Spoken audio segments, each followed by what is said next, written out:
grab your coffee and wake up with the Daily Tips, Michael Jenkins. I always stay away from the hot team in the offseason. Whenever you see everyone piling on praise, it just feels like a sucker bet. Can you dig it, sucker? And Chelsea Messenger. I don't want to lose to somebody dumber than me.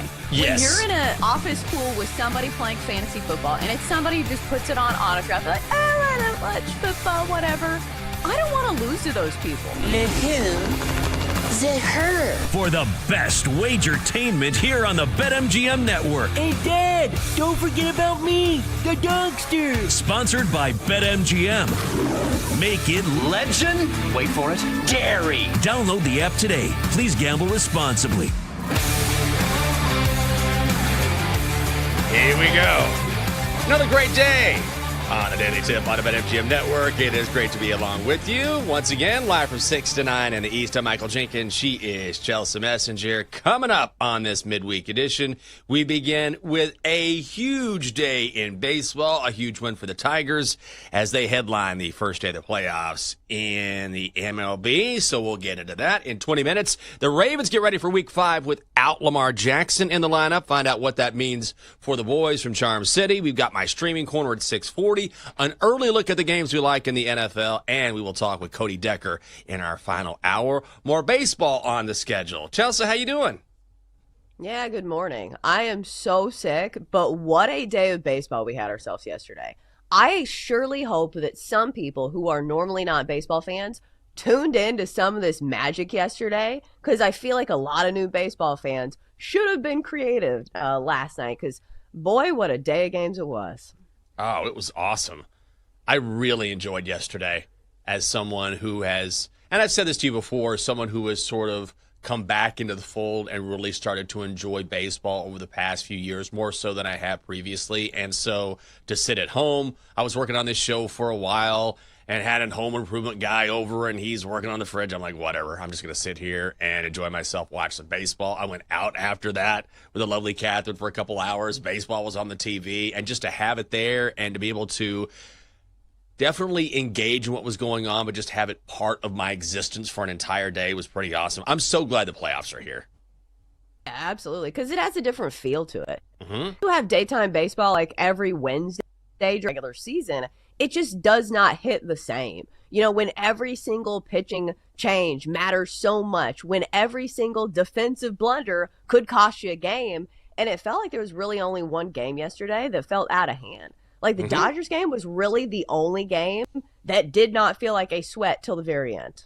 Yeah, every single one just went down to the very end where all it would have taken is a swing or a base hit or something to change the complexion of a series, the complexion of the game. So it was great. We're going to get more of that today. At least that's what we hope. And our bets were nice yesterday as well. It always helps when you're watching and your bets are hitting.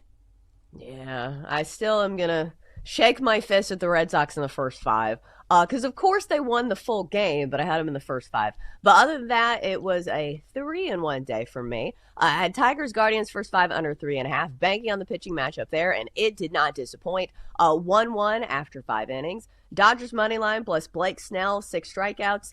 That was an easy winner as well. Blake Snell had 9 strikeouts. Dodgers win 10-5. Red Sox first 5 money line. They were down 1-0 and then came back to win the game 3-1. So what a performance from Garrett Crochet. But I wish I would have taken him in the full game. Cubs money line, that was the winner as well as the Cubs win 3-1. Yeah, 3-0 day for this guy, so that was nice. I was not on the Red Sox, and I had the Dodgers -1 against the Reds. I've been playing a lot of those -1 bets, but they have been working out. If they don't work out, they generally push. So I will take that. As for the Dogster, he was on the Tigers money line against the Guardians. That was a winner, 3-1. We'll talk about that game in mere moments. For the week, Chelsea, you are 3-2. I'm 4-0. And the Dogster, 2-0 here on the Daily Tip on the BetMGM Network. Once again, thanks for being with us on a Wednesday morning, getting halfway through the week. And let's begin with that early game because it was a good one. Tigers and the Guardians getting together in Cleveland, and we've seen the Tigers, faltering again and again and again during the regular season. They needed one yesterday, and they get it with a 2-1 win over the Guardians. The Tigers -170 on the money line. Total set at 6. The under hits. Detroit gets it done with their ace and some small ball in the 7th. 9 more here today. A bunt dropped down by Zach McKinstry. Noel will go to first, and Detroit takes the lead. Call courtesy of ESPN. So the Tigers eke out the dub, but the real story here is Tariq Skubal and his performance. I mean, master class, best in the world stuff yesterday. 7 2/3 innings, 1 run on 3 hits, strikes out 14. And we've talked a lot about some of these pitchers. If they get in trouble, or even if they don't, will they go long in games? You don't want to wear them out. He threw 107 pitches, a season high, had 101 on the gun in the 7th, hit 98 on the gun multiple times in the 8th, 5 strikeouts in a row at one point, including retiring 8 of 9 via the strikeout. I mean, he was world-class yesterday, and I know sometimes fans like to see a lot of runs, but if you just wanted to see someone at the top of his craft, Tariq Skubal was it yesterday. Yeah, and it's wild that he threw this absolute masterclass gem, and they almost still lost the game. Yeah. Like, there was a chance in the end of this game where the Tigers, could have blown it against the Guardians, and you're thinking to yourself, oh my God, here comes the voodoo magic again, because first you have somebody get a triple off an infield hit. You say to yourself, what in the world is going on with some of these defensive plays? And I keep coming back to the fundamentals matter so much in the postseason because there is such a small, space for error because these games are so close that you see these guys who are the top 0.0001% in the world, and you think to yourself, how could they ever make a mistake? But it happens. We saw it with the Yankees in the World Series. We saw it with the Tigers almost blowing it against the Guardians yesterday. But this was a massive win. Massive, massive, massive win for the Tigers. It feels like the vibes are now cleared here. It feels like they have gotten over the hump when it comes to beating the Guardians because it's not like Tariq Skubal has not been pitching well against the Guardians. He has great numbers. Coming into this game, he had 28 innings with only 2 earned runs. So another masterclass. He set the tone here, and I feel like this is what you want from your ace. Old school workhorse type stuff. What a game from Tariq Skubal. He was unbelievable. I don't know if I buy the idea that they're over the hump yet, though. Like, maybe they needed this in a big way. But it's one game, and it's crazy if you go back to the end of the regular season, Skubal faced the Guardians twice and lost both of those games despite pitching really well. I thought the key to this game happened in the 4th inning. Like, it was really close where, the Guardians had runners on. There was a play at the plate. Initially, that Guardians runner was called out. They went to review, and they come back and no, he's safe. And then the next play, Tariq Skubal had to make that defensive play where he scoops it up with his glove and then scoops it to first, which was a great defensive play. But remember at the end of the season, in that final regular season game, where he tried that scoop between the legs, and then that was just a total disaster, and the wheels came off. So as soon as that ball was hit, and I saw him go for the scoop, it was like, hold your breath for a second. Oh, my God. Okay. I mean, hell of a defensive play, but I feel like, for me, the game turned on that play because if he doesn't make that play and the Guardians get another run, all of a sudden this game shifts, and maybe it's what we saw in that final regular season game. Instead, they ended the inning, and Skubal was just nails from there on out. Yeah, I mean, that's how a lot of these games felt. Like, it felt like there were several turning points in every game where a guy, strikes out somebody to end an inning. And that's why strikeout stuff, I feel like, is so important from your ace. It's great to be an efficiency pitcher, but when it comes to the postseason, and guys are just going to get on base because these are the best hitters in the world.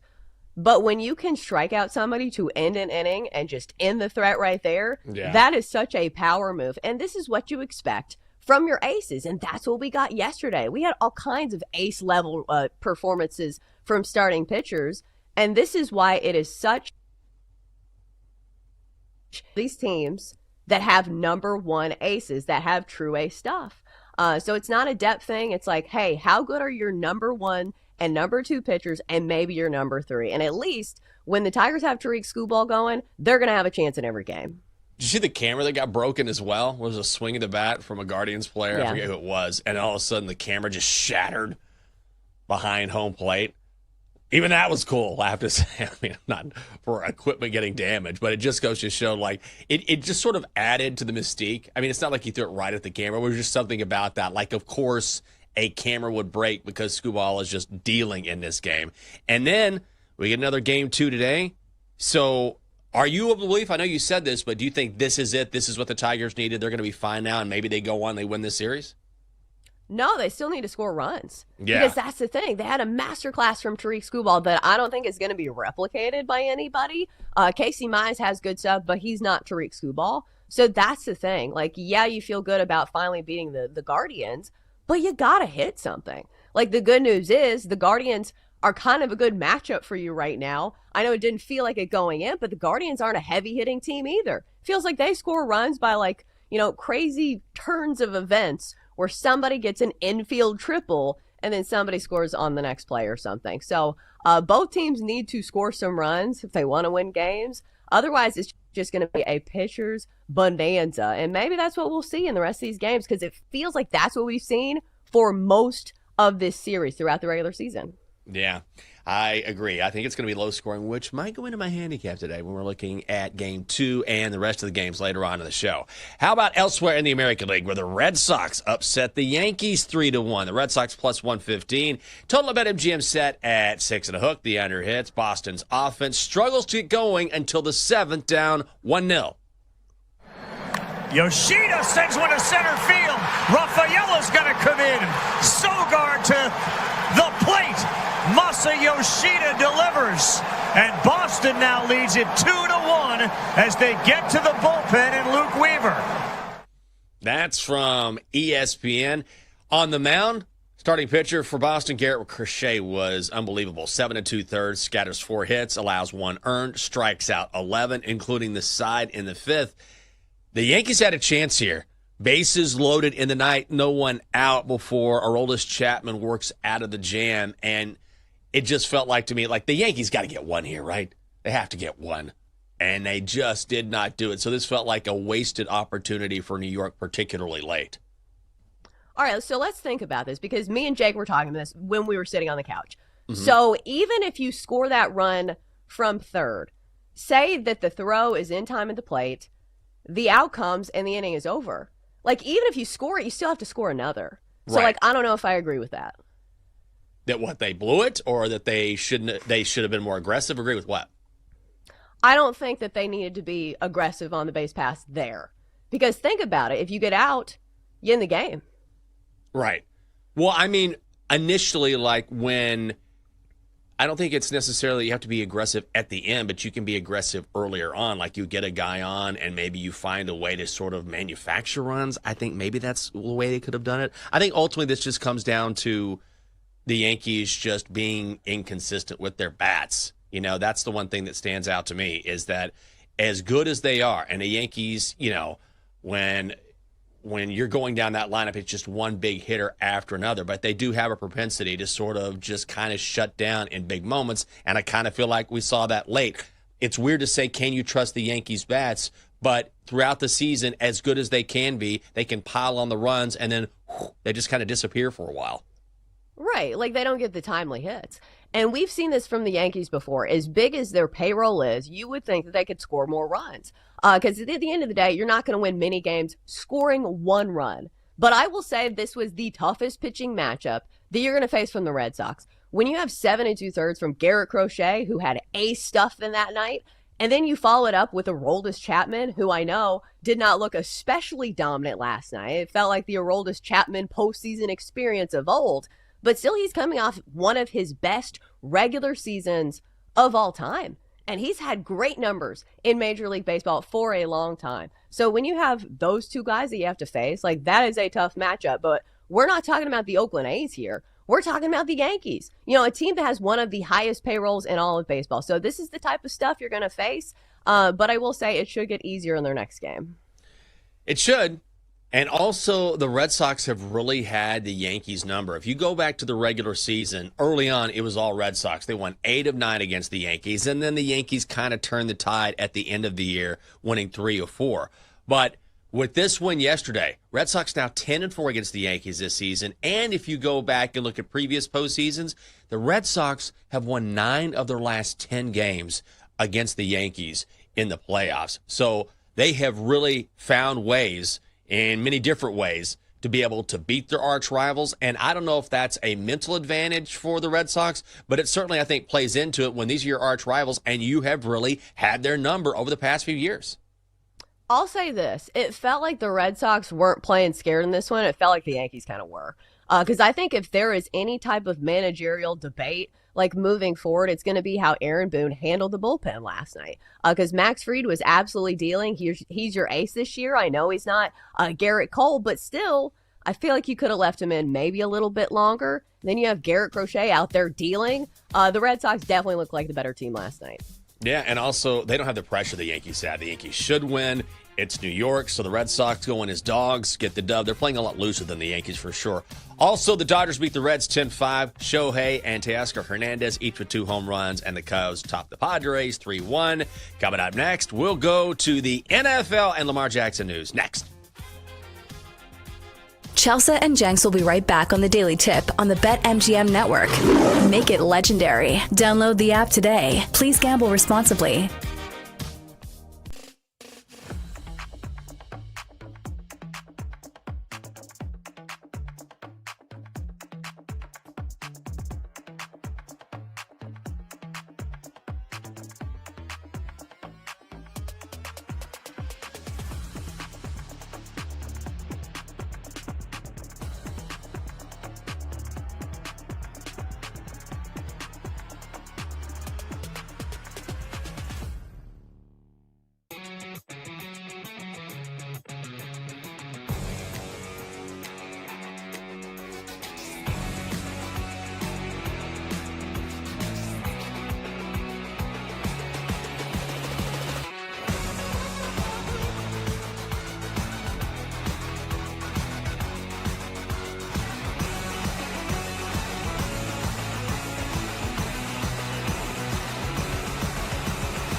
Welcome back to the Daily Tip with Michael Jenkins and Chelsea Messenger on the BetMGM Network. Make it legendary. Download the app today. Please gamble responsibly. And we're back. It's a Wednesday on the Daily Tip on the BetMGM Network. Coming up. Yeah, we're heading to the NFL. The Ravens desperately need a win, but they'll have to get it without their starting quarterback and for a few weeks. Man, you know what hit me the other day? That the NBA is almost here. There's been, media days and guys getting in front of different reporters. I saw a soundbite, which is really funny, and it was Jeff Green and Kevin Durant, of course, playing for the Rockets, now KD down in Houston, and someone started a question talking to Jeff Green and said, Jeff, you and Kevin have been in the league for almost a couple decades now. And he's like, God, okay. Like, maybe just soften that question a little bit. But I mention that because, we're seeing basketball players sort of step to the forefront now. The season's about to begin. One of those guys, of course, is Kevin Durant. He's going to be one of the real interesting storylines this season. Trying to chase one more title there in H-Town. But he's a big football fan, big sports fan, as we know. He's a Commanders fan. But yesterday he was on Up and Adams with Kay Adams, and he talked about how upset he is that Joe Burrow is injured. I don't care at all about any rivalries or any divisional opponent. Like if I build a friendship with somebody, that exceeds all of that stuff. So I want Joe Burrow to win every game because that's my brother. And unfortunately, having toe surgery and being out for 3 months, I'm wishing him well. Check up on him here in a couple weeks. But knowing his mentality and knowing how hard he works and how much he cares, he's going to bounce back and have a great season next year or whenever he comes back.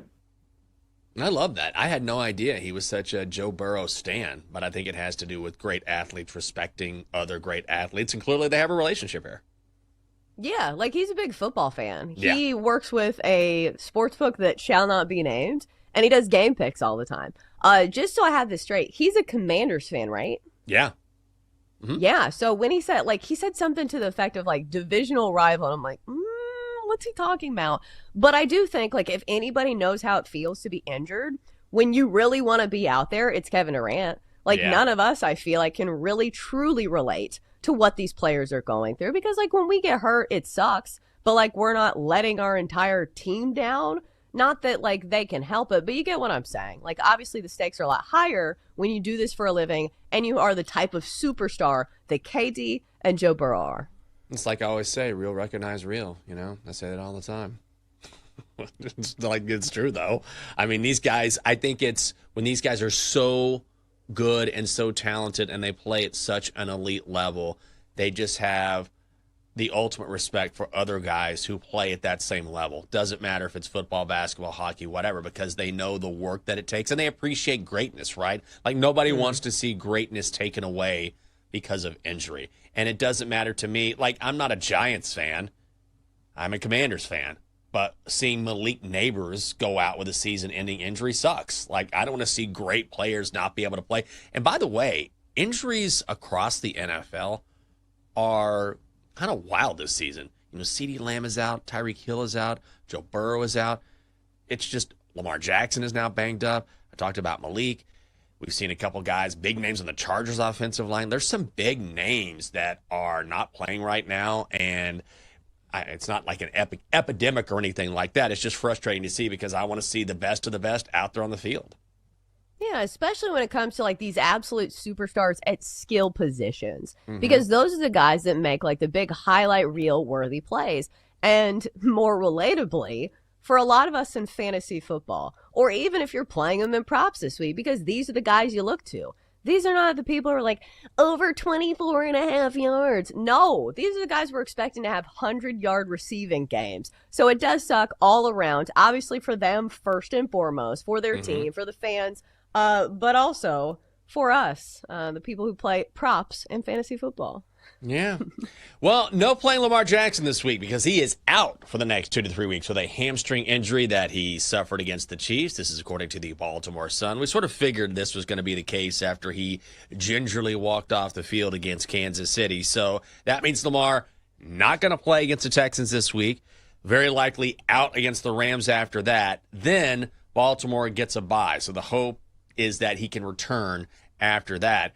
So it's the Cooper Rush show in Charm City until Lamar Jackson returns. And, I wonder, can the Ravens really end up making the playoffs without Lamar?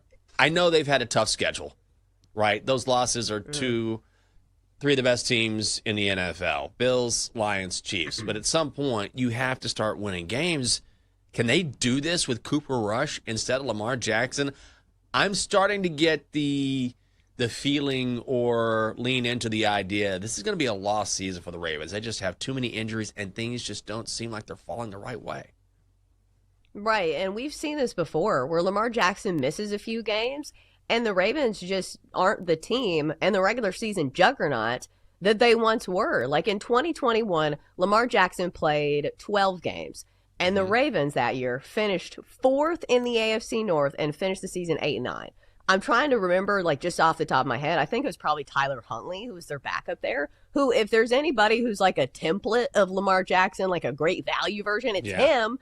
But still, this is a team that struggles. When you don't have somebody who is an MVP candidate and somebody puts up these wild numbers, and especially this year, when your defense is giving up, you got to have somebody like that. It feels very similar to what we saw with the Bengals in that, you lose Joe Burrow and it feels like you lose every chance of being a great team. Because the other season where Lamar Jackson only played 12 games, I will say they did make the playoffs. They finished second in the AFC North, got to the wild card, but they lost to the Bengals. They finished that season 10-7. So maybe there's a high ceiling, at 10-7 for this team, but no longer are they the team that you maybe expect to win a bunch. But I don't know how long Lamar Jackson's going to be out, because I think that's the part that people are still wondering about. Because even when this first happened, there were people who were accusing Lamar Jackson of coming out of this game just because he didn't want to play.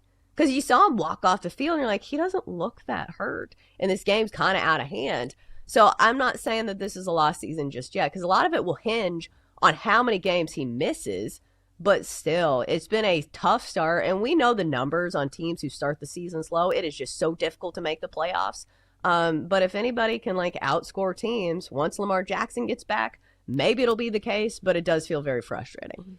Yeah, he should return after that week 7 bye. So it is a 2 to 3 week diagnosis. So it's certainly not a season-ending injury. And you would think after that rest, he comes in, and then all of a sudden the Ravens can pick up and start playing better football. But they can't afford to lose in the interim.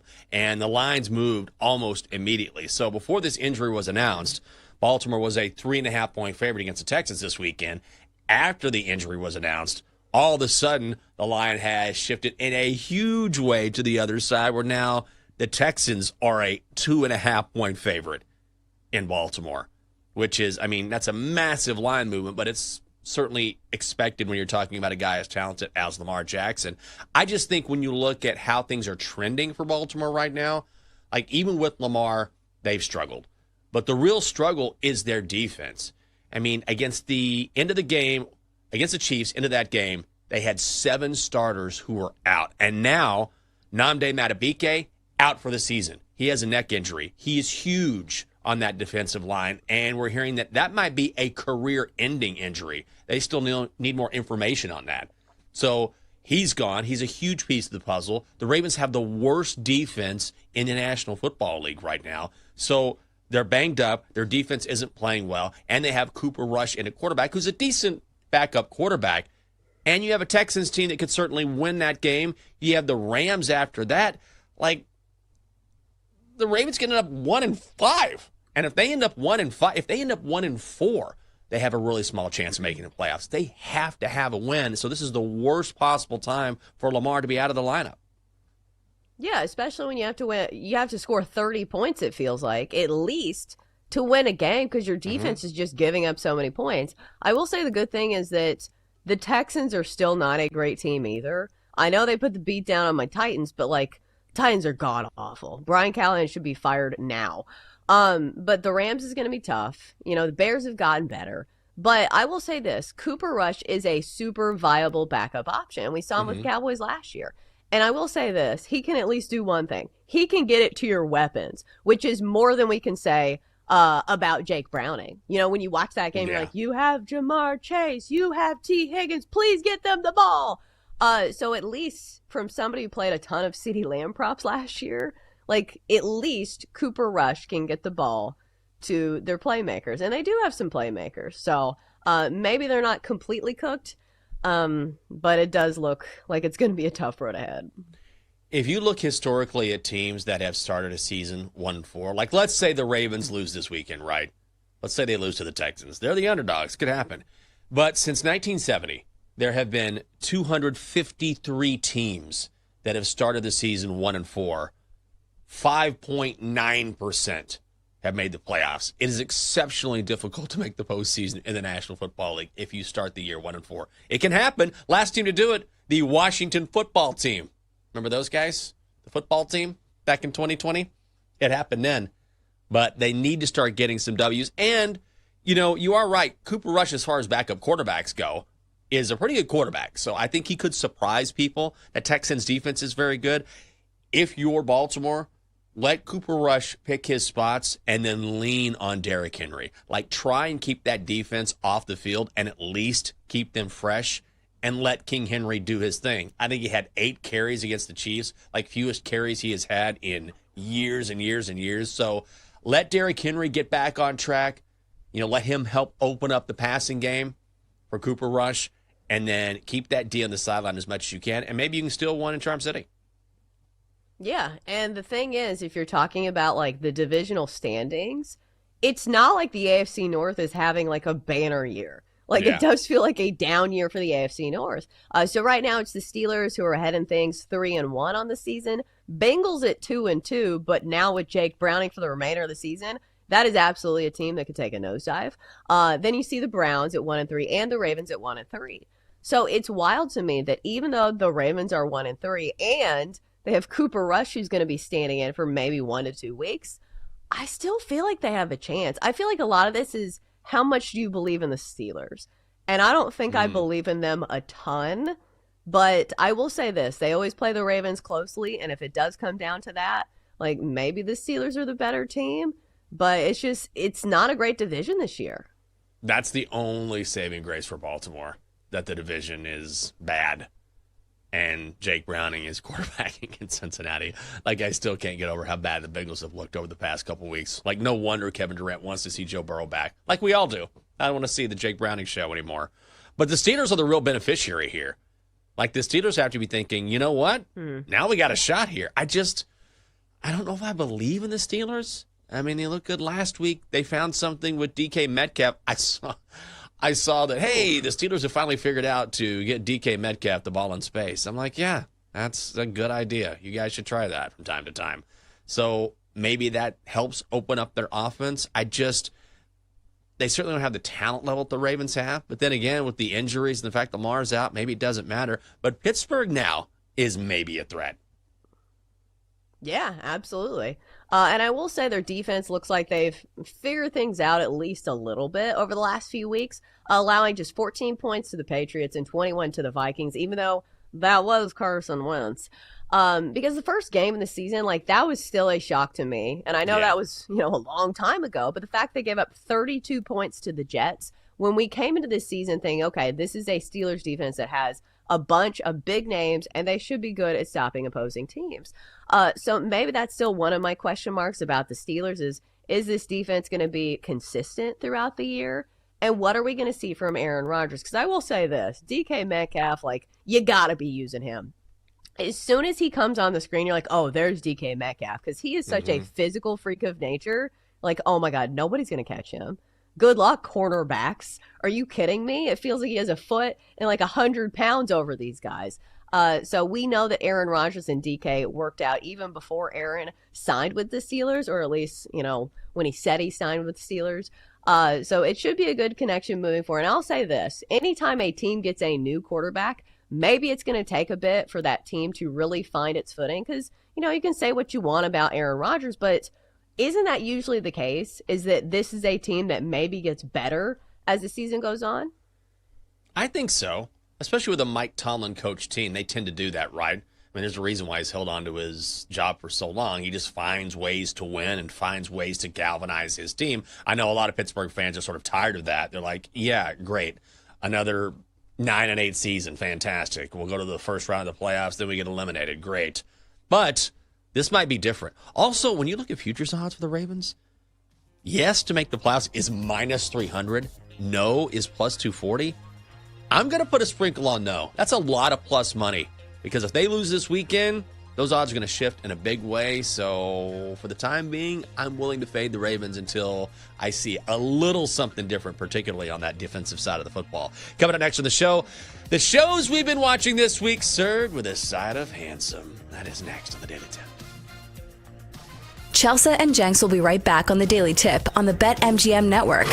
Make it legendary. Download the app today. Please gamble responsibly.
back to the Daily Tip with Chelsea Messenger and Michael Jenkins on the BetMGM Network. Make it legendary. Download the app today. Please gamble responsibly. Welcome back. Daily Tip on the BetMGM Network. I'm Jink. She's Chelsea. Coming up on the show, it's a Wednesday. So that means my streaming corner is queued up and ready to go. Before we get to that, I saw this yesterday, and it was very charming, actually. So J.K. Dobbins has bounced around in the NFL, and a lot of that has to do with injury, right? But he rushed for 101 yards for the Broncos after they drilled the Bengals 28-3 on Monday Night Football. And when it was over, he was interviewed by ESPN Mexico reporter John Sutcliffe. And Dobbins had an answer in Spanish. Con J.K. Dobbins, a ver, se hablaba correr 100 yardas. ¿Qué significa? Finalmente, a Bronco was able to correr 100 yardas. Todos los días. Es todos los días. Mi primera jugar con 100 yards. No sé qué. 100 yardas. Yardas. Yes, sí. He didn't get yards right, but I love the fact that he clearly took Spanish at one point in his life and gave a pretty good answer there. And it was very funny because, you know, the interviewer definitely appreciated that JK was giving it his best shot, despite not nailing it, but coming pretty close. And I thought this was pretty cool and something you don't see a whole lot in the NFL. Yeah, I think it's the effort. That's the effort that you love to see when you're somebody who's watching this game and English isn't your first language. You say, hey, that's relatable. Like, look at this guy. He's a star and he's speaking my language. And I don't know if Roger Goodell has a Twitter or social media, but you can bet that if he did, he'd probably be retweeting this all over because we know Roger Goodell wants to make this a global game. Yeah. So I'm sure he was thrilled to see this. Did you also see that, who is it, Amon-Ra St. Brown did an interview in German? No. And I'm sure you've probably heard something about this where he speaks German at home with his mom. So, like, this is a second language to him. But they had a German reporter there, and he did his whole interview in German. Oh, that's really cool. When the lovely Catherine and I go to St. Martin, and there's a French side, which is the north side, and the Dutch side, which is the south side, and we always stay on the north side, but it's very French. Like, it's almost like being in Europe, but you're in the Caribbean. And so there's a ton of French spoken, and every now and then we'll try and lean into that and speak a little bit of French, which I can do a little, but then I always feel stupid. I'm like, I'm not nailing this.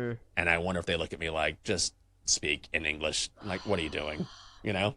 I know. Yeah, like I lived in the Dominican Republic for 3 months. And like, think about a Southern accent trying to do a Spanish sentence. Like, it does not go well because part of it is like the enunciation and the tildes and pronouncing things right. It's not just like, hey, I nailed this from just like a basic standpoint. You have to get like the accents right. So like that's tough too. So you feel so stupid. And at the end of the day, you just chicken out and you just point at the menu. You're like, huevos con jamón. Like eggs with ham. That's all I want. Because I don't know how to say anything else. But it does, I feel like confidence in speaking it is a big deal. For sure. Nosotros. No, just stop. Stop right there. I'm just going to stop there. Just go ahead and point to the menu. And I visited Paris a few years ago and was able to do it a little bit. But, man, if you don't do it on a regular basis, that's why everyone says just you have to immerse yourself in the language. Because if you try and learn a language, like you can learn the vocabulary and how to, put together a sentence. But ultimately, unless you're just immersed in it and talking and using the language every day, it's almost impossible to really get good at it. Right, because also people don't speak in like textbook sentences sometimes. Like we know this in, American culture is that when you speak, it's not like what you learn in grammar. It's like we have all these like slang things. A lot of times people don't use proper English. So like there's a whole other layer to it that I've heard, like especially in English. Like, English, I think, is one of the hardest languages to learn because of all these, like, weird things. Yeah, it is. So I just lean into stuff like, merci, bonjour, and then that's it for me. And that's the way it's always going to be because I'm not picking up language tomorrow. Too late for this guy. But never too late to find out what we've been streaming this week. What are you watching? We enter Jenks Streaming Corner, where Jenks and Chelsea tell you what should and should not be streaming here on the Daily Tip. What are you watching? You're not going to believe it. No true crime this week. We just finished up Black Rabbit on Netflix. Blew through that. Catherine loved it. I really liked it too. Jason Bateman, Jude Law, two brothers who end up getting tangled up in a criminal underworld because of Vince's gambling habits. Vince is played by Jason Bateman. But the dialogue between the two is really, really good. Jude Law looks as great as ever, as handsome as he's ever been. And also Jason Bateman it's amazing his story and his journey over the past couple decades after kind of being left in the lurch. You know, he was a teen idol in the 80s and then just completely dropped off the map because of some poor choices. And then starting with Arrested Development and then Ozark and now a lot of other projects, including this one, he's just been red hot. He's great in this as well. And it's kind of gritty and dark at times, but I believe is it 6 episodes? Maybe 8. But worth the watch. We blew through it, and it's really good. So highly recommended on Netflix. Wait, pause. So Jason Bateman was a star in the 80s? I'm not going to lie, I didn't know this. I had no idea. He was a teen idol. An absolute, like all these, teen magazines which were popular back in the day. And you can actually watch, it's he and Will Arnett. Like they have like text thread, and Will Arnett will talk about this on various talk shows, where he will send Jason Bateman texts like of him, at 16, with his collar popped, wearing a jean jacket or something. But in the 80s, he was on a lot of TV shows, but he made a bad decision. I think this is how it goes. Do you remember the movie Teen Wolf with Michael J. Fox? It's a very sort of iconic, really fun movie. There was also a Teen Wolf 2, and Teen Wolf 2, T-O-O, starred Jason Bateman, and it was not good. And I believe it was his father that kind of shoehorned him into making that movie. It wasn't good, and it just kind of sent him into the ether where he went from sort of this really hot teen actor to a guy that wasn't doing anything. His sister was in Family Ties. She was very popular, and he just kind of disappeared. And then randomly, out of nowhere, he got a shot at Arrested Development, and then he comes in, and he did an interview with Howard Stern talking about this where he said, I guessed right. Like, I guessed how this character should be played. I guessed right. He got the part. And once he got that, he was kind of back in the fold, and people were saying, oh, I forgot about Jason Bateman. Yeah, he's a good actor. He's really funny in this role. But there was a time when he wasn't getting anything, and it's because of some poor choices in the 80s. Because when you said poor choices, I was like, man, am I going to have to not like him? But it's just poor acting choices. Because when you first said that, I thought you were talking about Rob Lowe. Because wasn't there something with him? Because Rob Lowe was sex tape. On a very similar sex tape. It was? There you go. No. But I wasn't obviously I wasn't either alive or thinking about pop culture at age 3 or whatever. Mm-hmm. So I didn't know that about Rob Lowe until recently. Yeah, it was a big deal. Big deal. Sex tape and then with a minor, I believe. Duh. I forget. That's what Denton said in the chat. Need to double check that, but I think that's absolutely true. And so it was a huge deal at the time, and then that kind of calmed down, and then he kind of came back after that whole debacle. But it's interesting, some of these guys now who are mega popular, and because they've been around for so long, which is a credit to their longevity, you kind of forget that, oh yeah, you've been doing this for decades. But of course, if you're younger, and I totally understand that, you don't necessarily have that background. But it's fascinating to watch because I'm telling you, at a time, Jason Bateman was like DOA. He wasn't doing anything. But then once he sort of caught that break, then boom, here he is now in 2025. And, one of the most popular actors, I think, right now in the game. He's everywhere. Right. And I feel like he fills a certain role so well to where he's the sarcastic, smart one.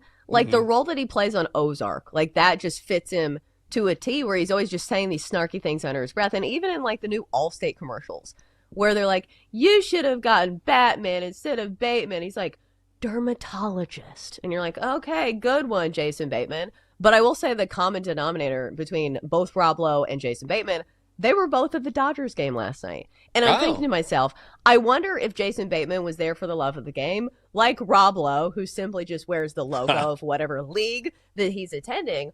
Or I wonder if his publicist is like, listen, you got to go to the Dodgers game. You have a new show to promote. Because, like, I didn't realize this until I was, like, older. Like, people do this and go on talk shows and go on podcasts to promote things. Yes. They are not doing this for the joy in their heart. It's like they have to do it. Well, especially if they're aligned with a show that is on the network that is broadcasting that show, right? So if it's a show on ABC that they're on and ABC is broadcasting a baseball game or a football game, it's not a coincidence that you see that star in the stands. You know, they cut away and like, oh, there he is. You know, check him out every Tuesday at 8, 7 Central on ABC. Like, that's absolutely part of the promotion. So we got a couple minutes left. Have you been watching anything? I'm not going to lie. Nothing? There have been so many sports on. Because, like, yesterday, I literally watched wall-to-wall baseball. And I said to myself, Chelsea, at some point, you've got to turn off this Dodgers game and go to sleep. And usually I'll watch something to kind of, like, turn off my brain. Because, like, sports has so much adrenaline. And I have this issue when it comes to Monday and Thursday Night Football is that it's hard for me to go to bed after those. I need, like, a barrier period. But I just wanted to see Blake Snell get those 7 strikeouts or 6 strikeouts. You got him. Before I went to bed. So I stayed up a little too late, but I will say all the celebrities go to the Dodgers game. So there was a tie in there. Oh. How late did you stay up when you finally got that 7th strikeout? How long did it take? It took a little bit, right? I mean, I think it was like 3 2/3. So like he got it soon. It's just the game didn't start till late. Yeah. And then, like, I couldn't breathe anyway. So, like, you know those nights where you can't sleep anyway, and you're like, I might as well do something productive. So I was like, all right, we're going to talk about the baseball games tomorrow. I might as well stay up and watch this game because my nose is so stopped up, I can't breathe anyway. Double D says greatest sequel ever is Teen Wolf 2. I cannot believe that. I don't believe that at all, Double D. You might be serious, though. I got to find this out during the break. That can't be true. Coming up next on the show. Okay, he says he's joking. Like, no way. If you want to catch some value on NFL lines, you got to get those bets in early. We'll tell you which games are catching our eye. And I am actually, maybe, looking at back in the Saints. Hour 2's coming up next on the Daily Tip on the BetMGM Network. Chelsea and Jenks will be right back on the Daily Tip on the BetMGM Network. Make it legendary. Download the app today. Please gamble responsibly.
coffee and wake up with the Daily Tips, Michael Jenkins. I always stay away from the hot team in the offseason. Whenever you see everyone piling on praise, it just feels like a sucker bet. Can you dig it, sucker? And Chelsea Messenger. I don't want to lose to somebody dumber than me. Yes. When you're in an office pool with somebody playing fantasy football and it's somebody who just puts it on autograph, like, oh, I don't watch football, whatever.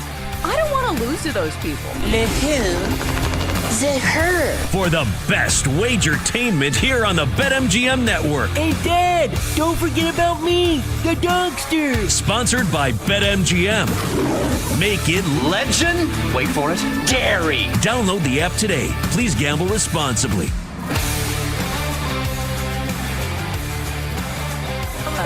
Starts right now on the BetMGM Network. Messenger, he's Michael. And over the next hour, we will do a lot of NFL, a sprinkling of postseason baseball, and we're going to start with our first impression roses, which if you don't watch The Bachelor, this is what we mean by that. We're going to look at the NFL slate this week and tell you which bets immediately caught our attention. At 7:20, we go back to baseball, give you our postseason bets for day 2 of the wildcard matchups. All coming up next here on the Daily Tip, presented by BetMGM. All right, Jenks, so before we get into our first impression roses, I saw this tweet from Albert Breer yesterday, and I think we have had a discussion, at least tangent to this. But you know the fight that's been going on between Liam Cohen and Robert Saleh. So Albert Breer was saying this. He said, while we're here, if there was a 32 head coach fight bracket, the final 4 would be Dan Campbell, Mike Vrabel, D'Amico Ryans, and Aaron Glenn, which I feel like is a pretty strong take there. But let me ask you this. If Robert Saleh was still a head coach, would he make the Final 4? Oh, yeah. He's a big dude. He's in good shape. That's a solid Final 4, Final 5 there. Yeah. When I saw Liam Cohen start talking smack to Robert Saleh, I'm like, you better be glad your offensive linemen are standing right there with you, because I don't think you would say that mano a mano with no one else around. So, yeah, absolutely. Saleh's a pretty jacked guy. I don't know if he would make the Final 4 for me, because you'd have to kick out somebody of that 4. And that's a pretty strong 4. Dan Campbell, who is a huge guy, former NFL player, and also an absolute psychopath. Mike Vrabel, same. D'Amico Ryans, who maybe is not as much of a psycho, but an absolute physical specimen. And same goes for Aaron Glenn. So, I don't know if I kick any of those 4 guys out, but there are some big dudes in the NFL as far as head coaches go. I just hope that Liam Cohen does not go at any of these other guys, because I do think it's a note in his credibility box for oh, I didn't realize you had that type of confidence. But maybe this is where he draws the line. Maybe it's a personal beef and it's simply over the sign stealing allegations. But this does not need to become a trend for Liam Cohen. No, he should just kind of let this go and be like, all right, I had my moment. I walked away unscathed. I didn't get punched in the face. Let me let this go. And honestly, if you look back at what Robert Saleh said, I don't think it was meant to be an insult. I know he said stealing signs, and Liam Cohen probably heard the word steal. He was like, I don't steal anything. But what he meant was, look, this is within the rules, right? You can look at a scheme. Yeah. You can look at a sign that a coach might flash to his player. You can look at someone moving in motion. You can look at a particular situation, a 3rd and long and something you recognize on tape, whatever it is. And based on those cues, you say, oh, I know exactly what they're doing here. You hear players say this all the time. Yeah, I saw this on tape. And I knew based on my study or a certain audible that they call in a particular situation, I'm going to, quote, steal this call, and I'm going to make a play that is appropriate versus the situation or according to the situation. So I think Liam Cohen took it too literally, because Robert Saleh said they do a really good job of that. And ultimately, he didn't say he's breaking any rules. He's saying this is football, and guys do this all the time. Yeah, I didn't think it was that inflammatory to the point where they need to meet at midfield after the game. I do think it was a matter of Liam Cohen kind of flexing his muscle after that win. Because do you think he would have done this if they lost the game? I don't think so. Right, exactly. No, not at all. He was feeling himself, right? He won the game, and so he can walk over. He's got his O lineman or his defensive lineman around him, so nobody's really going to do anything to him if Robert Saleh steps him or anything. So this was the perfect opportunity for him to sort of puff his chest a little bit. Absolutely. You know? And we've also seen what like momentum and like adrenaline can do to some of these coaches. Dan Lanning looked like psychopath number one in the game of football, after that Penn State one. So I don't know if his body of work is as impressive as Dan Campbell's, but boy, that tape, that was terrifying. I saw a lot of people, saying, I know what cocaine face looks like. I'm not saying he was doing that, but I am saying that it's rare that you see a coach that wide-eyed and that red-faced and that jacked. It was odd. Let's just put it that way. I understand he was excited, and he should be excited. That was a huge win, but also it was a really strange look for a head coach. He just looked like he was tweaking. It was funny. Right, the mannerisms were weird. It reminded me of, do you remember Adam Gase, who was like the short-lived head coach of the New York Jets? And maybe it was the Dolphins too. And then he went to the high school ranks and didn't win there either. So he had some weird mannerisms as well, that we will just leave it as that. Maybe they're just quirks. All right, Jenks, it's time to look at the NFL slate and see if we can pick some winners based on our first impression. So I don't know what your process is when it comes to handicapping, but I do this in general, where you look at the whole slate and you're like, okay, what games stand out to me? And we're not going to bet them just based on first impressions, but those are the games that I'm going to do some investigating in. And I'm going to look at the numbers and see if my first impression was right. So we're going to spin this kind of I don't know if you watch The Bachelor, but what they do is they give a first impression rose. And so it's when there's a big group of girls and the guy's like, you gave the best first impression. And usually it's just the girl that's most attractive. And you're like, wow, what a stretch. So Jenks, let me ask you, who on the NFL slate this week, or you could do a total here, gets your first impression rose? Well, this matchup is something that really stood out to me. And, I've looked at a lot of matchups this week, but I just love this one. And look, I'll get to know these matchups more, and I'll do more of an investigation. I hope to get to know all these teams as the week goes on. It is early, but I have to say that my first impression rose goes to the under between the Texans and the Ravens. You guys. Are the Ravens going to be able to move the ball with Cooper Rush?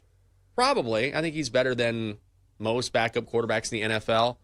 But if you're the Ravens, don't you want to hand the ball off to Derrick Henry, keep your defense off the field? And conversely, the Texans are interesting in that despite being 1-3, they have allowed the fewest points in the NFL this season.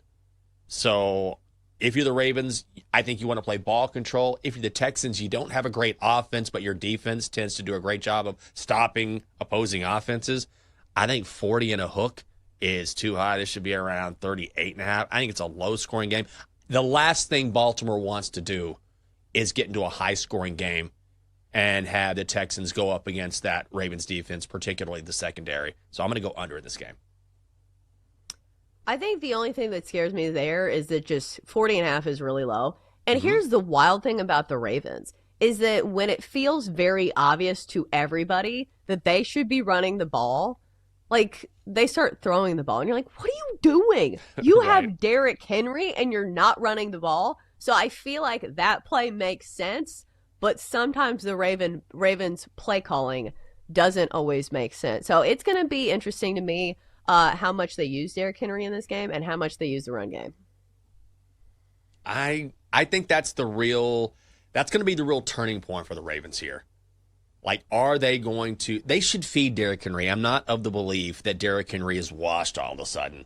He's too good. And he was great last year. So maybe he's slowing down a touch. He's turned over the football. But they also, how do you know what he can do when you give him 8 carries, which they did last week against Kansas City?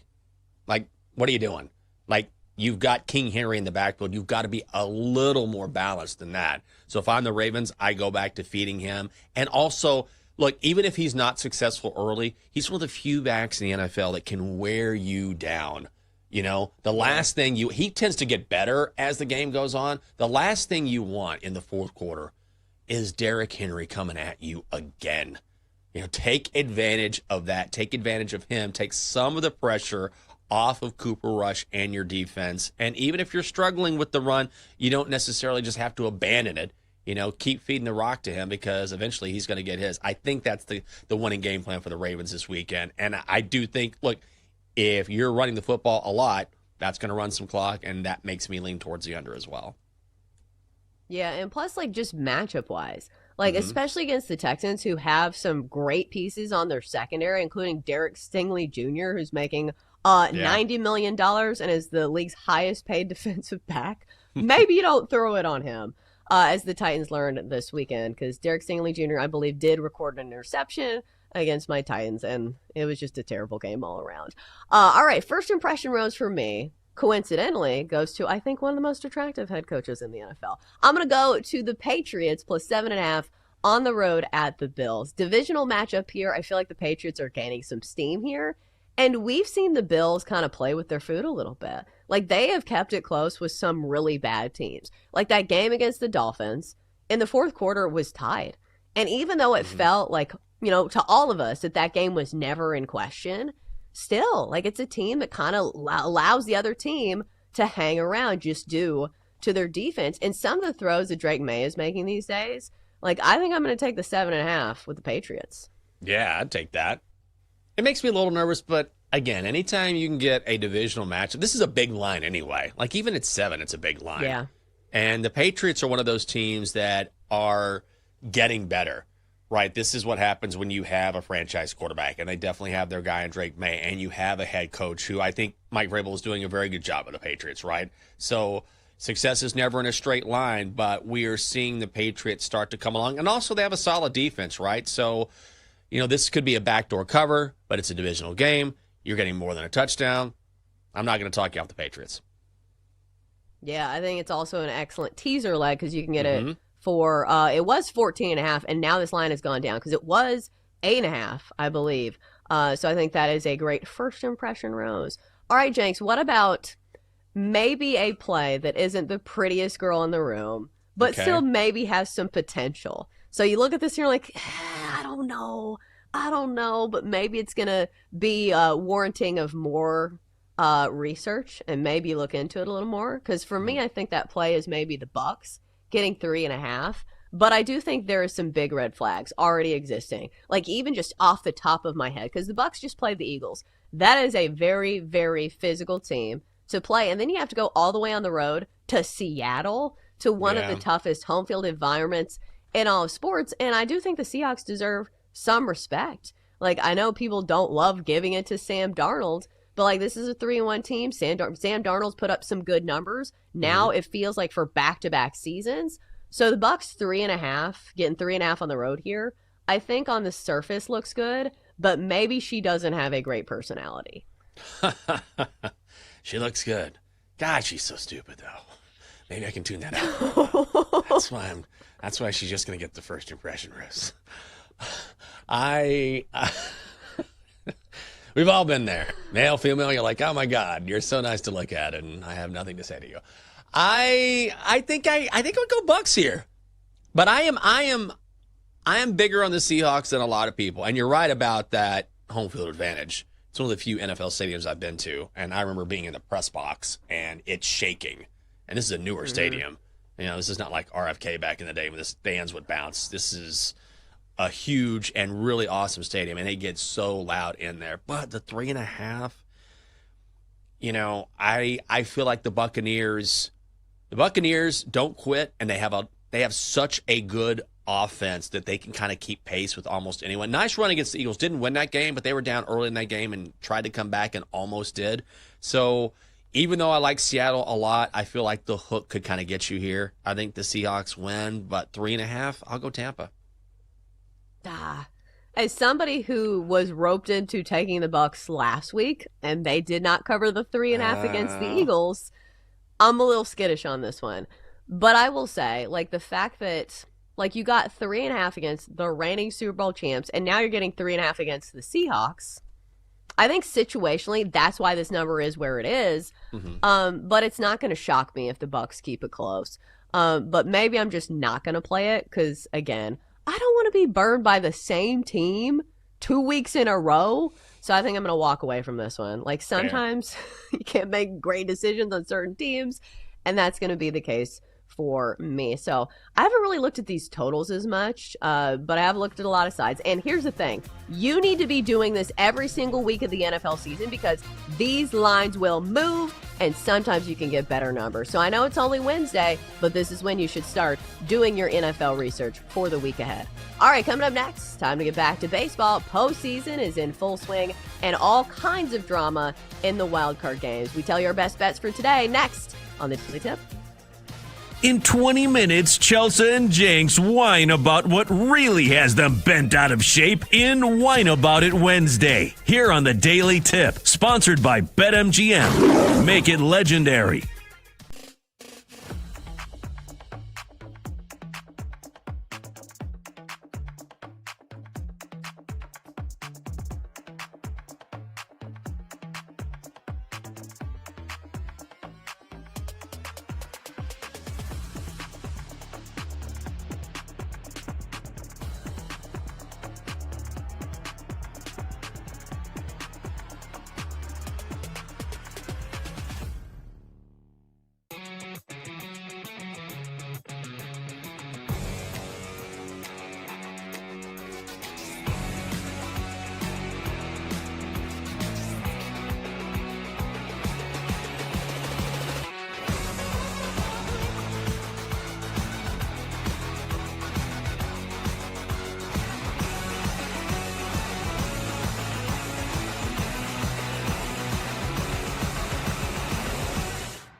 Let's get back to the Daily Tip with Chelsea Messenger and Michael Jenkins on the BetMGM Network.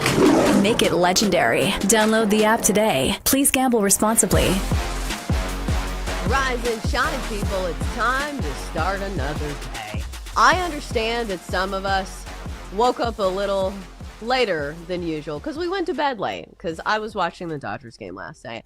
And how could you not, Jenks? I feel like yesterday was such a great day of baseball that I had to like peel myself away from the TV screen. And I think it's probably going to be the same thing today, but I don't know if it's going to be the level that we saw yesterday. Because the pitching performances that we saw from Garrett Crochet and Tariq Skubal, that's what you expect from your workhorse aces. And there is a reason those two guys were battling it out for Cy Young all year.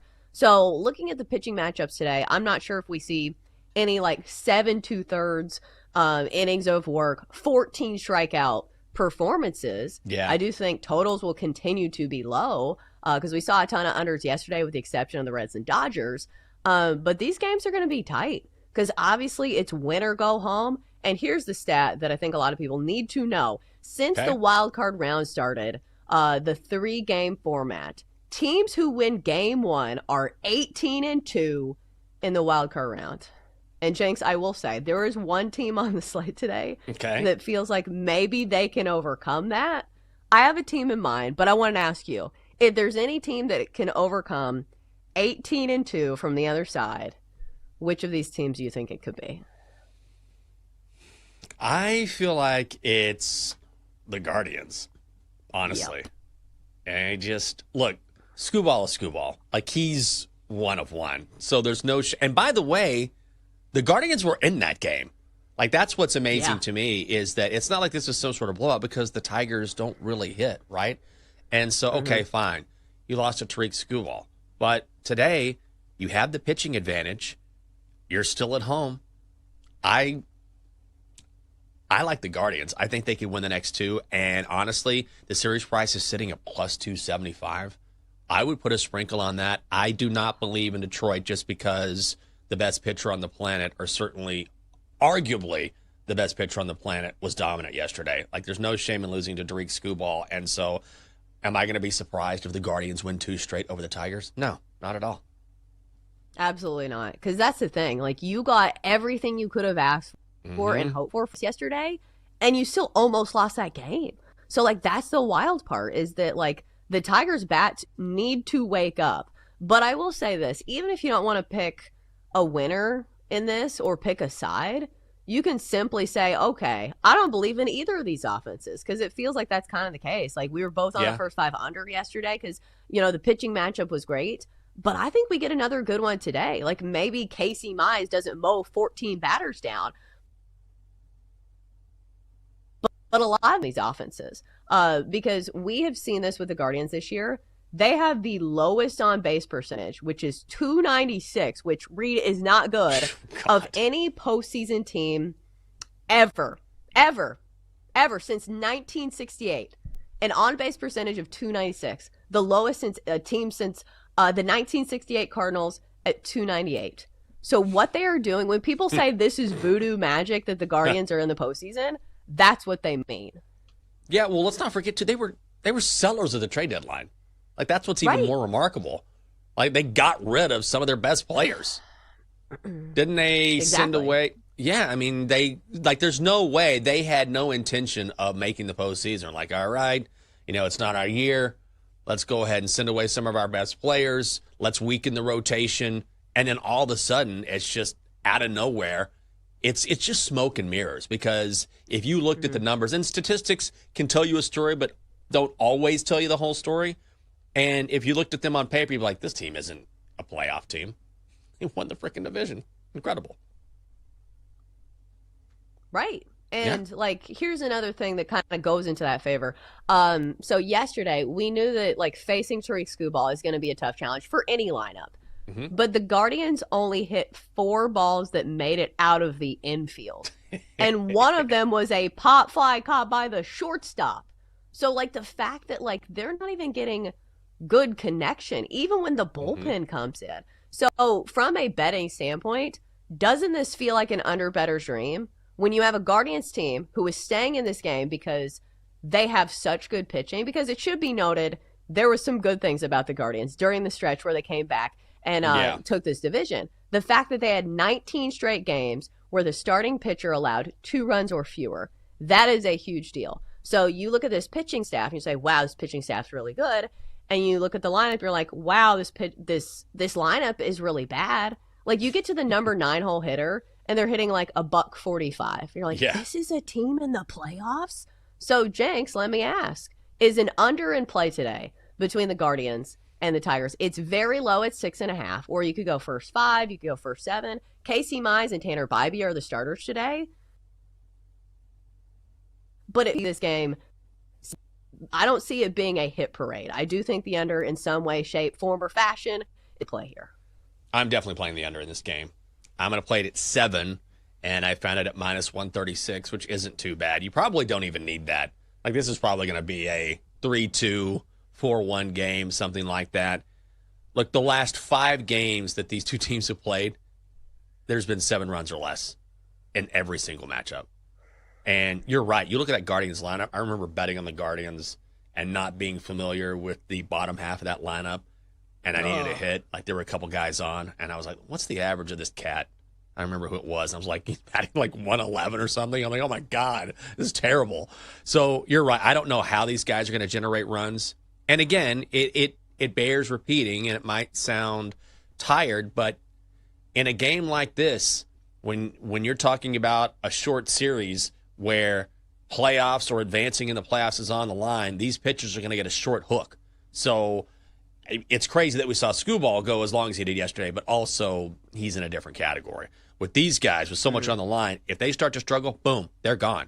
So when you look at the history between these two teams, and also Tanner Bybee has been really good. In his last 4 starts, he's given up only 4 earned runs. And he's faced the Guardians twice this season, 1 run in each appearance. Faced them back in May, shut them out over 7 innings. Casey Mize, he hasn't quite been the ace that the Tigers thought they were getting when they drafted him, but he's still a very solid pitcher. And also, he's given up 3 runs or less in 5 straight starts. He shut out the Guardians earlier this year. So if you look at how this series has gone, how the season series has gone, how the bats have been cold for both teams relative to other teams in Major League Baseball, I definitely think the under is the play. Yeah, I feel like this is the best play on the card today. And I understand, like, some people are looking at this total and saying, 6.5, 7, that's really low, right? But sometimes it feels like they can't make these totals low enough, because we saw this yesterday. Totals of 6.5 across the board, it felt like, for the with the exception of the Reds and Dodgers game. And the final scores of these games were 3-1, 3-1, and 2-1. So 6.5 sounds low, but like some of these games don't even touch it. So I think unless you're talking about the Reds and Dodgers, like all these games are probably going to be lower scoring. Now, granted, game 1 of this series is going to be usually a little bit more low scoring because you have your ace throwing and you have your best guy coming out of the pen. But then you factor in desperation. Like, say for people who do not follow baseball, we hear about this trend across all sports. Game 7 unders, because things play tighter. I know this is not a game 7, but it's an elimination game. So I think the desperation goes into the under as well. I think you're right. So I'm going to be all over this. In fact, if you don't want to play it up to 7 and lay the juice, which I do that a lot on this show, but it's not going to be surprising to me if this hits under 6. It's at 6.5 right now, so it's gone down from 7, which is where it opened. But this, again, this just feels like a super low-scoring game. Like, we're going to go into the 7th, 8th inning, and it's going to be 2-1, either Tigers or Guardians, and we're going to go to the very end just like we did yesterday. I think we're going to see a very similar flow to what we saw in Game 1. It's been that way all season long with these two teams, and I think we're going to see a similar game today. Yeah, I think so as well. As far as, like, bets I like the most, next I'm going to go to the Dodgers and the Reds, because I know we've been talking about unders, but I don't know about this one. When you see this lineup of the Dodgers, man, especially in the postseason, like the Dodgers have good overall numbers when it comes to their offense. But Jenks, like, think of all the lineups in the postseason right now and the team that you would be like most afraid to face. Like, think about the Dodgers lineup. When you start off with Ohtani, generational unicorn. Then you go to, I believe it's Freddie Freeman. Maybe it's Mookie Betts. I can't remember. But then it's either Freddie Freeman or Mookie Betts. Those three players are probably going to be in the Hall of Fame. Those are the first three batters you face. So I understand people were like mad at Hunter Green last night, but like, what are you supposed to do against this lineup? And I know that Zach Littell has some good numbers, but I feel like the Dodgers, especially in the postseason, just feels like a different animal. So I feel like in this game, a Dodgers team total over 4.5, or you could even parlay over 3.5 with the Dodgers on the money line. Any way that the Reds stay in this game, I just don't see it. No, and going into the postseason, I mean, there's a reason why the Reds were the biggest dog to go anywhere. I think they're 35-1 or 25-1 to win the World Series, whatever it was, but clearly not favored to go anywhere. And if you look at their numbers, like they don't have a single hitter that I think hits over 300, like not even like 280. They don't have a single player that has hit more than 25 home runs. You know, they just don't generate a lot of offense, and their pitchers are pretty good, but they just can't match the talent level of the Dodgers. And sometimes it really is that simple, right? You know, you can sit here and go into the numbers and say, well, in this situation or in this situation, look at this pitcher. The Reds aren't the Dodgers. That's all there is to it. And the Dodgers, based on what we saw from Shohei, Teoscar Hernandez last night, you mentioned the first three guys in the lineup, the Reds are outclassed at every level. And what's scary is that the Dodgers are getting healthier, right? Like early on, Blake Snell was not a part of that lineup. He sat out. Now he looks all world, looks like the two-time Cy Young Award winner that he is. They have the Clayton Kershaw magic, maybe he goes out with a World Series ring, another one. I don't know, but it just, I can't make the case for the Reds at all. Honestly, especially in this pitching matchup and certainly yesterday, you could make multiple bets on the Dodgers and cash. Dodgers are not bulletproof. Like if we're talking about like winning the World Series, their bullpen has problems. It's not one of the best bullpens this franchise has seen, like in the last 5 years, if you're comparing it to other years' teams. But, like, I just don't think it's going to matter. Like, last night, they scored 10 runs. So it's just one of those things where they can out-hit other teams. So until they meet a team with a similar makeup, it just doesn't feel like this Reds team holds a candle. So I think any way you slice it, a team total over 4.5, because also Hunter Green did not last long, and the bullpen had to come in very early. So I think that's not going to be a close one in my opinion. All right, from the other two games, since we're kind of running out of time in the segment, Padres, Cubs, Red Sox, Yankees. Are you betting on either of these games? I will say that I'm interested in the Red Sox again. I just feel like they have the Yankees number. They played the Red Sox or played the Yankees so very well. They've won 9 out of their last 10 games against the Yankees in the postseason. And I do need some plus money on the card, but I understand that Carlos Rodon is certainly a big pitching advantage over Brian Bayo. But I'll say this as well. Like, if you look at Bayo against the Yankees this season, he's been really good. Exceptional on the road, ERA of only 3.06. He has 3 appearances against the Yankees this year. 2 of those appearances were shutouts. And all of the pressure is on the Yankees, right? Like, they should win this series. They know they should win this series. We saw them fall apart in the World Series last year. They're at home. Like, Boston is playing with house money right now. It was a huge win for them yesterday, and you can get plus 150. So I think based on the plus money, the fact that I have minus money on the card, and the fact that the Red Sox, I feel like, are in the Yankees' heads a little bit, I'll take Boston on the money line. I had to double-check this price. Plus 150 on the Red Sox here? Like, this feels like it's way mispriced. I think it should be way closer to even money. Because we have seen the Red Sox kind of own the Yankees.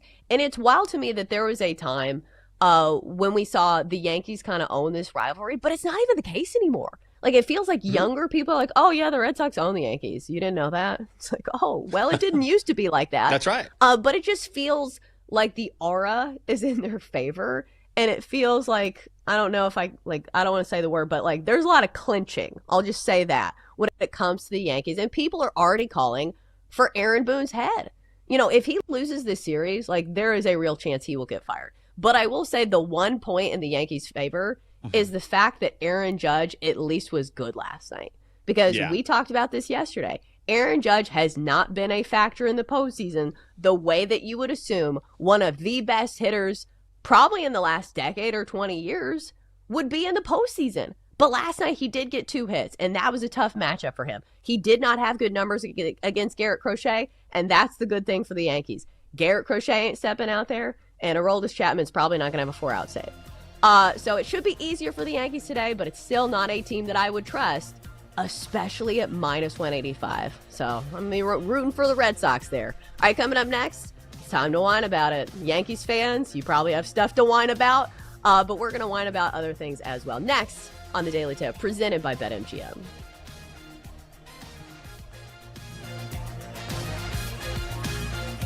Chelsea and Jenks will be right back on the Daily Tip on the BetMGM network. Make it legendary. Download the app today. Please gamble responsibly.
Daily Tip with Chelsea Messenger and Michael Jenkins on the BetMGM Network.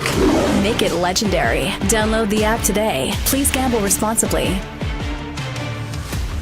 Welcome back. We are off. We are caffeinated. And I am here, even though I am very sick. Because you know what? Sometimes you got to show up for things, Jakes. So I'm here. But lucky for me, in this segment, we get to complain about things, which I could just complain that I'm sick.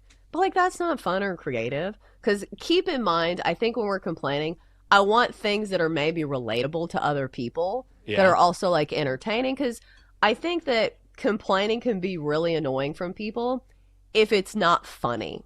But literally complaining, if it has a funny spin on it, that's literally stand-up comedy. Like, that's literally what comedians do. Like, half their set is, like, them complaining about things. So I think you can find a way to make complaining acceptable in your daily life. Yeah. You just have to. I mean, nobody wants to be around a dark cloud. You're right about that. But if, I mean, if we're being honest, you've been around somebody, not you, but, we've all been around someone. It's like, okay, yes, I get it. Everything's terrible. But if it's something that's relatable that, that someone can say, oh, yeah, I've been there and done that, or something that, I guess it's something that people say, that is something that speaks to me, like, because I've been there, I've done that, or I've been in that situation before, or, it's laced with humor, whatever it is, then all of a sudden that's a bonding experience as opposed to you just being a sounding board for someone who just wants to, like, vomit complaints on you. Yeah, misery loves company. So, like, if you're complaining about the same thing, and I think this is how a lot of people form relationships when they work, like, corporate jobs, because they, like, rally against the job. They're like, this job sucks, right? And you're like, yeah, it does suck. Do you want to go get drinks later? But let me ask you this. Do you have any friends that fit this profile of something dramatic is always happening to them? I have this one friend, and I love her to death, but it just feels like there is always a paragraph after paragraph after paragraph text explaining, like, what's going on in her life right now. And, like, I don't know if she is just unlucky, but, like, we all know somebody like this, where it's, like, always the most bizarre things that happen to them, and it's always the worst. And you're like, you've got to find a way to spin things. And I understand, like, bad things happen to people, but it's just, like, it's always something with her. And it's like, what do you do for, like, paragraph text? Like, I think the worst thing you could do, and I do this regardless because I don't really love texting. You just simply like it. Say, I'm sorry that happened. I mean, I do know. I mean, and I've gotten better about this. Just, I think this is an age thing. And you hear this all the time when someone is talking to you about a life advice or, how life evolves. But I feel like I've done a nice job of sort of pivoting towards people that are right in line with, what I want in a relationship. And it's not to be mean towards anyone else, but sometimes you outgrow friendships, right? Like, you've been a great friend, it's nothing personal, but we've kind of gone in different directions, and maybe the direction you're in is not something I'm necessarily interested in. So I'm gonna quietly pivot over here. But with that has come less of those, these texts or these stories where it's like, okay, I'm sorry you're going through this, but you're also creating this. Some people really get kind of addicted to the drama. Like, they create it because they kind of thrive on it. And so I have empathy to a point, but also I acknowledge this is totally preventable, but people can kind of get caught up because they kind of need that. It gives them something to hold on to. Like, I got a paragraph text yesterday, but it was I asked, and also it's a legitimate, like, hey, I'm going through a custody battle. That's a little bit different than I'm creating this, this drama. So I'm trying to help. I want to be there for someone who means a lot to me. But that's different than someone who's just constantly saying, oh, my God, you're not going to believe this. Oh, my God, you're not going to believe this. It's like, I actually do believe it, Right. I think some people get addicted to victim mentality. Right? Yes. Like, some people live for the sympathy. And it's like, oh, that must suck so much. I'm so sorry. So, like, at some point, you got to draw the line. Like, okay, you didn't hit every stoplight. Okay, you got a ticket because you were speeding 25 miles an hour over the speed limit. What did you think was going to happen? Right. Like, the cop did not have it out for you. You simply did the wrong thing and you got caught. So, like, we all know people like this. So, clean it up, people. At least don't text me about it. Send me a 2-sentence, short and to the point text. I ain't reading all that. I'm sorry that happened. All right, it's time to whine about it on a Wednesday. Why talk about it when you can whine about it? Whine, whine, whine. Here on Whining Wednesday. Do you want to hear whining? On the Daily Tip. All right, Jay. So we've already whined about an assortment of things, but now it's time to whine even more because it's a whine about it Wednesday. All right, so I'm going to let you lead off here. What are you whining about it today? I'm going to make this very short. I talked about it a little bit. I think you actually have whined about this on the show, which is not showing up during the window that we have scheduled, be it a repair, be it someone who's working on your cable, whatever it is, your internet, like getting my refrigerator fixed, which I got fixed, by the way. So that was good news. Didn't enjoy paying for it, but whatever. I got it fixed. And so 2 days ago, this guy's like, all right, I'll be there between 1 and 5. I'm like, that sounds great. And then it's 4:30, 4:45. Finally at 5 o'clock. Hey, I'll be there between 5 and 7. I'm like, no, you won't. I'm like, you said 1 and 5. No, you won't. No, you will not. Like, the lovely Catherine is coming home. This is our time. I'm not having someone in our kitchen at 6:30 working on something. And so yesterday was, I'll be there between noon and 4. I was like, okay, that sounds good. So about 3, I haven't heard anything.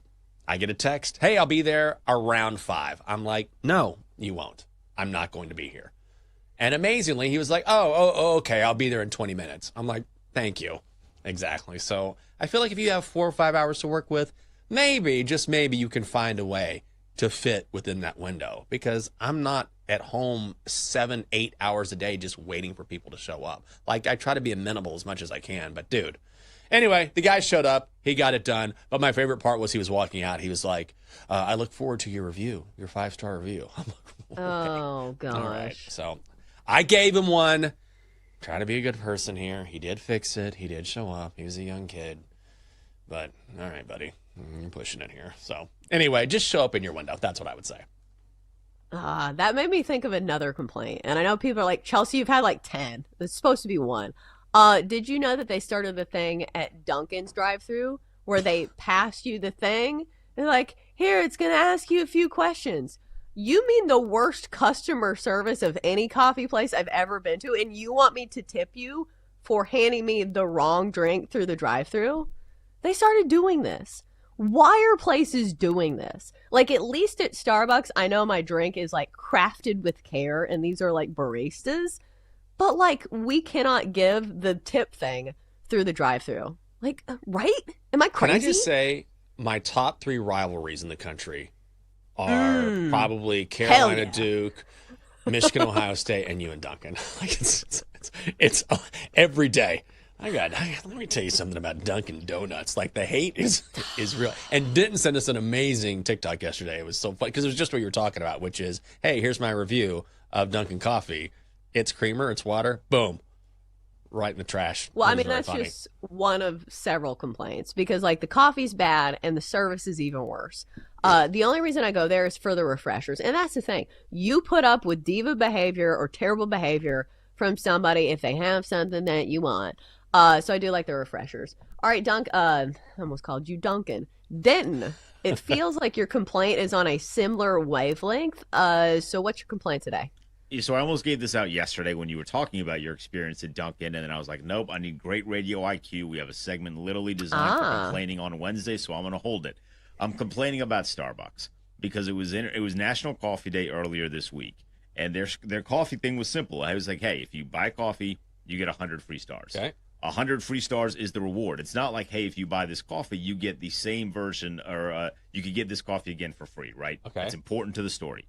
I am sophisticated, so I got a cortado because I love cortados. And again, sophisticated king over here. So I go get a cortado from Starbucks, which is not deemed a freshly brewed coffee, but it's more expensive than a freshly brewed coffee because there's more into it. Yeah. So I was like, well, I'm clearly helping the company a little bit here by giving you more money to get my 100-star reward, which can get you like literally just a nice coffee. So I do that. I get some breakfast with it as well, and I wander around a bookshop, and then I pull my app up to see, like, hey, did I get my 100 free stars? No, I didn't, because it's not freshly brewed. Shut and I'm like, up. yo, I'm giving you more money in this process here. I'm actually helping you, you corporate a-hole. And they didn't give me my 100 free stars. So what I did was I then got a nice coffee with no ice and put it in the fridge and had it yesterday. So I got my 100 free stars because I'm going to get my 100 free stars. But it was not very nice of Starbucks to rob me of that for actually helping their company. They need it right now. Have you seen the news? Not great for them. Not great. They needed that extra $1.50 for my cortado. I haven't seen the news. I don't know what's going on with Starbucks, but I will say this. Like, that is the one drawback on Starbucks is that you got out-fancied by Starbucks. Like, that ain't never happened in Dunkin'. If you asked for a cortado at Dunkin', those high school girls would look at me dumb in the face and be like, I don't know what that is. How about coconut milk? You're like, no, it's not the same thing.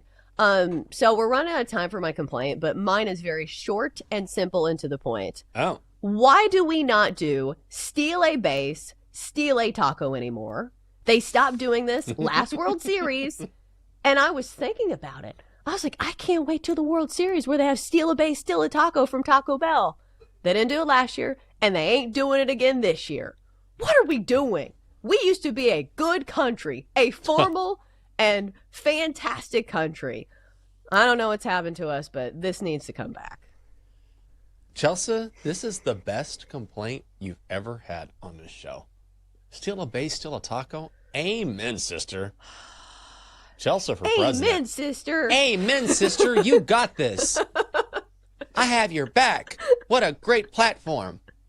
Hey, sis, it's me and you, and I got you. I got you, sis. But seriously, like, how much do you think it cost them to make one taco? 22 cents? 20 cents. I was going to say 20. You said 22. I said 20. 20 cents. Whatever it is, it's less than a quarter. It's not expensive. That's what I'm saying. Like, people love free stuff. And, you know, the same goes with this, like, coffee day or whatever. I bought other things. So it is a great marketing scheme. So I'm asking you now, Taco Bell, bring back steal a base, steal a taco. It's not too late. All right, coming up next, hour 3 of the show. We'll start with our biggest takeaways from Game 1 of the Wild Card Series. Next on the Daily Tip.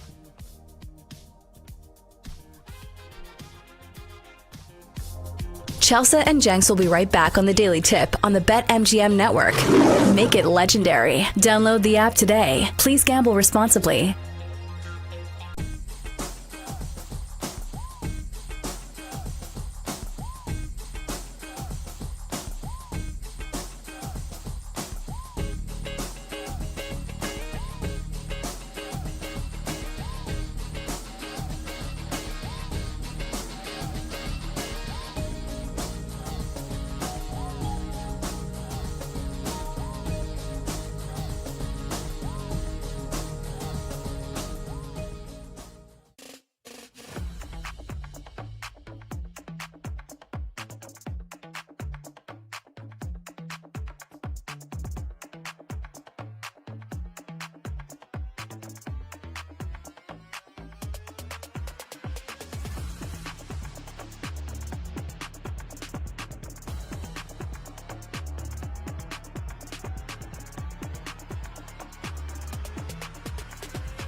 Grab your coffee and wake up with the Daily Tips, Michael Jenkins. I always stay away from the hot team in the offseason. Whenever you see everyone piling on praise, it just feels like a sucker back. Can you dig it, sucker? And Chelsea Messenger. I don't want to lose to somebody dumber than me. Yes. When you're in an office pool with somebody playing fantasy football and it's somebody who just puts it on autograph, like, oh, I don't watch football, whatever. I don't want to lose to those people. The who? The her. For the best wagertainment here on the BetMGM Network. Hey, Dad, don't forget about me, the dogster. Sponsored by BetMGM. Make it legend. Wait for it. Dairy. Download the app today. Please gamble responsibly. Time to finish strong, baby. Hour 3 on the Daily Tip on the BetMGM Network. Good morning. It is a Wednesday. Coming up in our final 60 minutes, we will set the stage. Day 2 of the Major League Baseball playoffs. After yesterday's action, which was really great all day long, we get to do it all over again today. In 20 minutes, even more coverage with the bald and beautiful Cody Decker. And finally, the Nongster is riled up and ready to go along with our best bets. Maybe we'll handicap the series between Chelsea and Dunkin' Donuts. All of that comes your way at 8:40. Also, welcome to our audience on Stadium. Great to have you along with us as we stream our final hour. As we always do, if you'd like to do the same, it is easy. Just go to BallySportsLive.com or download the Bally Sports Live app. We are also on YouTube TV, DirecTV, Amazon Prime, Samsung TV Plus, and other platforms. Here we go, Chelsea. What did we see yesterday in Cleveland? The Tigers handling their business against the Guardians. It was close. 2-1 the final. The Tigers minus 170 on the money line, and the under hits with the total set at 6. Detroit getting it done with their ace, Tariq Skubal, and some small ball in the 7th. 9 more here today. A bunt dropped down by Zach McKinstry. Noel will go to first, and Detroit takes the lead. Call courtesy of ESPN. So that is the difference. And then Tariq Skubal. What else can you say about him? Just masterful yesterday. It was so much fun to sit back and just watch him work. Watch a man at the top of his craft pitch the way that he did. 7 2/3, 1 run on 3 hits, strikes out 14, throws 107 pitches. That is a season high. In the 7th, he still hit 101 on the gun, hit 98 miles an hour on the gun multiple times in the 8th. 5 strikeouts in a row late in the game, including 8 of 9 at one point. And Chelsea, the Tigers still won by a single run, so the Guardians were in it. But Skubal was he was about as good as you can be yesterday. Yeah, he absolutely carried this team to a W. He put his team on his back, and he struck 14 batters out in the process. And I understand this Guardians offense is not good, but still, this felt like a massive, massive win for the Tigers simply because of the team that they're facing. Because think about it. These two teams faced each other, it felt like 16 times over the last month in the season of baseball. And it was the Guardians who won that division after having a 15.5-game deficit to guess who? The Tigers. So it felt like to me that this was a mental hurdle that the Tigers needed to get over. And especially for Tariq Skubal, who had, some games in this series in the regular season against the Guardians that weren't particularly memorable. It's not that he didn't pitch well. It's just he had some weird errors where he tried to hike the ball between his legs to first base. He had that scary moment where he hit David Fry in the face. So it felt like a good cleansing moment for Tariq Skubal. You could see the emotion on his face. But I will say this. It took an absolute masterclass performance from Tariq Skubal for the Tigers to win this game. And in fact, when he came out of the game, the Guardians still had a chance. Yeah. So I think that is the scary part about, this series moving forward, is that the numbers certainly go in the Tigers' favor because teams who win game 1 of a 3-game series in the wild card round since it started in Major League Baseball are 18-2. So that certainly goes in the Tigers' favor. But if anybody has voodoo magic who can, turn around that trend, it's probably the Guardians.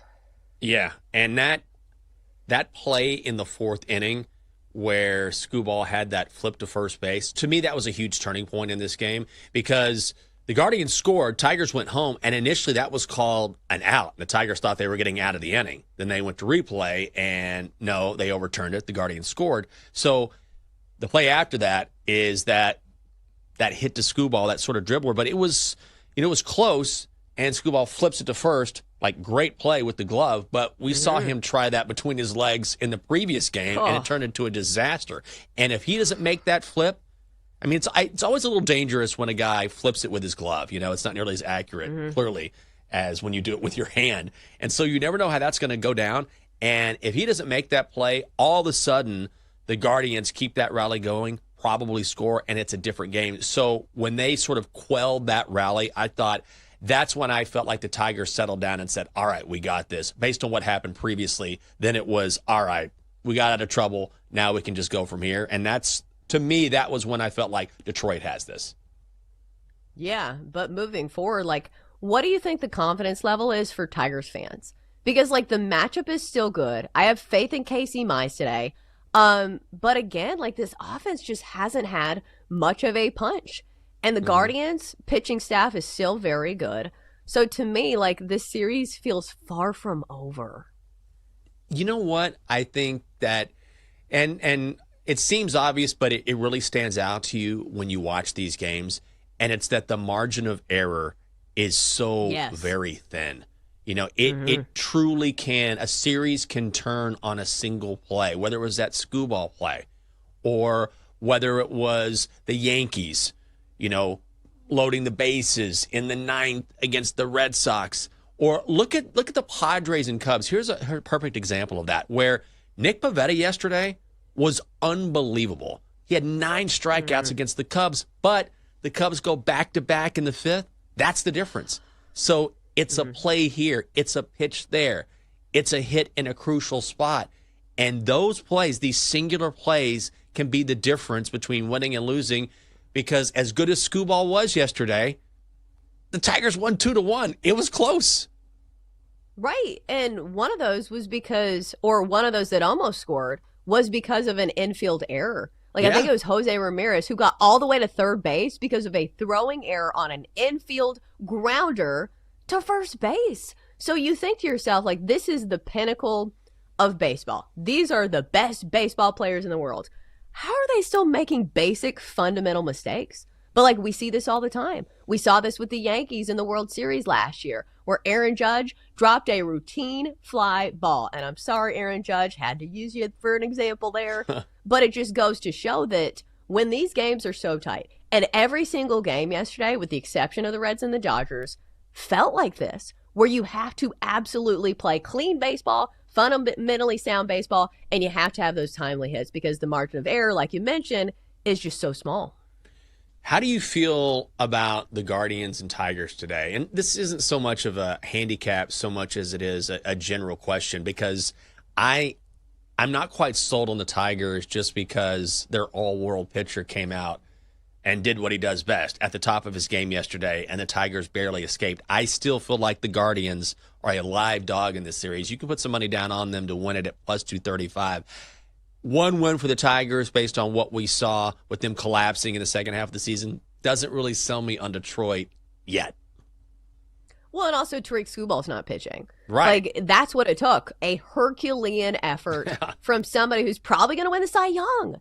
And you still almost lost that game. So, like, Casey Mize is still a very good pitcher. But here's the good news. As bettors, you don't have to simply bet on a side. You can bet on a total. And Jenks, doesn't this feel like an under-bettor's dream? When you have both sides who have trouble scoring runs, both these pitching staffs who have been amazing. There was a stretch for the Guardians where they had 19 straight outings where the starting pitcher allowed 2 runs or fewer. And then you have the Guardians on the offensive side who have the lowest on-base percentage of any team in the postseason since 1968. So, Crazy. like, lucky for us, we don't have to pick a side. We can simply say, hey, I think this is going to be a low-scoring game, so I'm going to hit the under 7. I'm going to do that as well. In fact, I think unders are going to be the play for me throughout a lot of the postseason. I just feel like, and then that's not always the case, but it feels like when you look at the particular teams involved, like the Guardians, like the Tigers, even the Padres are a team that, they have some big bats, but they really play small ball. So I think we might see another under today in Chicago. So I'm going to look at those moving forward. and especially in this game. Let's continue in the American League, where the Red Sox pull out the small upset over the Yankees last night in the Boogie Down Bronx, 3-1. Red Sox plus 115 on the money line. Low total again, set at 6.5. Under hits. Boston's offense struggles and then gets going in the 7th, down 1-0. Yoshida sends one to center field. Rafaela's going to come in. Sogard to the plate. Masa Yoshida delivers.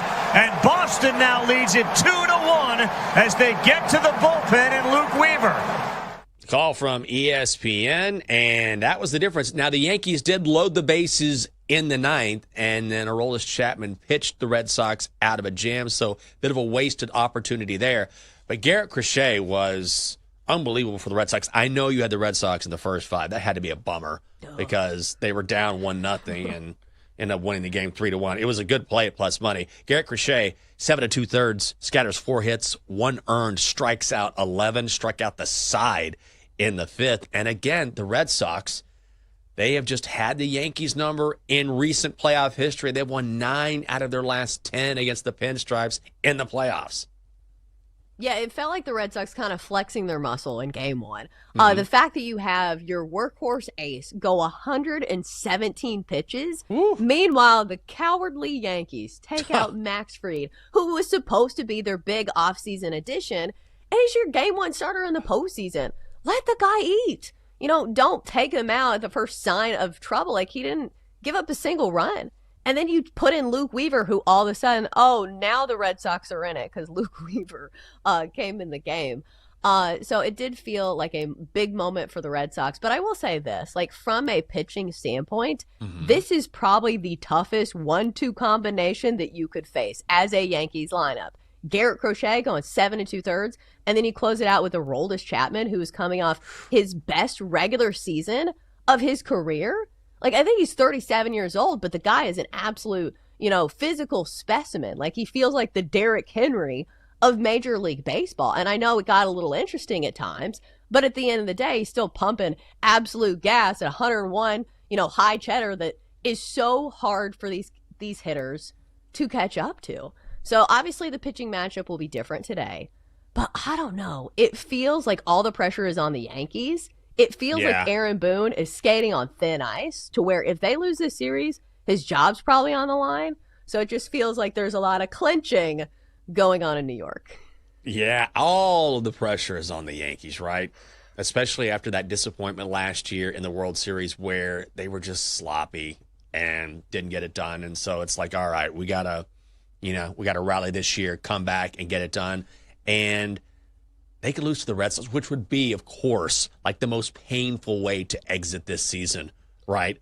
Like, not only did we not make it back, did we not get a title, did we not make it to the ALCS, we lost in the wild card round to the Red Sox, of all teams. Like, all of the pressure is on the Yankees. And that's why I kind of like the Red Sox tonight, again, especially at plus 150. Like, how in the world is this rivalry game in this series set up where you can get plus 150 on the Red Sox, and I believe the Yankees are like minus 185. I know Carlos Rodon is on a mound. Okay, he's great. But that price is ridiculous. And when you consider the mental hurdle that the Yankees have to get over, I think that's a real thing. I'm going to be on Boston.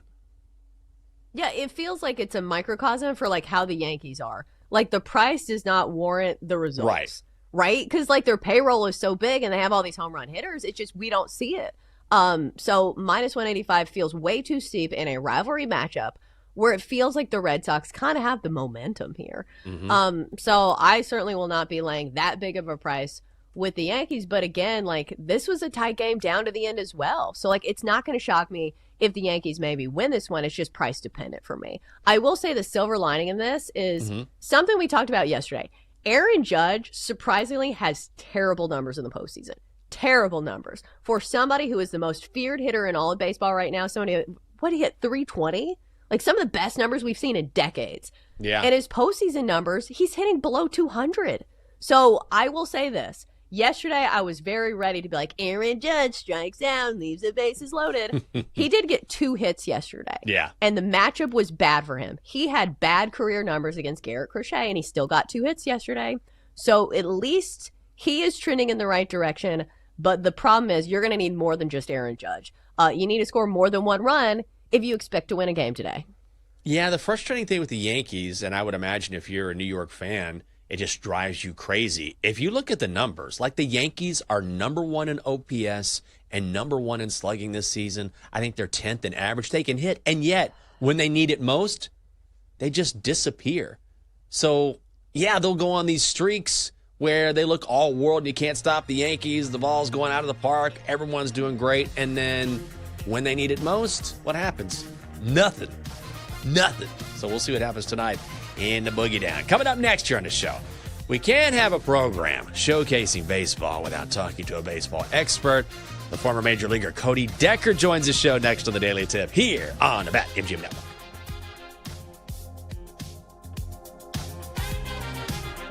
Chelsea and Jenks will be right back on the Daily Tip on the BetMGM Network. Make it legendary. Download the app today. Please gamble responsibly.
Welcome back to the Daily Tip with Michael Jenkins and Chelsea Messenger on the BetMGM Network. Make it legendary. Download the app today. Please gamble responsibly. Welcome back on a Wednesday, the Daily Tip on the BetMGM Network. Hope you're having a great morning. Appreciate you waking up with us. Coming up on the show, we'll get an expert opinion on baseball's postseason when we bring in the bald and handsome Cody Decker, live from L.A., I believe. Chelsea, what was going on here? This is my question to you. Yesterday, I decided Tuesdays are a day when I usually finish early. I'll pop around the neighborhood, have a drink or two. And yesterday was the perfect day to do it because there was baseball on. So I popped into a place I normally don't go to, and I was waiting on the lovely Catherine. And the bartender comes over, and he's talking to me. And so after about an hour, they went to have bingo. I'm like, I don't want to be here for bingo. I'm having bingo in a bar. It sounds awful. I was like, I'm going to get out of here. And this guy goes, are you coming back later? And I was like, maybe like 50-50. He goes, you should definitely come back later. I was like, oh, I might. He goes, like really late. Like it gets wild in here. And I was like, okay, I'm definitely not going to now. Like, I don't know what's going on there. I don't want to know. Whatever it was, it sounded a little shady when someone's like pressing you, come back later. It gets kind of wild in here. I was like, that's my cue that I will not be coming back later. So I went elsewhere. Yeah, this doesn't feel super relatable to me as like weird. A mom in suburbia. The only thing I can like relate to this is when Jake was playing in New York one year, we went to a restaurant that turns into a club at night. Do they do this in DC where they have like these fancy restaurants that turn into like a legit like club, you know, that has like flashing lights and like the bass booming? So I didn't believe it. I was like, whatever. They probably play some music. No.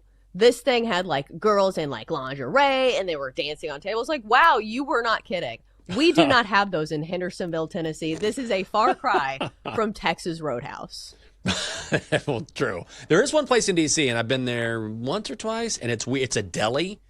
And on the back wall of the deli, it's like a big freezer door. But at night, you go in the deli, and they open up that freezer door, and it turns into this huge room that has a bar inside and a dance floor, and you would never know. But the front is just a deli. It's kind of crazy. This was not that place, but didn't feel good about going there late. I will not be doing that. What I will be doing, though, is watching more baseball today. And before we do that, we got to bring in Cody Decker, Major League Baseball analyst, former Major League Baseball player, bald and handsome. Live from L.A. You're out in L.A., Cody? No, I'm in New York City. Flew back last night. Why doesn't Double D know these things? I told him. Oh, okay. I kept Bad hearing producer. L.A. Bad producer, Double D. Yeah, better than this, Double D. Come on. What are we doing here? All right, so let me ask you about baseball, obviously, and the Tigers.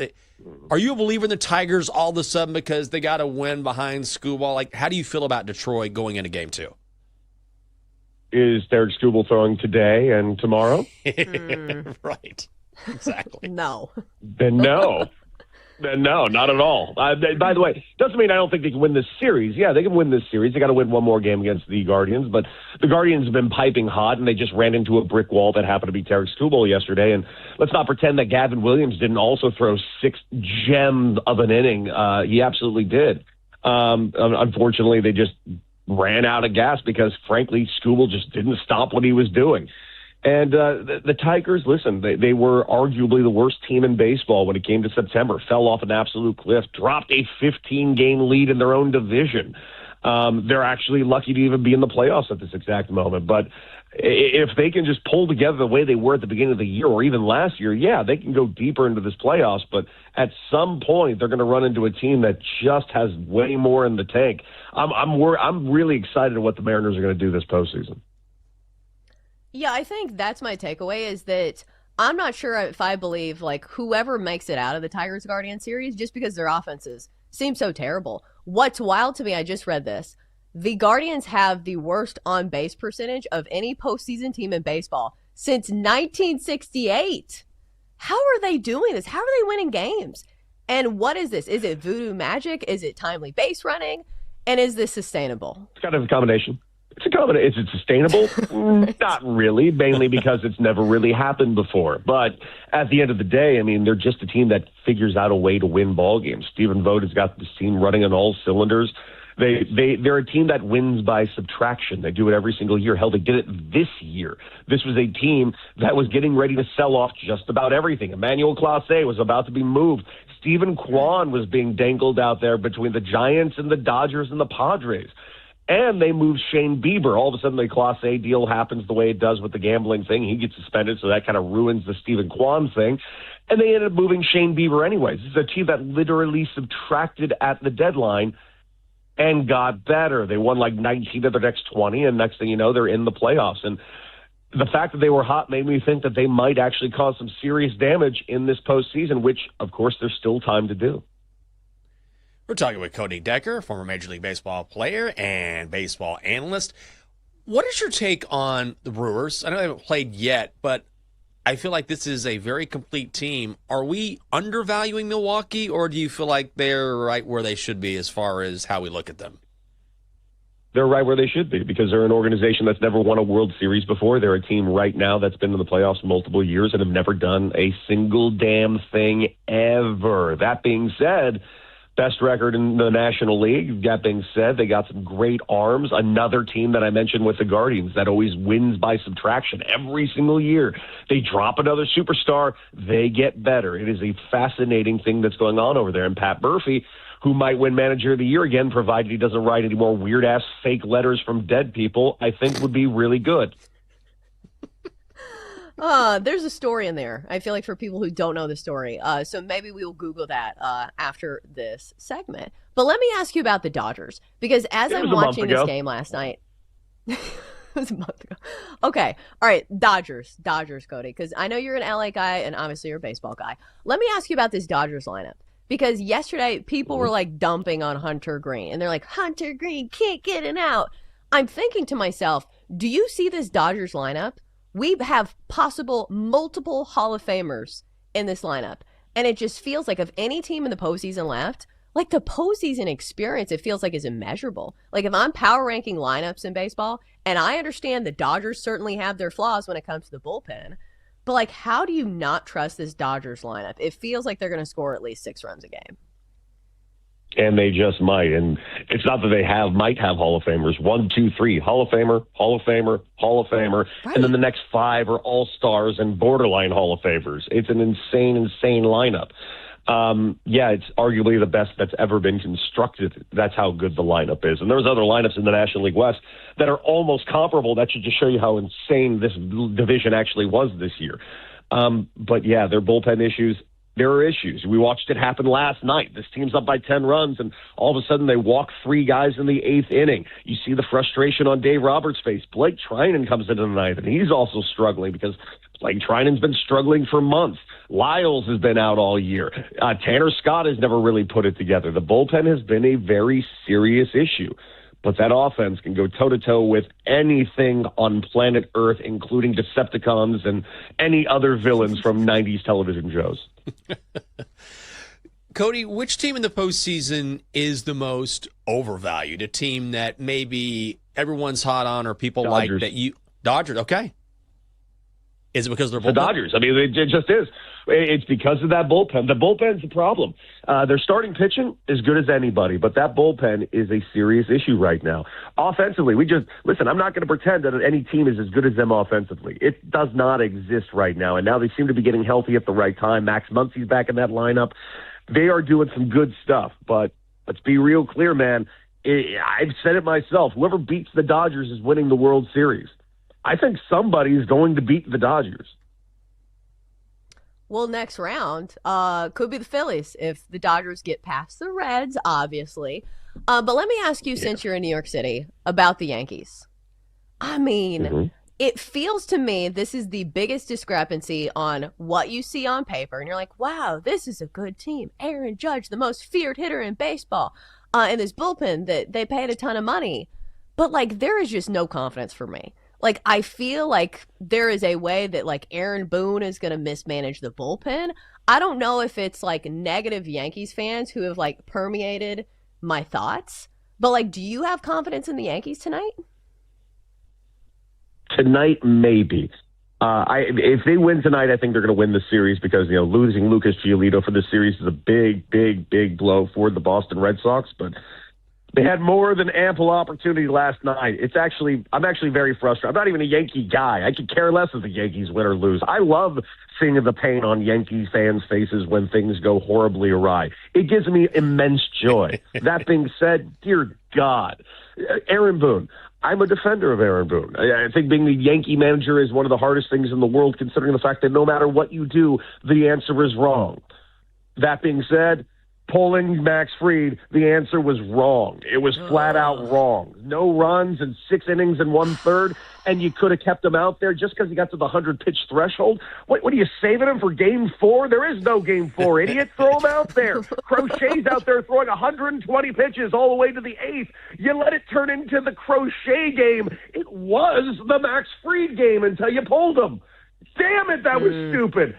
And, of course, immediately Weaver giving up 2 runs, like as it was written in a very terrible and obvious script.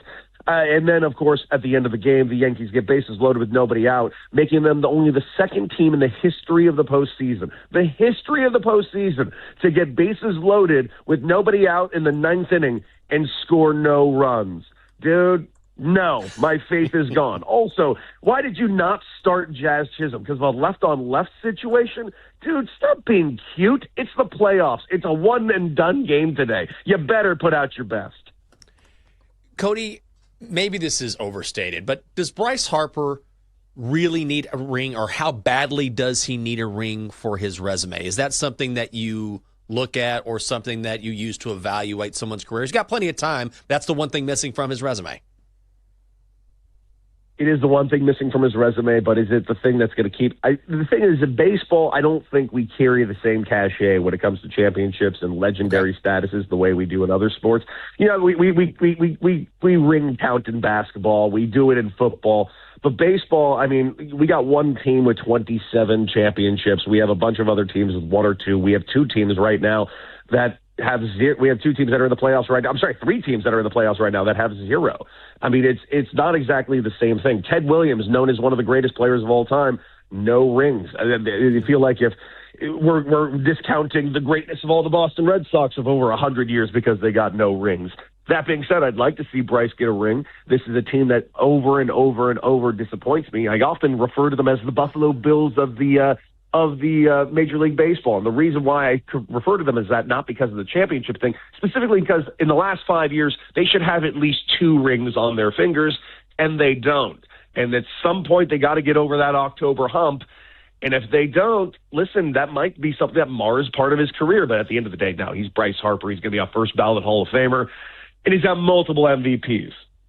But for the love of God, Philly, please move forward this October. Jesus. I'm sorry, I thought you were done there. All right, so we have a minute left, but I want to ask you about Ohtani. Like, it feels like every time we hype him up and it feels like too much, he still delivers. He hit 2 home runs last night. How do you even explain this?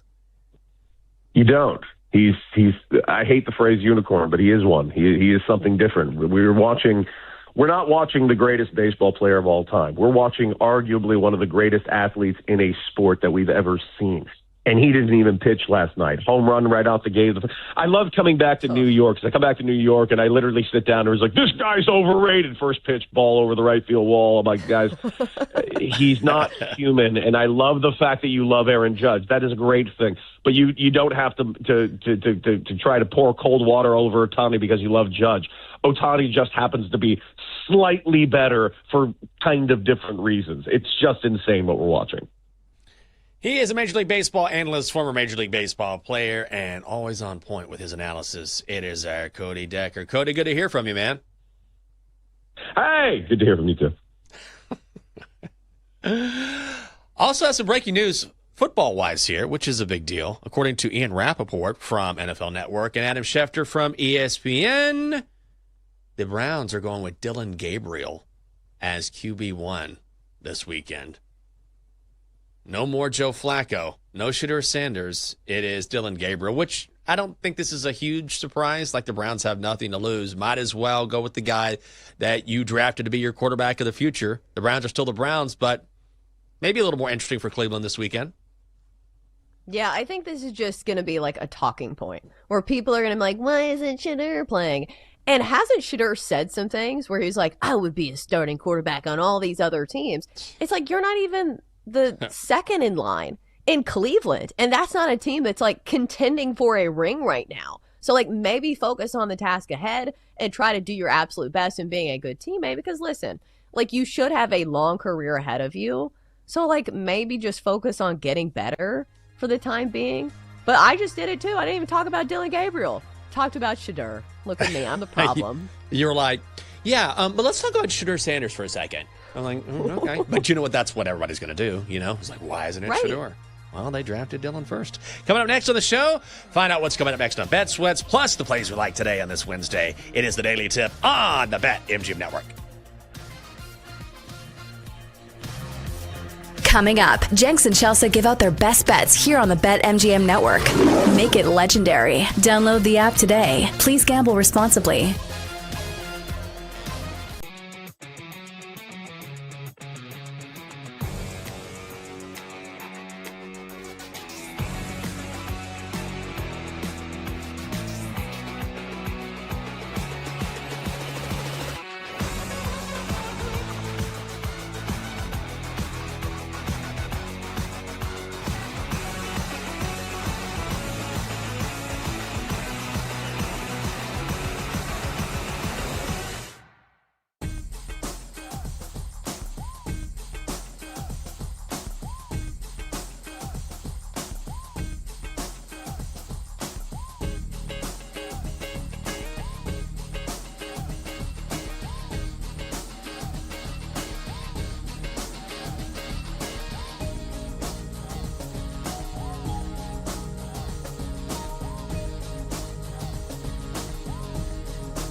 Let's get back to the Daily Tip with Chelsea Messenger and Michael Jenkins on the BetMGM Network.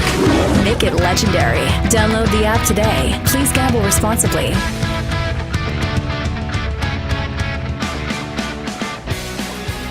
Welcome back on a Wednesday. Ladies and gentlemen, let's get it going with Double D. Come on, Double D.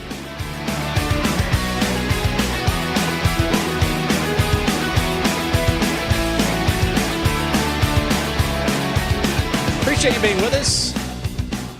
Daily Tip on the BetMGM Network. I'm Michael Jenkins. She is Chelsea Messenger. Got our best bets coming your way. Have you been following these YouTube TV carriage disputes, which are really fascinating? I mean, we both have YouTube TV, right? Hulu TV is involved as well. Like, they've gone back and forth with NBC Universal, and that agreement was going to expire at midnight, which means you would be without NBC, Bravo, USA, CNBC, Telemundo. They negotiated an extension, so they haven't come to an agreement, but they're going to continue to negotiate. Those channels are not going to go dark. But here in D.C., Monumental Sports Network, which broadcasts all the Caps and Wizards games, done. They could not come to an agreement, and it doesn't look like they're going to come to an agreement. So now, if you want to watch the Caps and Wizards here in D.C. or the Mystics, then you're going to have to purchase an individual streaming package from the Monumental Sports Network app because they're not going to be on YouTube TV nor on Hulu. And that sort of looks like it's going to be the wave of the future. You can still get them on an upper tier package on DirecTV, but a lot of these streaming companies are deciding that these regional sports networks are not worth negotiating with, and they're dropping them like flies across the country. So it's just sort of a change in how things are done. But it's strange, especially having worked for NBC Sports Washington, which then became Monumental Sports Network. You can't see these guys. Yeah, and it's definitely not something great that sports fans have to deal with. Jenks, Right. please tell me you saw the banner that went across the screen during the Ryder Cup. And I quote, it said, YouTube TV is at it again. At it again. I said, who wrote this? Like an intern? Like an 8th grade boy? YouTube TV is at it again. Like, they literally said that. And they said, whatever, they're going to stop coverage of this channel. And I had a good laugh because of the phrasing. So they are not holding back any punches. They're definitely throwing the daggers at YouTube TV. And they should. It's so funny you said that. We were sitting on the couch. We said the same thing. At it again? What? They're at it again. These guys are at it again. God, YouTube. You know who we're talking about. At it again. I was like, who's... And this is done by NBC. You go to getyourchannels.com. So finally, I saw this message so many times. We were watching, after the Ryder Cup, we watched Dateline. And of course, during Dateline, I'm like, all right, I'm going to go to this website. And it's from NBC. And you can click on something on YouTube. You can click on an X link. You can click on an Instagram link. And all it does is immediately send a message to YouTube TV. Like, hey, what are you guys doing? Work out something with NBC. Quit being at it again. Or whatever it was. But that was a very funny comment. I can't believe that came from NBC Universal. What are we doing? They're at it again. That's what I thought. It just felt very aggressive and very juvenile. So, that's the thing. I get it, though. If you're going to be exasperated over somebody, yeah, I'm exasperated. Because hasn't this been a headline for, the past few months when it comes to several channels? They did this with Fox, too. Yeah. So, YouTube, stop doing this. Yeah. What are we doing? What are you guys doing? It's so weird. Then what is your take on this? The whole monumental thing?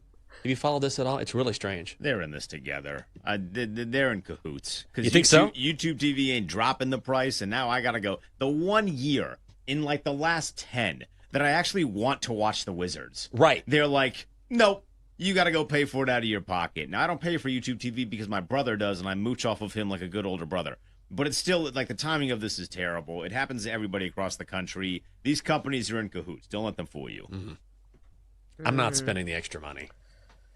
I'm not spending $179 a year to stream the Wiz and Caps. I mean, I'll figure out something. I don't know. But that's a lot of money on top of all the other money I'm paying for streaming services. So I don't know how I'm going to watch these games. Maybe I'll just pop into the bar or something. I don't know. I got to figure something out. Coming up next on Bat Sweats, Joe and Sammy P react to yesterday's Game 1s in Major League Baseball. They've got their favorite plays today. Nate Collins is along at 9:20. Davis Matek is in at 10 to talk fantasy football. And former outfielder Kevin Pillar joins the show at 11 o'clock. All right. It has been a good week betting-wise, so let's keep her going. Time to place your bets. Nothing but winners, Chelsea. All right, we're at it again, betting on some unders in postseason baseball. So today, best play on the card for me is going to be the Tigers and the Guardians, under 7. So we're playing this up to 7 just to get a round number at -136. I do think it's worth it. But we saw that unders were certainly the play in day 1 of these wild card series, with 3 of these games going under a total of 4. And especially for the Tigers and Guardians, because you have the under better's dream of great pitching and pedestrian offenses. So today we get Casey Mize, who certainly is not Tariq Skubal, but he has good numbers, 14-6, 3.87 ERA. And then Tanner Bybee, who's going for the Guardians, has great numbers against this Tigers lineup. In back-to-back starts against the Tigers last time around, only a single earned run allowed over 6 innings of work in those 2 starts. So I think the pitching matchup is good. And plus, here's the thing for the Guardians. Like, you watch these games and you're like, how are they winning games? And a lot of it is like, errors and base running. But the bottom line for me is that this is not a sustainable model when it comes to scoring runs. The Guardians have the lowest on-base percentage of any team in the postseason since 1968. This is not a good offense. So maybe they win the game, but I'm not trusting them to score a run. So I think any way you slice it, this is an under game. Under 7, and the Guardians-Tigers, best bet of the day. Oh, man, I will be on that as well. In fact, the last 5 times these two teams have played, 5 straight games, 7 or under. And it's playoff baseball. You talked about it. I'm going to be on this as well. Love this play, under 7 in Cleveland. I'm also going to go Dodgers. First 5 run line. Now, it is a little juicy, -154. This price keeps going up. Obviously, taking on the Reds, but all signs point to L.A. If you want to take L.A. on the run line again, I don't mind that. You got Zach Littell going for Cincy, Yoshinbu Yamamoto going for the Dodgers, and Yamamoto has been virtually unhittable in the past month. In his last 5 starts, a total of only 4 runs. That is over 34 innings pitched. Faced the Reds back in July, allowed a single run over 7 innings. Zach Littell for the Reds on the road this season, pretty good, 7-4, 3.92 ERA. But those Dodgers bats, as we saw yesterday, are just lethal. They are also the 5th best team in the first 5 in baseball this season. I'll bank on them to get off to another hot start and avoid that Dodgers bullpen, which is the one real weakness of this team. Let's go Dodgers first 5 run line. It is -154 and getting more expensive by the minute. Let's play this Dodgers lineup in some way. So for me, I'm going to go Dodgers team total over 4.5 runs for, I believe it's -125. Because the thing for me is that even though the Dodgers do have some flaws with their bullpen, this lineup has to be the best lineup in the postseason right now. Maybe it's not based on the numbers of the regular guys that I'm trusting. Look at Ohtani last night. He had 2 home runs. And that was the Reds' ace of their staff in Hunter Green. Hunter Green lasted 3 innings last night. So not only did we have a poor showing from Hunter Green, they also had to use the bullpen a ton. So when you have Zach Littell going up there, like, how do you think he's going to do against future Hall of Famers? I don't care how good of a pitcher you are. This lineup has made plenty of great pitchers look really terrible. Then you get to the Reds' bullpen after Zach Littell. I just think it's going to be a hit parade once again in LA. I'm going to go team total for the Dodgers over 4.5 for -125. Let's cash and keep this winning week going. Guys, if you want to check us out, it's easy to do. We stream on YouTube along with every other show on the BetMGM network. We make it easy for you. Like and subscribe. Or you can always listen on the Odyssey app. Before we find out what's coming up next on Bet Sweats, I think we have Joe O today. Maybe. Coin flip. We'll find out. We're going to find out soon enough. Before that, let's bring in the doctor, find out what he's up to. Good morning, doctor.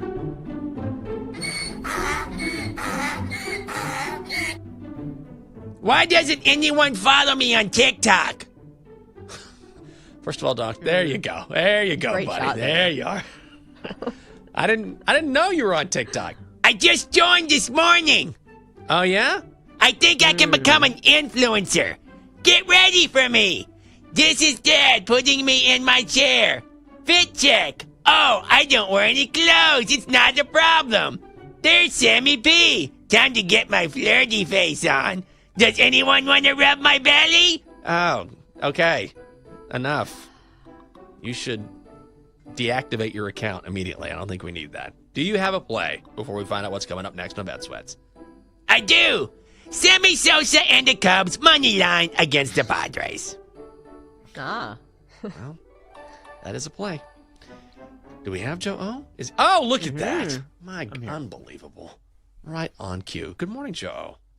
There's the donkster at it again. At it again. At it again. So annoyed. We need a banner.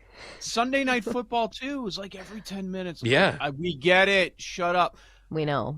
I'm trying to talk myself into it, I think. I'm like, there's no way they're going to take away Sunday Night Football, right? Or the college game on Saturday night that they have now, usually a Big Ten game. I would think not, but we keep seeing it. Like you're talking about your experience out in D.C. Here, for me, because I'm just like done with it. I'm like, I don't care. I'm not leaving YouTube TV now. I can't see the Bulls. I can't see the White Sox. Like, so it's the same situation at a lot of different places. People are fed up, man. We cut the cord originally to like save money, right? Yeah. Like this was the new thing. And now if we add up all the apps, we're probably paying close to double. 1,000%. We're the idiots. I know. We're at it again. Yes. But that's the thing. I will say it was nice yesterday being able to watch every baseball game. Because that's my one knock on baseball. Usually, it's hard to watch. Yep. Well, Joe O, at it again. Have a great show. Good to see you. Yeah, we're all in this together, right? Just the prices just keep going up. You guys got to figure it out. That's it for us on the Daily Tip on the BetMGM Network. For Chelsea, I'm Jinx. Have a fantastic Wednesday. You've been listening to the Daily Tip on the BetMGM Network. Make it legendary. Download the app today. Please gamble responsibly. If you missed any of the show, listen back anytime on the new and improved Odyssey app.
time to sweat with Joe O and Sammy P. Get ready to fire. This is Bet Sweats on the BetMGM Network. Rolling out, flinging it. Pacheco finds his way to the end zone and a Kansas City touchdown. Looking to strike, pass, caught. Juju Smith-Schuster and a Kansas City touchdown. Welcome in on this Wednesday. Joe Ostrowski, Sam Panayotovich with you for the next 3 hours. Just like every Wednesday, Nate Collins will be dropping by in 20 minutes. We will do power rankings, college quarterbacks that you trust. I found this to be very challenging, getting to 3 that you truly trust in this era of so many teams, so many players changing spots. Davis Maddock will drop by. We'll have a guest from Foul Territory. I believe it's Kevin Pillar. He'll be dropping by to talk about everything that went down in the wild card games yesterday. We've got another full slate today. I'm sure some teams will be eliminated today because that's the trend. That's what usually happens in this best of 3 scenario, at least with the small sample that we have. And of course, we'll look at game number 2 today. Another full day of baseball. Gotta love that. Sam, good morning. I do wish we had more of this because the deal has been like, okay, you get it for 2 days. You get 2 days of 4 games per day. It starts an hour after we're done with work for the most part, and it goes up until basically the wee hours of the morning when you have a West Coast team play. And I wish we had more than 2 days. Every game was close, too, until the nightcap. Tigers Guardians is tied late. Padres Cubs is tight late until the Cubs added that extra run to make it 3-1. Red Sox Yankees is close late. I ended up piling on Boston because I got convinced in a group thread, which I'm sure we'll talk about at some point over this 3-hour show. All the Boston boys are like, gotta bet Crochet, got it, War Pig. I'm like, all right, fine. I'll bet it if you leave me alone. So I ended up. You were laughing at us. You're like, no, everybody's on the Red Sox. No public dog. I'm not doing it. And then he jumped in. I got there. I did get there for sure. At plus money, I thought we were going to lose 1-0 though. There's nothing quite like sweating a 1-0 loss in baseball in the postseason. But the Red Sox did get that big hit. Of all people, it's Masataka Yoshida, the forgotten son, in Boston with the 2-run single. And then how about Chapman late? Good grief, man. Mm-hmm. He gets the bases loaded in the 9th, nobody out, and then gets out of it. I'm like, all right, that was easy. And then the Dodgers roll late. I will say, though, I forgot how easy it is. Just pick the team that hits more homers. I forgot that's all that goes into handicapping baseball in the playoffs. Yeah, sure. It's that simple. At least with the Dodgers game, they hit 5 bombs. Well, here's the other thing that I was like, oh yeah, this is easy. Wild card round, just play the unders. We had under Detroit, Cleveland, under Chicago, San Diego, under Boston, New York. And then you want to stay away from the unders in the Dodgers games because they might score 10 like they did last night. And they hit 5 bombs. 2 from Motani, 2 from Teoscar Hernandez, 1 from Edman. It's like boom, boom, boom. And the funny thing is, if you stayed up and watched that entire game, I know it looked bad, 10-0. That's really bad. But then all of a sudden, I'm like, wait a second. The Reds have a chance here. Once you got into that Dodgers bullpen, that was the question going into the playoffs. And it was a question, even when the score is 10-2 last night, ends up being 10-5. In that 8th inning, the Dodgers walked 4 dudes, and they went to 3 different relievers in that inning. That's going to be probably the only question we have about LA. And that's probably, if it's an earlier exit than expected, that'll do it. They are a beer league softball team, the Dodgers. So they had 15 hits last night. That was more than both teams in every other game. Mm-hmm. So, like Tigers and Guardians had 9 hits combined. Cubs and Padres had 10 hits combined. All right, Boston and New York had 15 combined. So they tied the Dodgers 15 hits. You have to outslug them. They remind me a lot of that 21 Braves team that you and I made money on. Pitching might be questionable, but they're going to score. And you have to outpace them. I played a lot of 16-inch in my day. The best teams were the ones that just slugged and kept on coming. We know the pitching staff is weak, but you got to out hit them. And I had Corby on last night, chicken dinner, and he's like, I don't know why nobody wants to bet the Dodgers. And he's literally betting 5-1, 550, 6-1 World Series. And I've just never been that guy to bet the favorite or one of the favorites. I guess they're not the favorite because Philly is favored to win the World Series at BetMGM. Mm-hmm. But Corby is just banging on the table saying, go grab Dodgers. 5-1, 550, 6-1. And I'm just not that guy. Mm-hmm. But maybe he's right. Maybe he is right. There is a bit of a difference this year compared to those other years. I think he brings up a good point. People don't want to bet the Dodgers, right? They're just sitting there and they're like, oh, yeah, they won again. Or we're trying to come up with reasons why you should take Cincinnati. Oh, Hunter Green. Got Hunter Green. This is the game they could steal. No, Hunter Green was done after like 3 innings. I think the point that he's bringing up, though, is a lot of these other years, when it's Dodgers as a favorite, what was the price? Wasn't plus 550. No. Wasn't 6-1. That's the difference. And we know that when the Dodgers advance here, they beat the Reds, they're probably going to become the favorite. At least they should be over the Phillies. It's just they have the extra series thing, a little bit of a question mark. There's a small percentage chance that they're going to end up losing the series. So that's the reason why. That's probably something worth revisiting. I've never been that guy either, but it's also not plus 250 at the start of the playoffs like we see many other years. We're getting, much better numbers than that.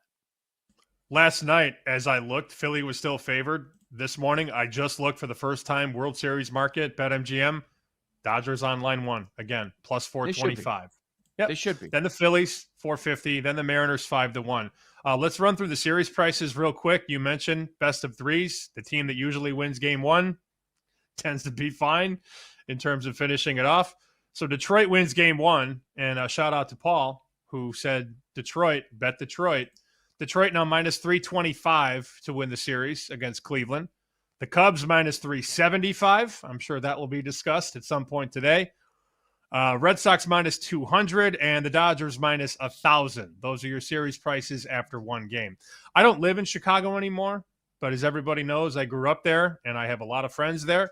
I didn't realize, though, until the end of the game, how many Cubby Chubbies I had on my timeline. Oh, my God, dude. What do you mean you didn't realize? Are you serious? At one point. You started your Twitter account in Chicago. When you started your Twitter account, you worked at the Cubs flagship. What do you mean you didn't realize? Of course you have a lot of Cubs people on your timeline. I looked for 20 straight tweets. 18 of the 20 were either play the song or the W flag or the Go Cubs Go. And I'm like, oh, you go on Bet Sweats, talk about the Padres. I felt good. I mean, you feel good, 1-0. Oh, Matthew Boyd, he was out in the 5th inning. But all it took, 2 swings. Pivetta had 2 mistakes in that game, and that was enough. Suzuki and Kelly, Cubs win, play the song. They're singing Go Cubs. Mute, mute, mute, mute, mute. It wasn't Pivetta's fault. Nope. He was really good. He scored 1 run.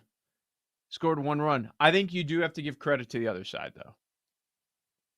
Yes, the timely hitting. Counsell was perfect in that game. Here's the thing going into the series. Everybody talks about the Padres bullpen. We're guilty of this as well. Padres have the best bullpen. It means so much in the playoffs. It's a big advantage. What was not being paid enough attention to is that the Cubs bullpen in the second half of the year has been awesome. And the way that Counsell played that yesterday and the order of the guys that he used did a really good job. Because when he pulled Boyd, I think there were a lot of questions like, whoa, there's a lot of game left. What did he go? Like 4 plus, 4 1/3, something like that. And then he ended up using 4 different. Palencia. He went to Palencia, right? First. Yeah, went to Palencia. He ends up going to 4 relievers. Each of them went at least an inning, but Palencia the longest. They didn't give up a hit. What'd they go? 4 2/3, I believe. 4 2/3 of hitless baseball. That was perfect. I don't think this Cubs bullpen is getting enough credit. That's why I think your Padres ticket is in trouble now. No doubt. I also, look, we watched a lot of baseball, you and I, from May until August. then football starts. And you kind of forget some of the things that you've learned over the season. When the Cubs had a lead, I felt really bad. And here's why. Everything in the air is caught in center field. Everything. Sure. That guy, Pete Crow Armstrong, catches everything. I'm sitting on the couch watching the game. I'm like, oh, that's in the gap. Oh, no, he caught it. It looks like it's a line drive in the gap, and he just glides over, catches it. And then up the middle, I mean, these guys are sucking up everything on the ground. That's a very good defense. I think it's a little underrated. I also kind of forgot how good they were. But trailing 2-1, I was hoping for a rally, and everything that was hit in play was an out because their defense up the middle, short, second, and center is very good. They're as good as anyone. Yeah. Horner and Swanson up the middle in the infield. Fantastic. That's where you put your best defenders. So Cubs win over the Padres. We didn't mention the Detroit game. Like I'm sure a lot of people, even though Detroit was favored in the game, maybe a little surprised because of what we were seeing at the end of the year. Scooble. I felt good. I was on the under 6. We remind you. I felt good. My only concern is don't go to extras. Just don't go to extra innings, and we're going to cash this ticket. Thankfully, 2-1 lead late, and we cashed that ticket by Detroit. But, I mean, Scooball, he goes almost 8 full innings. Gavin Williams was good too, man. I don't think he gave up an earned run. He was terrific on that side, but 3 runs scored in the game. 2-1. Again, these low-scoring games. You're also going to see that in game ones when you got all of the aces going, and they're going to push those aces a little bit more because it's not a best of 5. It's not a best of 7. With your ace going, you got to win this game. And as we turn the page to Wednesday, here are the totals. 6.5, 6.5, 7.5, 8. And you know which one's 8. That's Reds and Dodgers. I cannot wait to break down Bayo and Rodon today with Jake. Those are 2 of our guys, Brian Bayo and Carlos Rodon, 6:08 Eastern. Let's go. Whew. Dodgers already almost $3. Rodon, $1. I see 85 out there. Oh man, that's going to probably get to 2. Yeah, it might be on the dog on that one. I mean, first blush, how many game 3s do you think we're going to see tomorrow? 2. I'd make the number 1.5 and I'd juice the over. Yeah. 2's probably fair. Bullpen game for the Cubs. So Cease, I mean, how are we not taking San Diego plus money today? Don't you have I watched San Diego yesterday. I know. Like they just can't. They just can't hit. I don't want to say that. Ring the bell. Bullpen's going to do it again. They can hit. They're just not hitting. Yeah. I also thought they had a runner at third, nobody out, up 1-0. They can't get that run across, and then they just never threatened again. It was maddening. I'm inclined to think that Cease would be okay today, but I don't know, man. He's got that White Sox blood. Maybe he's ready to wave the flag and hit the golf course. Yeah, we'll break those games down, but my first thought is if we're going to see game 3s, it's going to be these first couple games today where the team down wins. We'll see. We'll see. A lot of fun, though. Enjoy those games all day long. We've got to get some NFL news. Some big news, I think, even though they're saying likely, nothing official. We saw a big move in the market on a couple of games. We're going to break those down later this hour. But now it's Lamar. 2 to 3 weeks. You thought it couldn't get any worse, Ravens fans? Now you don't know that if QB1's going to be out there. And you are now a dog against Houston. I didn't think it would go through Pick'em. We had this conversation yesterday. What does it go to if he's out? And I thought Baltimore 1. And here we look up this morning. 1, 1.5, 1.5, 1.5, 1.5, 1.5. So the look ahead number was 9.5. They reopened it 6.5. And now we're 1.5 the other way. They're not saying Lamar Jackson's worth 8 points, but if you do the math, it's right around there. From 6.5 on the Baltimore side to 1.5 on the Houston side. I don't know that he's worth that much, considering how bad their defense has been. That's a massive move. Not many quarterbacks will justify a line move like that from 6.5 to 1.5 the other way. And you were going to have Lamar in a desperate spot. Lamar with a 1-3 record. And now what do you have? You might have that desperate feeling in the building, but so what if Lamar's not out there? Matabuke's out for the season too. Massive news. Gets worse for Baltimore. So we'll continue to break that down. I watched the entire Houston Texans game. I wasn't impressed with them first 3 quarters. They pulled away in the end against one of the worst teams in football. Okay, congratulations. So what do you do with that one? We'll talk about it. Nate Collins, weekly guest here on Bet Sweats. He's going to drop by next. He was there, UVA, Florida State. We'll hear about the entire experience on the BetMGM Network.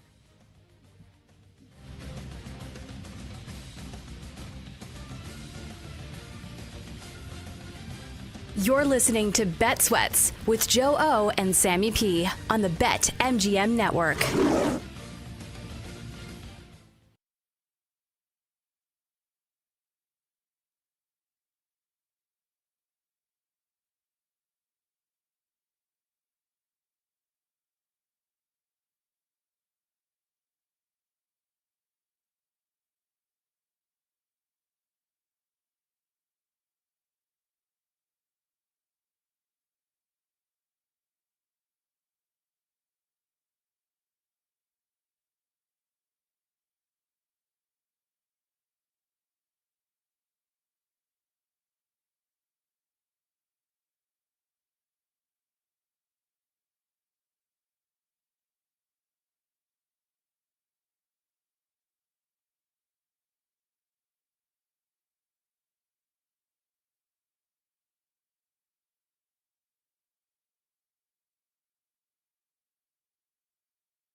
Welcome back to Bet Sweats with Joe Ostrowski and Sam Paniotovich on the BetMGM Network.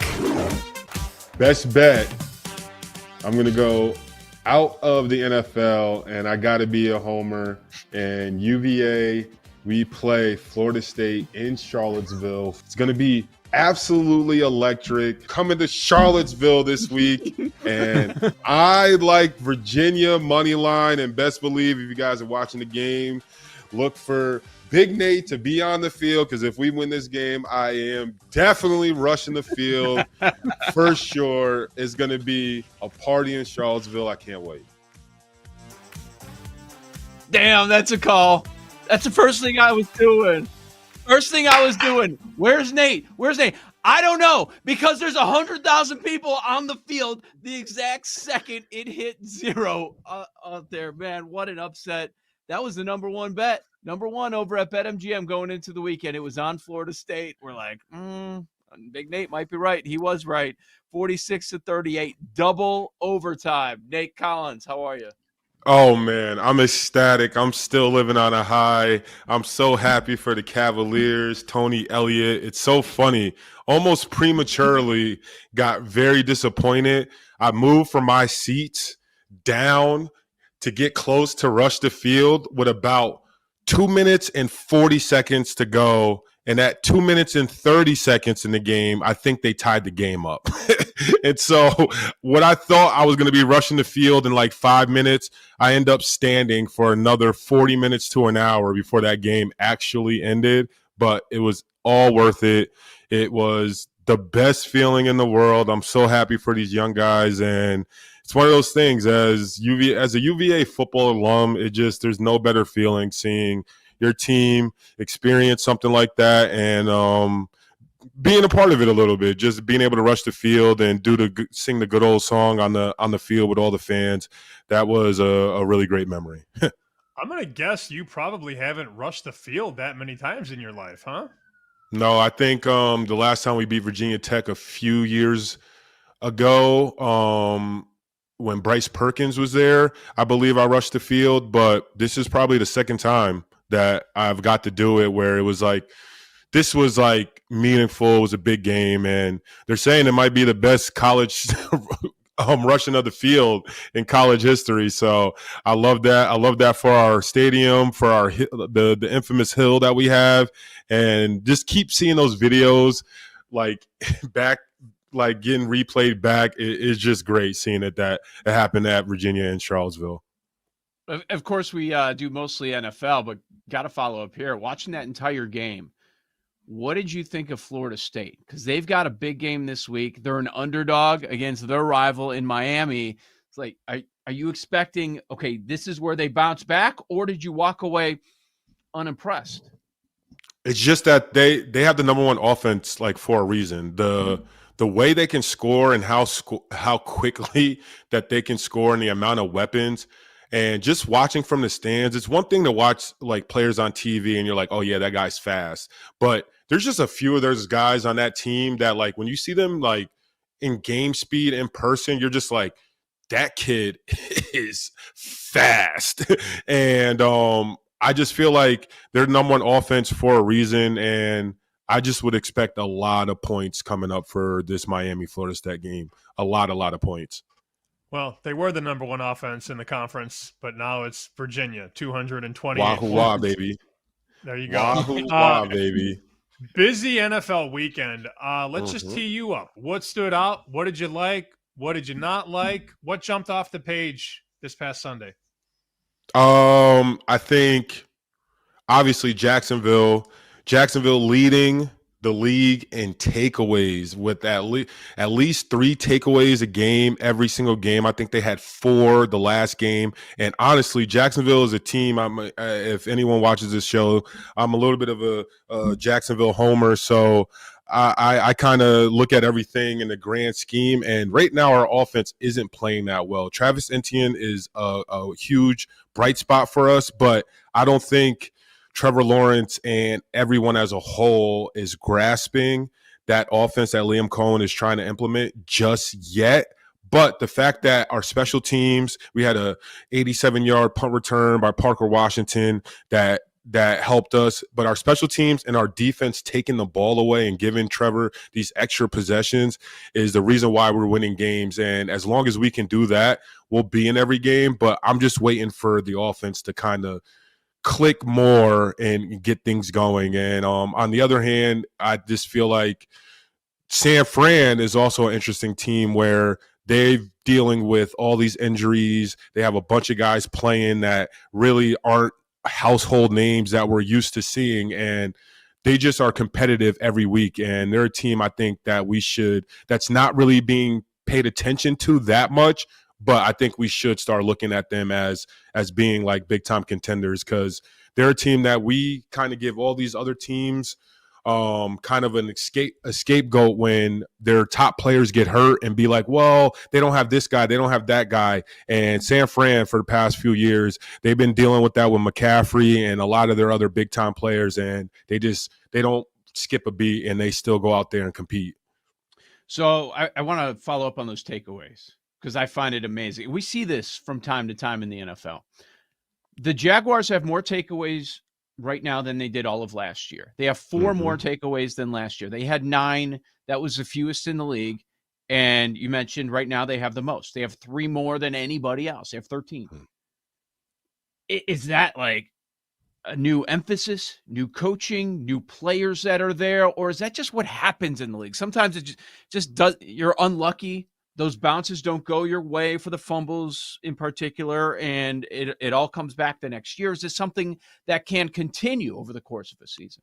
Yeah, I think it's obvious that it's probably a big point of emphasis this year, and it's something that they probably were going through or tracking in camp. And I don't know if there's some sort of if you get in the right defensive room, like there'll be some vets that might like challenge guys, and there might be certain things that guys are kind of competing within each other, like, hey, I can have the most takeaways, I can have the most forced fumbles this week. And it seems like that maybe they're doing that, but the amount, like it just has to, it's obviously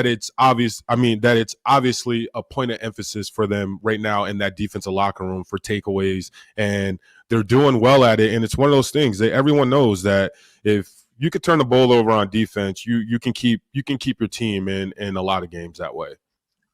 We know the Saints aren't going to win a bunch of games this year. That's not a hot take. The math tells us that. That said, you got a rookie quarterback, Jackson Dart, going on the road in that building. And I'm sure the fans will still be there because it's October. It's not November or December. I think there's still a little bit of attitude there. When you're on the D-line in the NFL and you're facing a rookie quarterback, watching the film, I bet you're just licking your chops when a guy like that comes into your barn. You are licking your chops, and you just kind of know that it's a game that if we can find a way to start fast on defense and get up early, that we can potentially have this rookie quarterback have one of those terrible starting performances for the first time getting a chance to start, because it's hard enough to play quarterback in the league, but playing without a lead and trying to play catch up when you're a rookie is very hard. I would expect you have to focus on stopping the run. I feel like they'll probably try to run a ball a lot just to ease them into things. But it's going to be interesting to see. Like, I feel like he's played enough and he has enough confidence right now with the little sample size. And I think the fact that Jackson Dart went into the media and kind of complimented Russell Wilson on how he was taking everything, I think that was a vet move by him, because I think as a guy in the locker room going through that situation, kind of losing your job, it never feels good. And you can kind of go 2 ways about it. Like, hey, I'm going to win my job back this week, or I'm going to try to win my job back quickly. Or you could be like, hey, like, they want this young kid to go. Like, maybe I should help him out, get him ready. And I feel like that probably went on this week. So I'm excited to see what he can do. But it's going to be a tough task for sure. With Nate Collins, Greenlight Podcast. This is Bet Sweats, BetMGM Network. All right, we've got another rookie quarterback making his first start. His name is Dylan Gabriel, and he's got to do it in London, man. I think you could talk to this in a number of different ways. Not only do you have the rookie quarterback that got a lot of pressure, right? When they drafted another rookie quarterback, that situation, jumping in, replacing Flacco, and you're going against the Minnesota team that loses in Dublin to Pittsburgh. Now, they have another international game, much less travel than what Cleveland is dealing with. How do you view this game with the Vikings and Browns? Rookie quarterback, another international game for Minnesota. Is it a big advantage there? How do you view it all? Honestly, I view it as Minnesota loses is going to be the media is going to be going crazy for Minnesota if they kind of lose 2 games on this road trip. But for the Browns, I have a feeling the Browns, they can at least have a little bright spot this season if they can find a way to get this win with the rookie quarterback, get some positive media for at least a week. But that Browns defense is playing amazing. And honestly, I think everyone should be talking about the Browns defense more. I'm actually excited that Dylan Gabriel is getting a chance because as much as people love Flacco wasn't cutting it this year. He had 2 touchdowns up until now, I think 6 interceptions and maybe 9 sacks up until. So at the very least, it's just like get whoever in there, get these younger guys in there, let them get some real game time snaps, some meaningful snaps.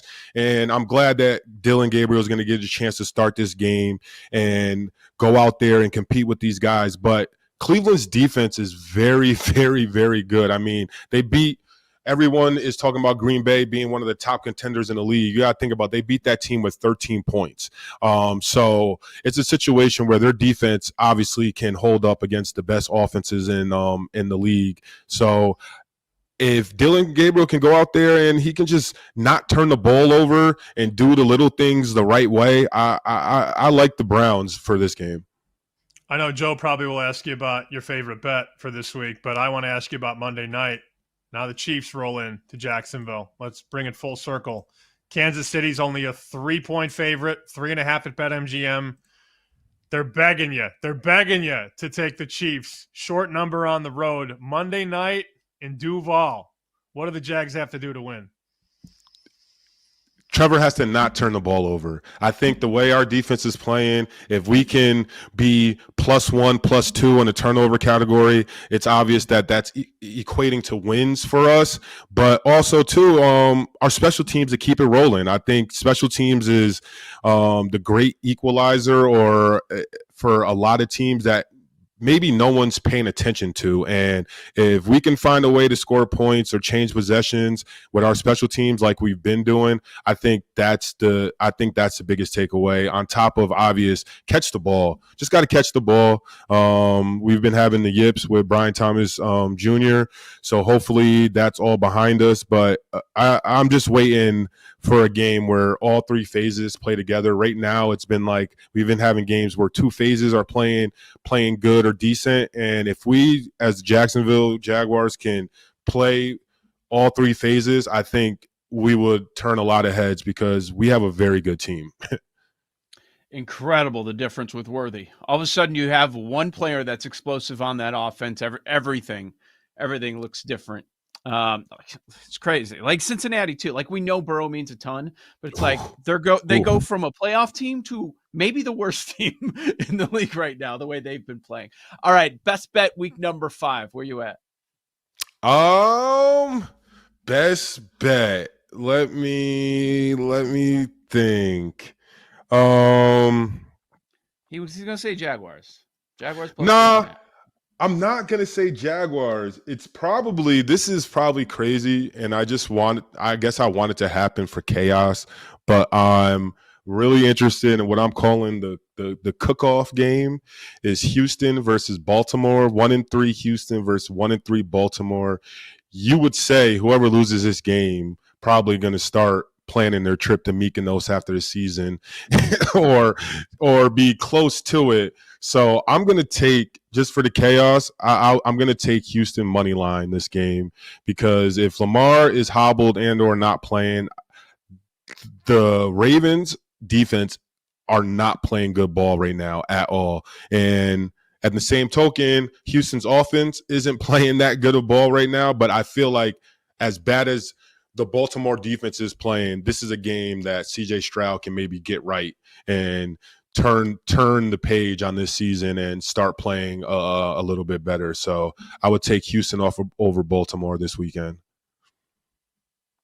They're talking 2 to 3 weeks. It's the Rams next week. They could be sitting here 1-5 going into the bye. Then it's over, right? Yeah. Then it's like I don't know. Like if you're Lamar, if you have a hamstring, it's like, I mean, you don't want to take the whole rest of the season off, but at the same token, like if I'm a hamstring and you're a guy that changes gears, has legit 6 to 8 gears, you have to rest that like before it's going to get fully better. So it's going to be a lot for the Ravens the next couple of weeks. And even speaking with that, what if in a what if world, all this buzz, imagine if Shador was there. Imagine if Shador was in Baltimore instead of rotting in the Browns. He might have had a chance to be a hero for a franchise like Snoop Huntley did one time and end up making the Pro Bowl being a backup for Lamar. So it's just funny how narratives work in the NFL. No doubt. Nate Collins every Wednesday here on the show. Appreciate your time. Check out the Greenlight Podcast, another BetMGM podcast. Joe O, Sammy P, NFL line moves next on Bet Sweats. You're listening to Bet Sweats with Joe O and Sammy P on the BetMGM Network.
Welcome back to Bet Sweats with Joe Ostrowski and Sam Paniotovich on the BetMGM Network.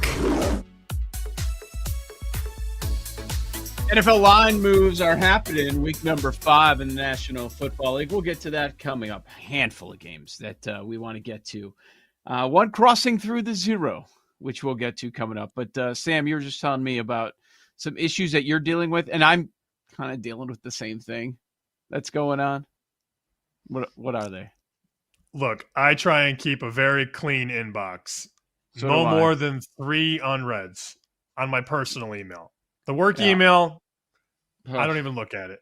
Forget it. you need me, call me or text me. Don't email me at the work email because that'll get read next month. But my personal, my Gmail, I like to keep it very clean. My rule is 3. I want no more than 3 in the inbox. It makes me uncomfortable. Maybe that's weird. That's how I roll. I just checked the inbox. I had 5 new emails. And I'm like, what the hell? I'm literally a clicker and a deleter or a reader and a deleter. Get it out, get it off my desk. Got 2 more emails from our girl Kelly in Vegas about 2 more contests at Splash. She is, and we're going to ask her about this tomorrow. She's addicted to Splash, right? Like contests, creating contests. I'm convinced she can't stop. No, it's not that. She's addicted to making money. Well. That's what it is. Yeah. I got these same 2 emails. It's enough, dude. It's enough. Stop. Like, and here's the thing. Here's what's going on. People are waiting for a chaotic week in the NFL, and I already see it happening. Why do you think that's the case? Because then everybody's going to have a revival pool. Everybody's going to have a new survivor and blah, blah, blah. Like, I might do it. We'll see. I run these pools too, but I keep it to survivor.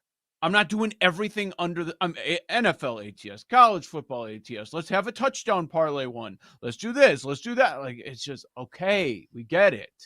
Geez, if I want to join them, I know where I can find these sorts of pools. It's like, you don't need to invite me every 10 minutes, every single day. And it happens with everybody. I don't know. I understand why you're annoyed. I get annoyed too. Because it's too much. Like, come on. I just have no interest, and we can have fun with Kelly about this, and she'll say, what we expect her to say. I just have no interest in joining a touchdown survivor pool for week 6. I don't either. None. Here's the parameters of this contest, and maybe somebody listening is interested. They can go to Splash and check it out. It's Kelly and Ariel's $10,000 touchdown survivor. You pick 2 players for the first week, and then you also get an alternate. They have to be on different teams. If either player records a touchdown, your entry advances, but the alternates will replace the bio or the description is it takes me 5 minutes to read all the rules. My head hurts just thinking about it. Yeah. So basically you're picking one player to score a touchdown. If your player scores a touchdown, you survive to the next week, right? Is that the idea? I think, but I haven't read the 3 paragraphs yet. So rules. I was talking to them before the baseball season about MLB, and it seemed like they didn't really want to do Major League Baseball, or they didn't have the interest, or they didn't think the interest was there, but they were talking about doing a home run one. I'm like, I'm not interested in doing that. So like every day I got to pick someone to hit a home run, or even if it's every week, I don't know. I think people would rather follow teams. I know prop betting is the thing, but I don't know. That's just a side conversation. But to your point, I'm not really into that. But we're not really into props like some bettors are. And maybe they're thinking, okay, people bet props a lot. I've been here for 10 years now that it's the next big thing. It's popular, but it's nowhere near as popular as sides and totals in our world. And you just can't bet that much on it anyways. If you wanted that be your thing, it's hard to get down on it anyways. Well, if you don't want to join the $10,000 touchdown scorer pool, you can join the Week 6 college football ATS Pick'em. Yeah. Like, look, I'm in a lot of pools, and I laugh at myself about it, and you laugh about it. But, like, they're massive pools, and I devote a lot of time to them. Like, just to do hundreds every week, I would not be interested in it. No. Nope. Nope. That's me. If I'm going to not. dedicate a lot of time, I'm going to join pools. Like, let's make it $100K, $1 million. Like, I don't know, like these little ones every week. It's like, Jesus, are you really coming out ahead? Even if you hit one? Probably not. I'm so up against it and everything else that I don't have the capacity for another in-season contest. Yeah, I just don't. No. Speaking of things that I'm not interested in, but the market is, did you see how Tennessee got bet last 24 hours? Down to 7 at Circa. Arizona, favored at home, obviously, against the Tennessee Titans as we transition into lines that have moved early in the week. This number was 9.5, and now we're down to 7. Yep. Look, I understand people don't want to bet the Titans, and we've talked about how putrid they've been against the number. And it's not just a small sample size. It's going back like 35, 40 games. We talked about this. Todd Furman had the tweet. Evan Abrams was tweeting about how bad the Titans have been, ATS. But they're getting bet, Joe. And I did it last week. I hate to say that I can't do it again, but the market came in yesterday and they shoved Tennessee catching points. 8.5, 8, and now 7.5 are starting to disappear. I didn't see that coming on a Tuesday night, Wednesday morning, but it happened. I'm thinking that this might be the game that blows up survivor pools. Yeah? Could be. I think I'm staying away from it. Look, Arizona, my stance on them. And then the first 2 games, they beat bad teams in New Orleans and Carolina. Then they keep it close against a divisional rival or divisional opponent at San Francisco. They end up losing on a last-second field goal. Then last week at home, they lose in the division again. But if you look at the numbers in that game, they were whooped. It should not have been 23-20, even though that was the final score. Now you get Tennessee. How much do you trust them? You trust them? The competition steps up just a little bit. Just a little bit. It's a beat-up San Francisco team, and it's Seattle, which we're trying to figure out what they are. And they don't win. Those wins against bad teams, they were one-score wins too. I never know what we're going to get with Kyler Murray. Never. So that's a guy I don't want to bet on. Certainly not laying more than a touchdown with him against anybody. I understand wholeheartedly with Kyler Murray. He's just one of those guys that he's just so up and down, and the highs are very impressive. The lows, the passes directly to an opposing linebacker are just mesmerizingly bad. But the money doesn't lie. They came in, they bet Tennessee. They came in and bet a team that didn't score a single point last weekend. That's who they want to put their money on. It's always funny how that works. You know who else they bet? They're betting a quarterback who's never won a game. Not his first year. I'm talking about Rattler. Rattler still hasn't won a game. Is he 0-10 now, straight up? And New Orleans goes from -1 to -2.5 against the G-Men. Dart off a win. Of course, you got the neighbor's injury. That's part of it. Everybody knew the second they saw it. It's probably a torn ACL, and that was confirmed. So he's done for the year. So New Orleans, a 2.5-point home favorite, a place that they haven't played that great in recent years, going up against the Giants. Even with that neighbor's injury, I would think that there's a lot of life in that building. Under the radar, everybody's talking about Dart and the injury and Scadaboo. Joe Carter had 5 quarterback hits in that game. I'm waiting for his blow-up game. Maybe this is it. It's very tough for me, just given how I've bet the NFL the last couple of weeks. I'll just speak for myself. I've taken a lot of ugly sides and perceived good numbers, and these teams aren't getting home. And maybe that's my fault. Paul said on Monday, no more Saints. No, not Saints. No more Panthers, no more Titans. And I'm like, oh, I want to bet Carolina so bad. And then you look at the Saints and you're like, oh, Everybody loves Jackson Dart now. It's been shoved down our throats. I know you got a great number for offensive rookie, but they could easily lose in New Orleans. But I'm jaded, and this is the struggle that we go through when you do NFL season-long content and don't want to look stupid on a radio show or a video show or whatever. Like, do I really want to give them Carolina again? Do I really want to give them Tennessee again? It does weigh on me, for sure. I'm just being honest here. Like, but I'm not betting Arizona, and I'm not betting the New York Giants. So do I just stay off it? I don't know. We'll see how I feel tomorrow. Thursday's a big swing day for me. I wake up Thursday and I want blood. Today I'm like, ooh, Carolina, New Orleans, Tennessee. And then you think out loud, why am I sick? Why am I sick in the head that I want to bet these awful teams? I have a question. Where's the room? Are the Giants in the room? Then we know what to do. Sure, of course. Yeah, they probably will be. Giants will be in the room. Don't think the Titans will be in the room. The Lions will probably be in the room. They go from 8.5 to 10.5. Through the 10, Sammy. A lot of that reaction after seeing Cincinnati on Monday night. Now they got the short week. They're an absolute disaster. And now you get the Lions, team that's as hot as anybody. I agree with you on that one. I think another one that's going to be in the room, not that we're playing who's going to be in the room, but why not? We've got 30 seconds. I heard the room is stupid. Well, not on Monday night they weren't. So the bit's dead because the room had a nice night, finally. I would be shocked if the room didn't line up to bet the Patriots as a dog on Sunday night. I think that's definitely going to happen. Really?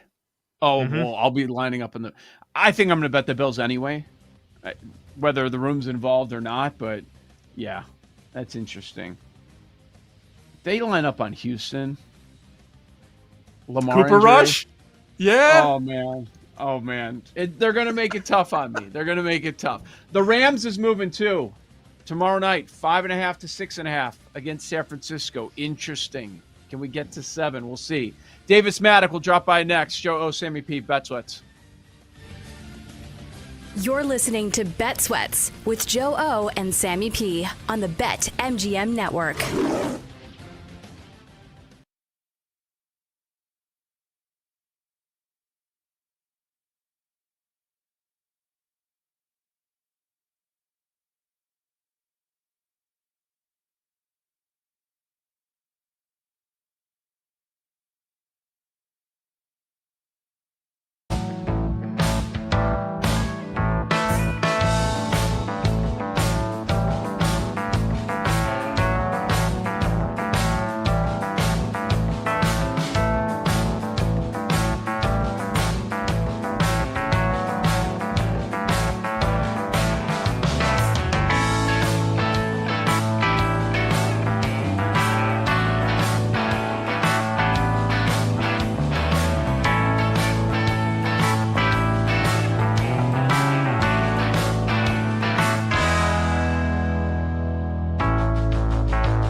Every single year, usually in July or August, I place a wager on the Cubs to win the World Series and the Seattle Mariners to win the World Series.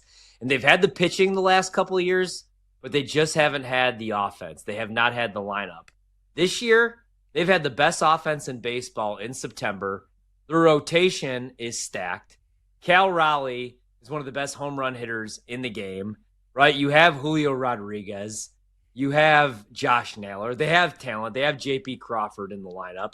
You have Logan Gilbert in the rotation, George Kirby, Luis Castillo. This could be the year for the Seattle Mariners, man. So I know the price has been knocked down to plus 550, but I'm rolling with the Mariners. And I was looking at World Series MVP prices. Cal Raleigh makes a ton of sense, obviously, at 18-1, right? If they go deep, I mean, he set the franchise record with 60 dingers, led Major League Baseball, narrowly missed the AL League record. 18-1 is a good price, but I kind of like Julio Rodriguez.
Welcome back to Bet Sweats with Joe Ostrowski and Sam Paniotovich on the BetMGM Network. Yo, Sammy P with you on a Wednesday morning. We are live on X this hour. Check us out, Bet_Sweats, Bet_Sweats. Sam at SB Shoot. I'm at Joe Ostrowski. Now joining the show, we've got Davis Maddock. You find him everywhere. He's got the Swolecast, Takecast, Underdog Fantasy at Davis Maddock over on X. Davis, how has the season treated you? Take it whatever direction you'd like, whether it be fantasy, gambling, prop betting, sides, whatever you think.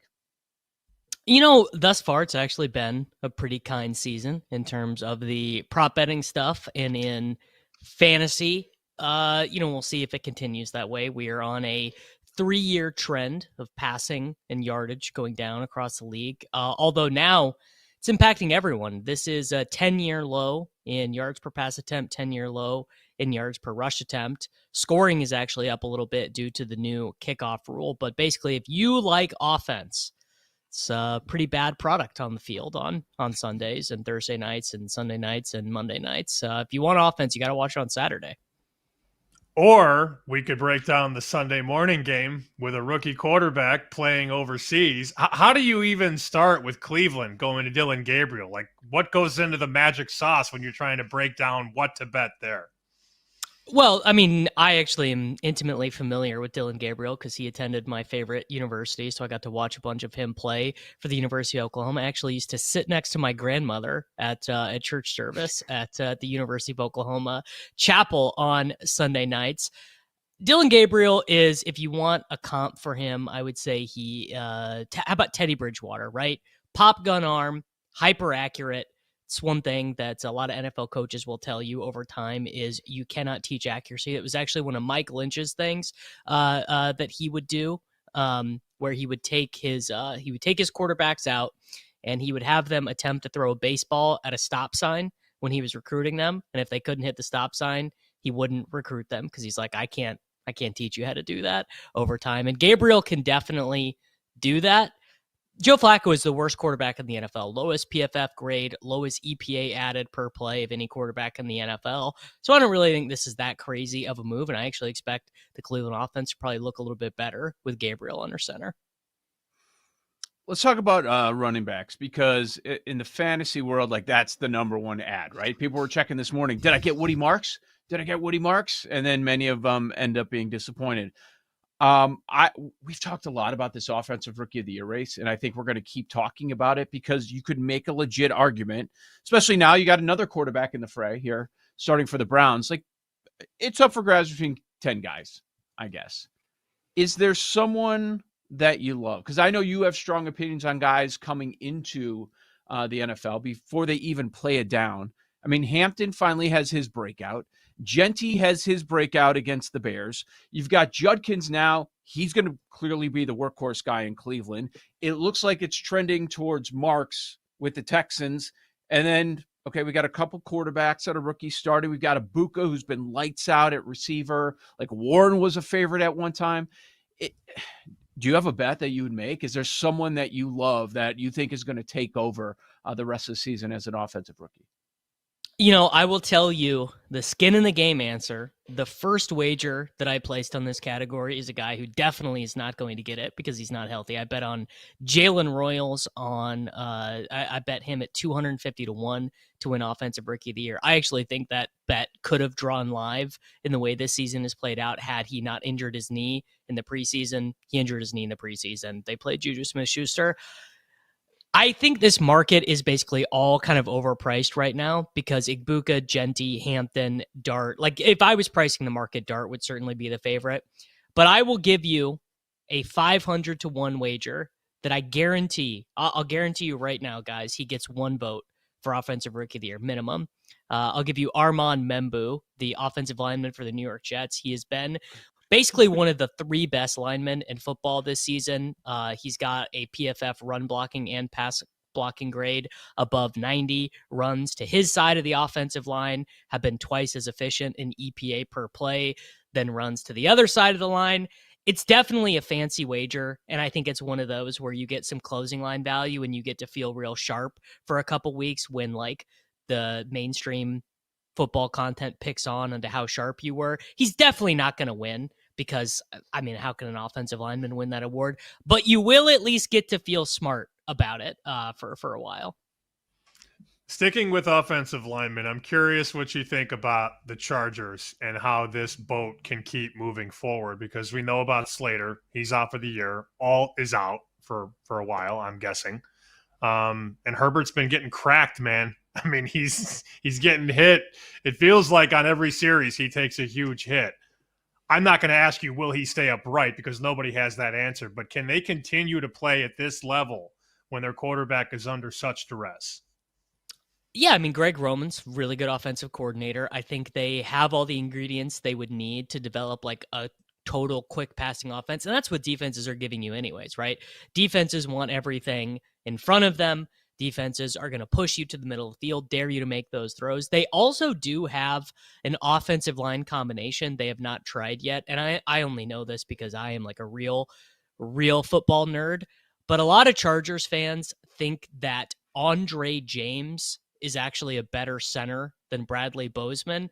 And one thing the Chargers have not tried on offensive line this year is sliding Bozeman to guard and then having Andre James start at center. There are a lot of combinations you can play on an offensive line, but I do wonder if that's one of the things they do. They also play this guy, Tucker Fisk, the 300-pound fullback, at, H-back style guy.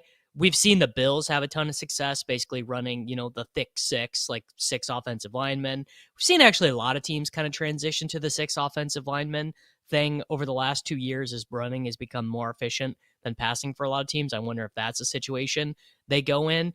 And I don't even think I've seen kind of the final form of the Chargers offense, because Ladd McConkey stinks if you took him in fantasy football right now. But like all of his advanced metrics in terms of separation, his ESPN open score, they're all still really good. I don't think Ladd is any worse than he was last year. So that's something they haven't even fully exploited yet. You're a Chiefs guy, right? That's your team? Yes, that is true. So is all right in the world now that you get some explosion on offense, or was it more about the opponent? No, I mean, definitely you could tell that the entire offense was built around the presence of Xavier Worthy. Losing him on the 3rd play of the season, basically Matt Nagy just threw his hands up and was like, man, I don't really know what to do with these jabronis. I mean, 16 targets for Hollywood Brown in week 1, then 16 targets combined for Tyquan Thornton the next 2 weeks. Those guys changed positions. You get Worthy back. You immediately see what he opens up, right? Way more room underneath. It was the best, success rate rushing game that the Chiefs have had. It was the first 4-touchdown game for Patrick Mahomes since week 3 of 2023. It was the first time they'd scored over 30 points in over a calendar year. Like, it's incredible how much the return of Worthy was there. And another thing, I keep waiting for this to happen, but eventually, Juwan Taylor, the right tackle, who everyone knows from the broadcast for all the false starts, he's going to get benched for Jalen Moore. And I expect that to be, when they do that, I expect that to be a positive switch. We're looking at the MVP market right now at BetMGM, and Josh Allen's basically minus 110. I mean, it's him and then it's everybody else. The question I wanted to ask you, will Jalen Hurts have the stats to potentially justify a bet? You can get him like 18-1, 20-1 range. The team keeps winning. All he does is silence critics, but it's not sexy. Will he have the numbers to justify a bet? I don't think Jalen Hurts will. I also don't think Josh Allen will. The Bills have moved into their next era of football, which is that they are happy to let James Cook get touchdowns. They are happy to play 6 offensive linemen. Like Josh Allen right now only has 7 passing touchdowns through 4 games. His rushing stats, he's got fewer yards per game than you would expect. He does have the 3 rushing touchdowns. Like, I definitely would not bet Josh Allen at this number. I wouldn't. If I was going to place one wager for MVP right now, I would say my number one, particularly at the BetMGM price at 15-1, would be Jordan Love. The second one that I would do, I take advantage of this 2-game absence for Jaden Daniels. I believe Jaden Daniels is available at 35-1 at BetMGM. The NFC is going to just be a way easier conference to rack up a bunch of late season. They also play in that really weak division. But yeah, Jordan Love to me Like I would have Jordan Love ahead of Mahomes right now in MVP odds, I think, because Mahomes is not going to win it. Yeah, probably not. With Davis Maddock here, this is Bet Sweat's BetMGM Network. What about Thursday Night Football? Tomorrow we've got the Rams, and man, whoa, they just got bet again. It's up to 7. Rams, a 7-point favorite against the Niners. Anything side total props you really like in this game? I mean, I really like the Rams for Survivor. Short week for the 49ers. Purdy looked awful in that game on Sunday. Ricky Pearsall probably not playing. Juwan Jennings currently listed with 4 separate injuries. They obviously have multiple injuries on the defensive line, multiple injuries on the offensive line. They're like they are just cooked. This is think if this was the NBA, we'd be calling this a schedule loss. You know, teams have the 82. It's just like, what do you want the 49ers to do in this spot? I guess in terms of props, I would tell you that I don't think, based on my early research, that the prop stuff is fully adjusted for the fact that Blake Corum and Kyron Williams are no longer on a drive-by-drive split. It used to be like 2 drives for Kyron, 1 drive for Corum, but this last week, they basically, for the first time since Corum got drafted, they were in like a snap-by-snap split where Kyron would play 4 downs in a row, come out, Corum would come in for 3 downs and then swap back out. The overall numbers look the same in terms of the playing time split, but the way in which they got to the playing time split was different. What else should we know about week 5? I know it's early. Well, relatively early. It's Wednesday. Games are on Sunday for the most part. Anything else we need to know or should think about heading into the weekend? Just a couple things. If you're looking in the prop market, my guess is that Rachaad White rushing stuff going to be a little bit high for the Buccaneers. I think that they'll probably post him. If I had to guess, his opening line will be 47.5 rushing yards. If it trends up to 54.5, I definitely would want to go lower on that. I think this will be a classic. Running back 1 gets injured. The running back 2 more or less stays in their role. Then the running back 3 gets promoted. So I think that is fairly interesting. And some of the favorite stuff I'm on this week is Detroit Lions ladder stuff. So like Detroit Lions to cover 17.5 points, Detroit Lions team total over 40.5, Jared Goff over 350 passing yards, Jahmyr Gibbs to score 2 touchdowns, stuff like that. The Lions are one of the few teams, maybe the last team actually left in the NFL, that just keep scoring until the whistle goes. The Bills don't do it. The Ravens don't do it. The Chiefs don't do it. The Chargers don't do it. None of these really. The Eagles won a game where they didn't complete a pass in the second half, right? So a lot of the good teams just stop scoring points. The Lions don't. And the Bengals are this unique type of bad where they can't run, so they shift to the pass, but they also can't really pass. So you just get in these pass, punt series. They're like, oh, you just used 37 seconds of game clock and then punted and gave the ball back. Like the Lions are happy to score 50. They did it twice last year where they got to 50, including one game where they scored a touchdown on every possession. And they've already done it once this year in week 2. They got the 52 with 0 punts. So some of those Lions ladders I really like. What should Lamar owners do? Pray, trade, pick up. Done. Yeah, I don't. It's like this is like a minimum 2-week injury, probably trending closer to 4. The reason why you drafted Lamar is for him to get 50 rushing yards and 0.6 rushing touchdowns per game, and Lamar is a good enough passer, right? To just they could win 10 games with Lamar basically not running at all. So it's just one of those things. Man, I've got Buffalo to win the Super Bowl. I've never bet them before. And I already see the way this is breaking. Josh Allen's going to have to beat Mahomes in the playoffs. And it's October 1st. I'm already terrified about this, Davis. Yeah, look, I try to not be too much of an overt homer, but it's the Bills. You just got to show me you can do it, right? I guess the thing that will probably be different this year is Kansas City will probably win closer to 10 games. They might not even win the division. The Chargers might win the division instead. So it will be Kansas City traveling to Buffalo. So at least you've got that. Burrow, the only AFC quarterback to beat Mahomes. That game, I have nightmares thinking about that 2021 AFC Conference Championship game. But I got to say, I was about as dark as it got in Chiefs fandom, 4 days ago. And just seeing the proof of concept. Like the touchdown pass that Mahomes did to Juju, he throws it before Juju's head is even turned. The defenders like are closing in on the ball, and it was in the spot where only Smith-Schuster could get to it. And I was like, wow, I've not seen him make an anticipation throw like that in maybe years, honestly. So it feels like they kind of have their stuff back. Only have time for one word answer. Will Mateer play against Texas? Yes, no chances he missing. None. Yeah, I agree. All right, let's go. Davis Maddock, good stuff there. Make sure you follow him on X. Find all his content, links there, YouTube, a bunch of other stuff as well. Joe O, Sammy P, and we're going to do our power rankings on the other side, BetMGM Network.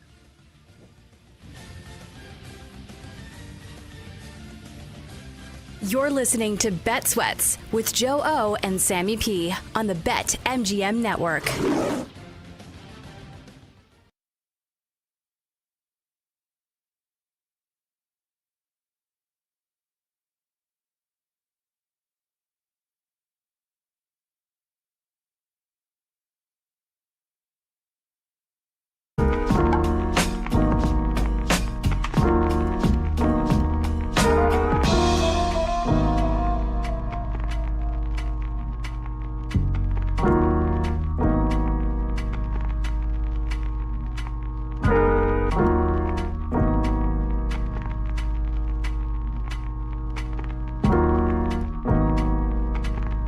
Carries, 54 yards, and that rushing touchdown. He was only quarterback 21, just completion percentage. Better, but not great. Quarterback 17, and ADOT, of course, lost Malik Neighbors for the season with the ACL being compromised. Next 3 games, at New Orleans, Philadelphia at home, and then at the Denver Broncos. Great match against the Saints. Next 2 after that, not so great. What are your thoughts on Dart? How much he's spending, again, in a single quarterback format? If he's available in Superflex, I know what you guys are doing because he should have been long gone. But Dart, to me, is probably like a $5 to $8 player at most, given the upcoming schedule. But I want to hear your thoughts, Horvey. I would go probably the max, like maybe even like 8 to 10, just because you brought up the upcoming schedule, which absolutely sucks. But I do think that, especially with Cam Scattaboo, there's going to be check down opportunities. And, even against these good run defenses, there's going to be design quarterback stuff, but a lot of scrambling opportunities. And, they call him Vanilla Vic for a reason. I don't think the passing yards numbers are going to be all that great, especially without Malik Neighbors. They weren't yesterday, right? He's kind of just figuring out how to play in the NFL, but he's a hell of an athlete. So, if you really are desperate at the quarterback position, I'd spend a little bit more money, but yeah, I think you're right. Good backup option, and I love him this week, especially the rushing yards. Yeah, I do too. I already wrote about him on my Fantasy Flames. You can check out that column right now for free at thegamingjuice.com.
means it's time for this week's Power Rankings. They could be good, they could be bad, but everything is on the table on Bet Sweats on the BetMGM network. Make it legendary. We continue here on Bet Sweats. Joe O. Sammy P. Wednesday morning. Appreciate Davis Maddock for dropping by on the show. We are live on X this hour. Live on X. Bet_Sweats at Joe Ostrowski here at SP Shoot there. So every Wednesday morning we do our power rankings. Had to change things up a little bit. It is normally 10 a.m. Eastern time, and we've got our list. It's a list of 3. You see it on the board there, list of 3. And we decided to go college football. And the route we took, quarterbacks that you trust. This I found to be challenging, but it's a good thing. It's a good exercise, and maybe it'll help you for this weekend or the coming weeks in college football, because you have so many transfers, guys that have changed situations, new coaches, and maybe they've had success early in the year, but maybe not the best competition as they're just getting into conference play here. So, Sam, why don't you start us off? Start with number 3, college football quarterbacks that you trust. I didn't even realize it until just now that none of my quarterbacks have lost a game this year. Wow. Maybe that's why I got to these 3 quarterbacks. Right. We'll talk about it. Number 1 is not going to surprise you. 2 and 3, I think, might. So number 3 is a graduate transfer.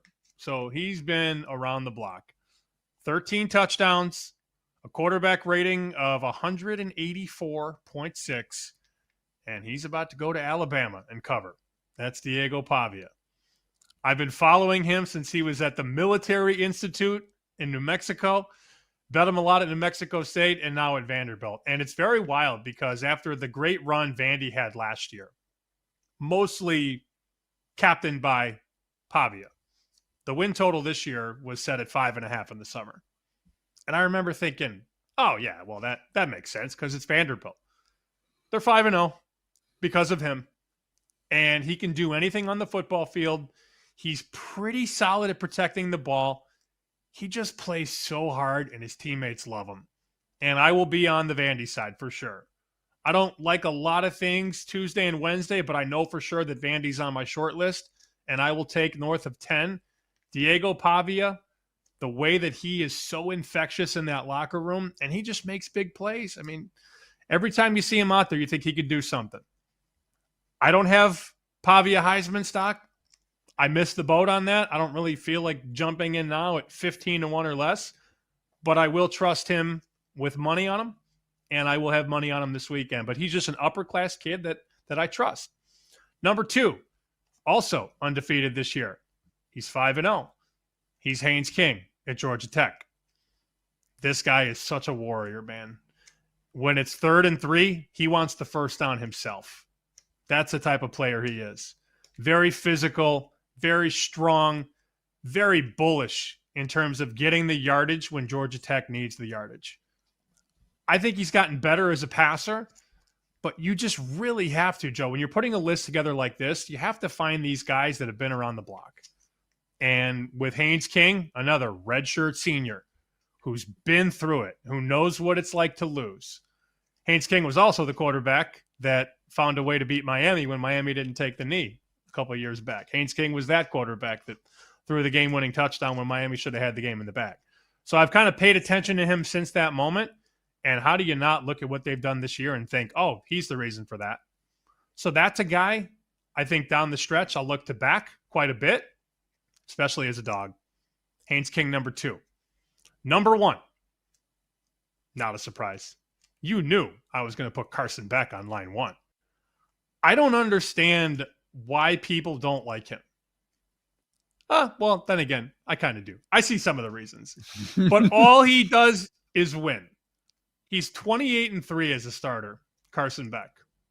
28-3. He was 24-3 at Georgia, then got hurt and missed the playoff game where they lost to, was it Notre Dame? I think it was Notre Dame, right? Yeah, Notre Dame. And then Notre Dame beat Penn State, a real team. Yep. He just wins. He's 4-0 this year. Now, granted, the weaponry is awesome. I think Miami's done a great job recruiting, and the offensive line is sensational. I think they have the best offensive line in college football. But you try and poke holes in a kid like that. Well, I don't like the way his face looks, or I don't like. Shut up. The guy wins football games, and he's going to take Miami to either 11-1 or 12-0, make the playoff, and people are still going to try and poke holes in his game. He, coming into Georgia, was talked about as number one pick good. And I think his first season at Georgia was just fine. And then it just didn't kind of work out there, and he transfers, and he is in the perfect system, in the perfect offense that just made Cam Ward the number one pick in the draft. I trust Carson Beck more than I should. I have him to win the Heisman, so maybe I'm trying to speak this into existence. But in the fourth quarter, down by 6 points, needing a touchdown, there is no quarterback I trust more than Miami's Carson Beck. All right. There you have it. Pavia, King, and then Beck number one overall. Sometimes we come into this and we always go blind. We have no idea. We do not talk it over. Okay, you take this guy, I'll take. There's none of that going on. So sometimes when it happens live on air, we're shocked that we are so different. And then sometimes we're shocked that our lists are so similar, because this was, I viewed it as a complicated thing with all the changes. And, well, I'll just let you decide where we land. Number 3, almost didn't make the list. I was going back and forth with another quarterback. I went with Carson Beck at number 3. I didn't think he was going to make the list, but it was between him and Nussmeier. And just, Nussmeier this year, his numbers aren't what you expected, especially after winning as a dog on the road in the first game of the year. And then this past week, probably swayed me a little bit with the loss there and not doing much offensively. But I did go with Carson Beck. I looked at guys that have experience, that have skins on the wall. And certainly Carson Beck does. His third year as a starter, when you're there that long at Georgia, getting it done at the high level of the SEC, you've earned my trust. I mean, I think you're like, why don't people trust him? Why don't people like him? I think they remember that 24 touchdown, 6 interception year, and then he's a favorite to win the Heisman, and people talking about him all off season, and he doesn't meet those expectations. So then he ends up leaving Georgia. I think that's part of it. They remember when he was a favorite and he didn't win it, so then he's viewed as a disaster. No, well, we're seeing this year that is not the case. So Beck makes my list as well. Not as high as you, but I did put him at number 3 overall. Number 2, speaking of trying to speak things into existence, I put John Mateer number 2, the starting quarterback against Texas, coming up in a couple of weeks. Just about a week and a half from now. Yep, I'm going with John Mateer. Look at the leap that he's taken already. And I know, a lot to be decided because we haven't seen him against the toughest opponent yet. But he's passed every test so far with flying colors. His OC comes with him. That was a narrative all off. Oh, well, is he going to be good? I don't know. Oh, he's bringing his OC from Waz. Yes. And he's been awesome so far. And I think he's going to be on the field in about 10 days or so. And I'm expecting him to shock the world. And I can't wait to get to that game. But I'm going John Mateer. And maybe, yes, there is a little bit of projection there. Number 1 overall. I took your 3, Sammy. I went with Pavia, number 1 overall. And What? You asked me this yesterday, and I don't think I would have been there. And then the more and more I thought about it, after we talked it through, and then I started thinking about last year. Of course, you remember Bama and that upset. What was the biggest upset of the year last season? The entire college football calendar. Had to be Vandy over Bama. Had to be. 100%. As a 23-point dog, it was Vanderbilt over Alabama. In his time now at Vandy, at less than a year and a half, we're talking about 33 touchdowns and 7 interceptions. Last year, as a 13-point dog to Virginia Tech, won outright. I mentioned Bama. Right after that Bama game, they're a 13-point dog to Kentucky. Wins outright. A big dog to Texas. They only lost by 3. Big dog to Tennessee late in the season. Only lost by a field goal. Earlier this year, They're a short dog to South Carolina, one of those hot teams all offseason. They whoop them 31-7. Like, what other test does this guy have to pass? Big dogs, you don't want to go against them. And that makes me think about this weekend. I hear people say they love Pavia, but I'm going on the other side. Careful. History tells us that's not a good idea. So, quarterback I trust, imagine him at a higher profile school, right? Imagine him at one of the big schools and the difference that he would make. Look at the difference he's making now against better competition. So, quarterback I trust the most, I'm going Pavia 1, Mateer 2, Beck 3. I love that you went Pavia 1. Did not expect that. I don't want to say that I wouldn't know what to make that price. Like if somebody said, what are the odds that Joe puts Pavia 1? I don't. Maybe 20-1. But that would have been a nice long shot ticket for some. He also, you brought up the point about what if he was here or what if he went there? He wants to be at Vandy because Vandy took a chance on him. He loves where he's at, what they've created. And I honestly believe if you ask Diego Pavia about Saturday's game, he wholeheartedly believes they're going to win. Not even a shred of doubt. He thinks they're going to get the ball, go down the field, score 7, and they're going to have success all day long. That's why I roll with that guy. So naturally, we have to take Vanderbilt this weekend, right? If you have them 1 and I have them 3, how do we not take the points? How do we not take the 10.5? We have to. And we're going against the high of the Georgia win. Like, there are a lot of things that line up. Like, just at the very least, taking the points. Boy, if he were to pull that off. What if they win? What do we get? I'd be very happy. Plus, very happy if they won. You can get plus 325 over at BetMGM. Yes. You would be happy. I'm going to make a prediction here. I think Vandy's going to be in the room. I think Vandy plus 10.5 is going to be in the room. Off the Bama win over Georgia? No, off Bama beating Georgia? There's that counterpoint, which is fair, but Pavia's Manziel 2.0. I think, and Manziel apparently is going to be on the sideline. I just think as far as hype and trendy, I think Vandy's going to be in the room. I missed the 10. It was there for like 6 hours. I can't say I'm going to lay 10.5, but I'll be looking at Bama.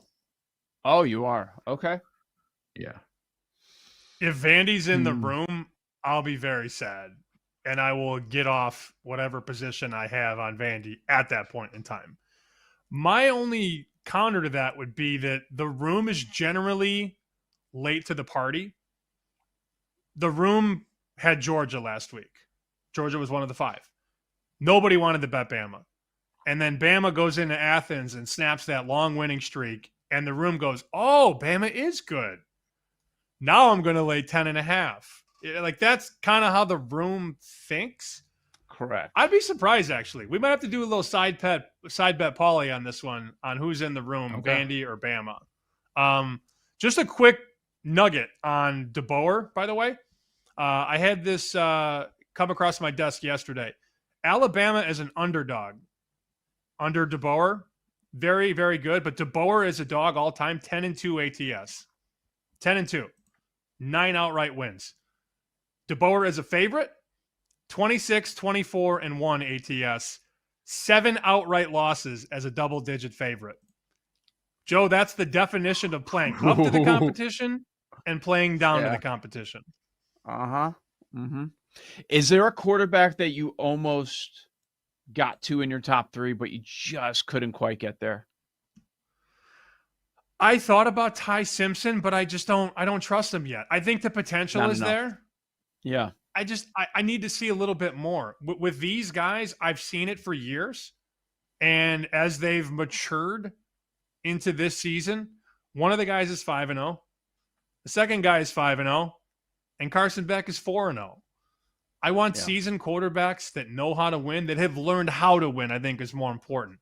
I think Simpson could be a great quarterback, but I haven't seen enough yet to put him on there.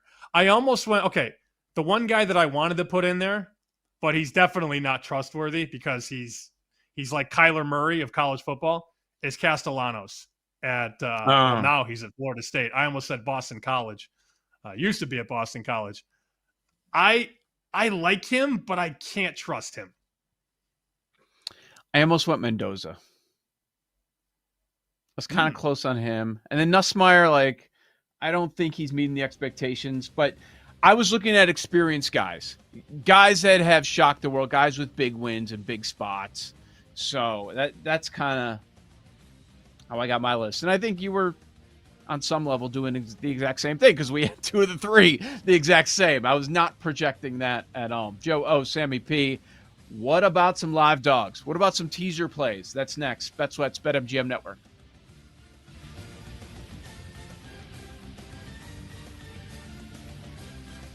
You're listening to BetSweats with Joe O and Sammy P on the BetMGM Network.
Welcome back to Bet Sweats with Joe Ostrowski and Sam Paniotovich on the BetMGM Network.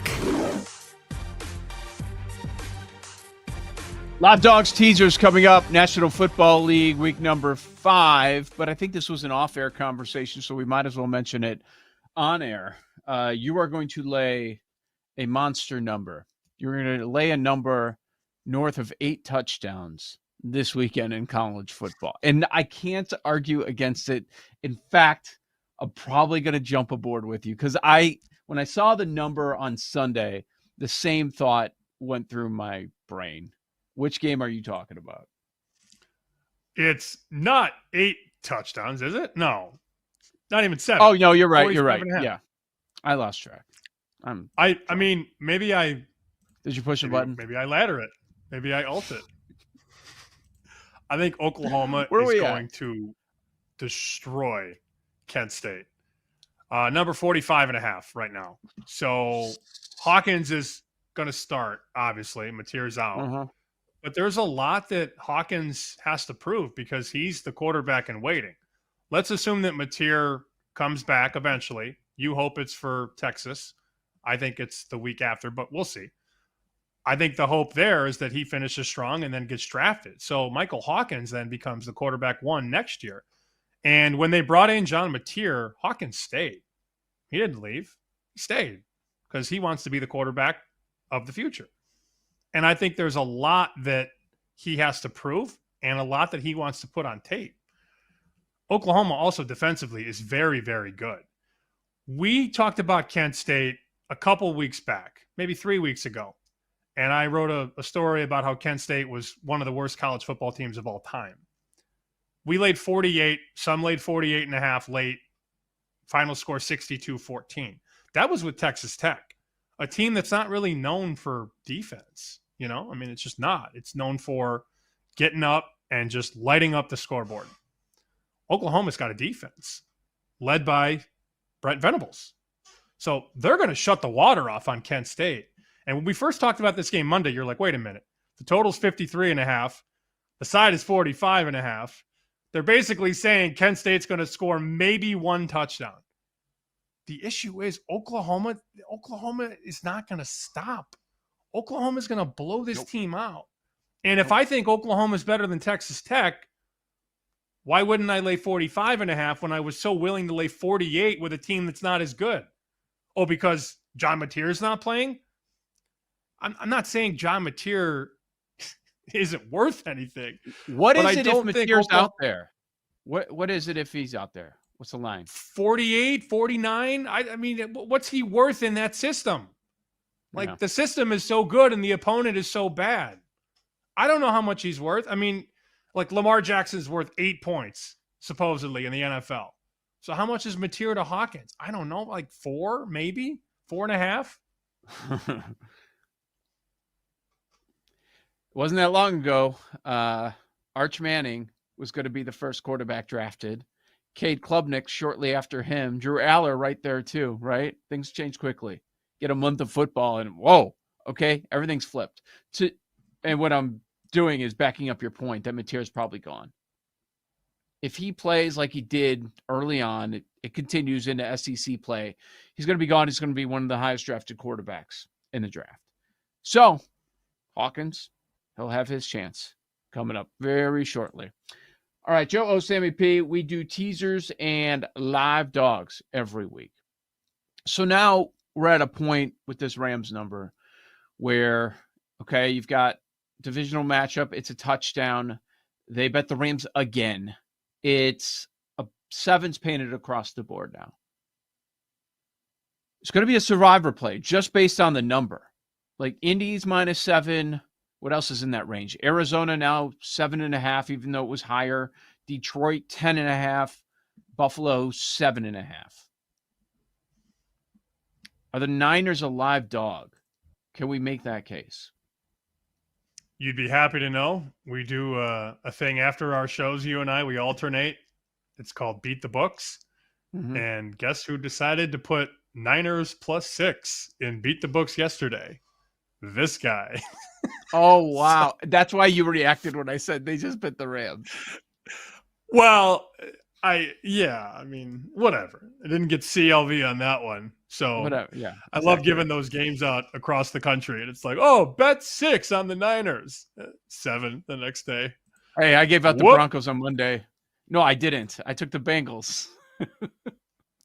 It's fine. It was great. I saw the report yesterday though about the issues with San Francisco. David Lombardi had this. Brock Purdy, Ricky Pearsall, and Jawan Jennings did not practice. That was yesterday. They have not been ruled out yet that I saw. But usually, as Ian Rappaport added to the report, on a short week, no practice is a bad sign. When you're not practicing on Tuesday and the game is when the game is Thursday, not ideal. You have famously said, though, that Kyle Shanahan can't be trusted. I'm holding out hope that maybe they play. It's hard not to take 7 in my book. But I have a feeling that the Rams are going to be very popular, not only Survivor, but ATS. People are going to lay the points with the Rams, no doubt. Give me a live dog on this card that you like. Besides Raiders? the Titans? Live, meaning wins the game. Titans blow up You Survivor said against Arizona. You said Arizona's going to ruin Survivor. They scare me. They scare me, man. I don't know about lining up with them, and I have not used them. Some people have already used them against New Orleans or Carolina. There's a reason I haven't. They scare me. Live dog. Here you go. Yeah. Let's go Washington against the Chargers. Really? Mm-hmm. Daniel's back? I think he plays. Okay. Then that's legit. McLaurin? Don't know. Not New England. Do not go in Jaguars, probably. I don't love to even go Jacksonville. to win. Man, it's when you go against Mahomes on either Sunday night or Monday night, you feel good about it. And then all of a sudden the game starts and you hear the music to the broadcast and you're like, well, I'm going to lose. Like you just know. So I just don't. Remember last year we did this? I think it was with Atlanta. Atlanta was on Monday night or Sunday night at home against the Chiefs. We even got a good number. We took 5.5 or something like that, and the game got down to 3.5 or 3. And they go dun dun dun dun dun dun dun dun. I'm like, oh, we lost. Turn it off. Yep. Because you just know, what's going to happen in prime time. Why is Seattle favored by 3.5 against the Bucks? Because mommy doesn't love daddy anymore. Damn. Darnold over Baker, I don't huh? know. I don't. I thought you would laugh at that. I've been saving Where's that the one room? all day. Well, Tampa's been very, very, what's the word? Pesky. I mean, the first 3 games they were down to the wire in every single game, and I did think they were resilient in that game against Philly. I mean, a lesser team just crumbles and doesn't fight, but they made it a game for sure. Philly took an early lead in that game. I saw no seconds of the game because I was tied up, as you know, figuratively, not literally. But I mean, they've been in every game. So why would they suddenly not be in a game against a team quarterbacked by Sam Darnold? It's a tough defense, but yeah, they prove it again and again. The Eagles are a tough defense too. And they were down, 26-3 in that game? It comes down to the very end. And the Eagles did nothing in the second half. That Bucs defense, strong rush defense. So, man, I kind of look at that one. That 3.5 jumps out. And here's one totally off the radar. I don't even think we've talked about this game all week. Are the 0-4 Jets live at home against the Cowboys? The 40-40 overtime tie. People are high on the Cowboys again. I don't know. Try to figure out what the hell that team is. A desperate Jets team on a short week at home. You would think they're going to empty out every trick that Aaron Glenn and his coordinators have. I mean, desperation works in mysterious ways in this league. The problem is if you're not a good team and you gamble, you run out of money. That's what happens. They bet the over in this game. ironically enough. And I think a lot of the talk has been about how bad or anemic the Jets offense is, but they're betting the over, and I think that's a lot to do with who they're tangoing with. The Cowboys are just a joke on defense, and it's fun to pile on Matt Eberflus because the guy stinks, but imagine taking anybody's best player away and saying, all right, figure it out. It's not a great situation for him, but I remember we ranked our coaching staffs in the summer, and I had Dallas near the very bottom with Shoddy and Eberflus. I understand the move to the over. I'm not laying points with Dallas, especially after they just played that way on Sunday night. Oh, maybe Dallas is okay. And then they go to New York / Jersey and lose to the Jets. So the Jets would be definitely a short list team for me this week. Here's another one I thought about. And I know that you're waiting for the other shoe to drop on the Colts, right? Like maybe they have a bad game finally. If you told me that Geno Smith threw no interceptions, I'd like the Raiders, but I just don't know that that's possible because he just loves giving the ball to the other team.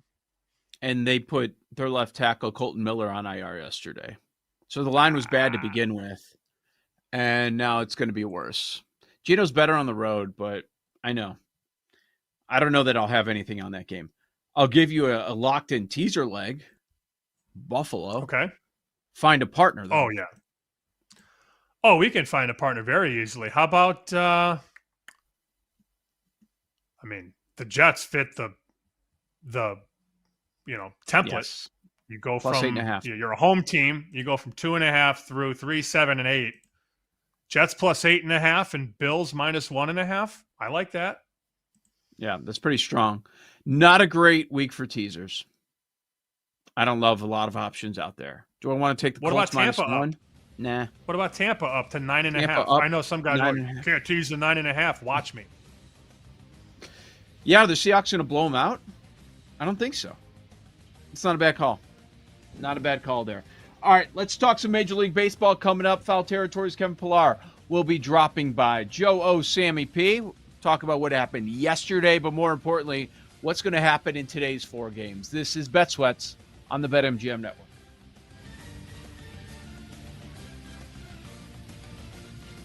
You're listening to Bet Sweats with Joe O and Sammy P on the BetMGM Network.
Red Sox rally from behind and take game one of this wild card 3-1. Welcome back to Bet Sweats with Joe Ostrowski and Sam Paniotovich on the BetMGM network. Another full day of baseball coming your way. 4 straight playoff games yesterday. A lot of fun, a lot of low-scoring games throughout most of the day. Very close. Bullpens, a huge factor there. Could be the same today. Joe O, Sammy P. This is Bet Sweats on the BetMGM network. We're here weekdays 9 a.m. to noon Eastern time. And every Wednesday at this time, we're lucky enough to have someone from Foul Territory. Today, it's former Major Leaguer Kevin Pillar. Check out Foul Territory weekdays, 1 o'clock Eastern. Kevin, how'd you enjoy day one of the playoffs? It was exciting. Definitely very exciting. I don't get to sit down and watch every game in its entirety, like from my couch, but I mean, that's the great thing about a mobile phone these days. You know, I'm a full-time Uber driver for my kids, you know, shuttle them to and from school, to and from practice. So definitely got home in time to finish the Red Sox-Yankee game, though, and that was very, very exciting. Joe had Red Sox. I jumped on late after saying everybody's betting the Red Sox because everybody did bet them. And then I said, all right, well, I might as well join this party. And you felt good going into the ninth. And then you didn't feel good. But then Chapman loads the bases and then gets out of it. I mean, that's what it's all about, getting out of jams. And to see that guy at his age, after all he's been through on the diamond, all the pitches, all the torque, to still crank it up to 101, how impressive is that? It's unbelievable. I mean, he is defying kind of the laws of physics. You know, you're supposed to kind of slow down as you age, and he's actually, you know, maintaining mostly the velocity that he had, maybe, you know, a couple ticks down from when he first came in when he was throwing 104, but nonetheless, he's still throwing over 100 miles an hour. But he's the best version of himself right now. He's the best pitcher he's ever been. And, you know, watching that game last night, the Stanton at bat was really the pivotal at bat in that inning. You know, if you have bases loaded, you got a 2-run lead with 0 outs. If you're able to get that first guy out, statistically, you have a good chance at getting out of that inning. You know, with the lead, you know, you have the double play ball. Guy puts a ball in play, sac fly, even a hard hit base hit still kind of really only scores 1 run there, but. It's amazing what he's been able to do. And if I was to bet on that game too, I probably would have jumped on the Red Sox bandwagon too. And I was really thinking about it. You know, I love Max Fried as a pitcher. Obviously, pitched in the postseason World Series, pitched huge games. Love me some Garrett Crochet. But what would have swayed my vote was, you know, the manager's decision. Yeah, I would have bet with Corin.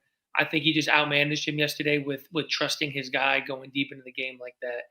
I think, you know, I think Fried should have pitched a little bit longer in that game. I think that's why you go out and pay a guy like that for October games to get his pitch count up over 100, 110 pitches. You know, I know he had a little bit of trouble the last couple innings, but that's what you pay a guy like that for. You guys are so right about Chapman. And Kevin, I'm like living the same life too. So we were driving to softball at the end of that Yankees-Red Sox game at that point, listening, and they were going on and on about where he's hitting it like 100 miles an hour. I'm like, God, 2016 was so long ago when he was doing that with the Cubs, and he's still doing it now. And then we start talking about, well, who still plays from the 2016 Cubs? Schwarber? And I don't know, do we count Chris Bryant? Like, it's a very short list, and he's still doing it at such a high level. Yeah, Baez too, but not many are left. Rizzo retired now. I mean, that's not even the beginning of it either. I mean, I think it's kind of the Cubs thing when he got traded over there, you know, and helped them win the World Series. I mean, he was pitching long before that with Cincinnati, and that's when he was, you know, running it up to 104, but really no idea where he was throwing it. You know, even facing him when I was with Toronto and he was with the Yankees, like it was more it was intimidating to get in the box because it was scary. It wasn't so much about the stuff. Obviously, velocity is always, you know, king. It speeds up your decision making, but he was just frightening to get in the box with because, you know, quite frankly, you didn't really know where he was going to throw it. if you asked him, maybe he didn't really know where he was going to throw it.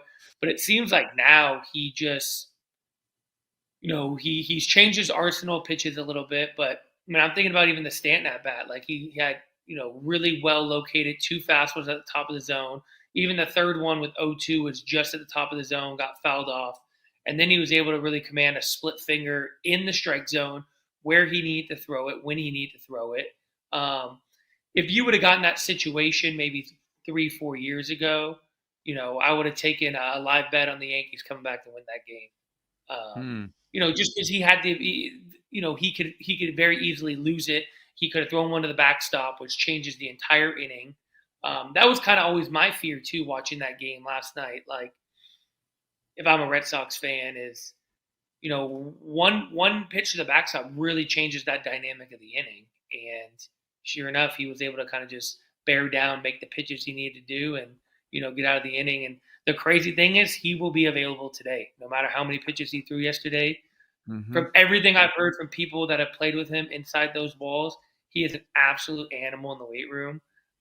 Gets in there every single day, never misses a day, and will always take the ball. Dylan Cease has to save San Diego's season today against Chicago. What do you think? I mean, he's got the ability to do it.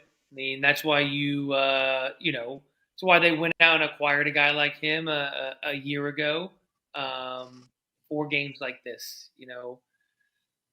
You hope he just kind of can and find the Dylan Cease that we've all seen out of him. It's obviously a huge start for the Padres, but quite frankly, it's a really big start for Dylan Cease right now, because all could be forgotten about his, struggles at the end of the regular season, him going in as a free agent. If he goes out and spins a great one today, because ultimately you go out and you pay for these starting pitchers for what they do in October and November. And, Dylan Cease has an opportunity to do that today. So on the other side, you've got an opener with Kittredge, and it's hard for Cubs fans to come in on Counsell and say anything negative, because he pushed every button correctly yesterday. Just the way he used the entire bullpen.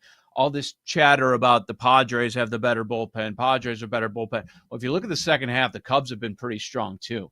So what do you think about this game overall and that decision to go with Kittredge?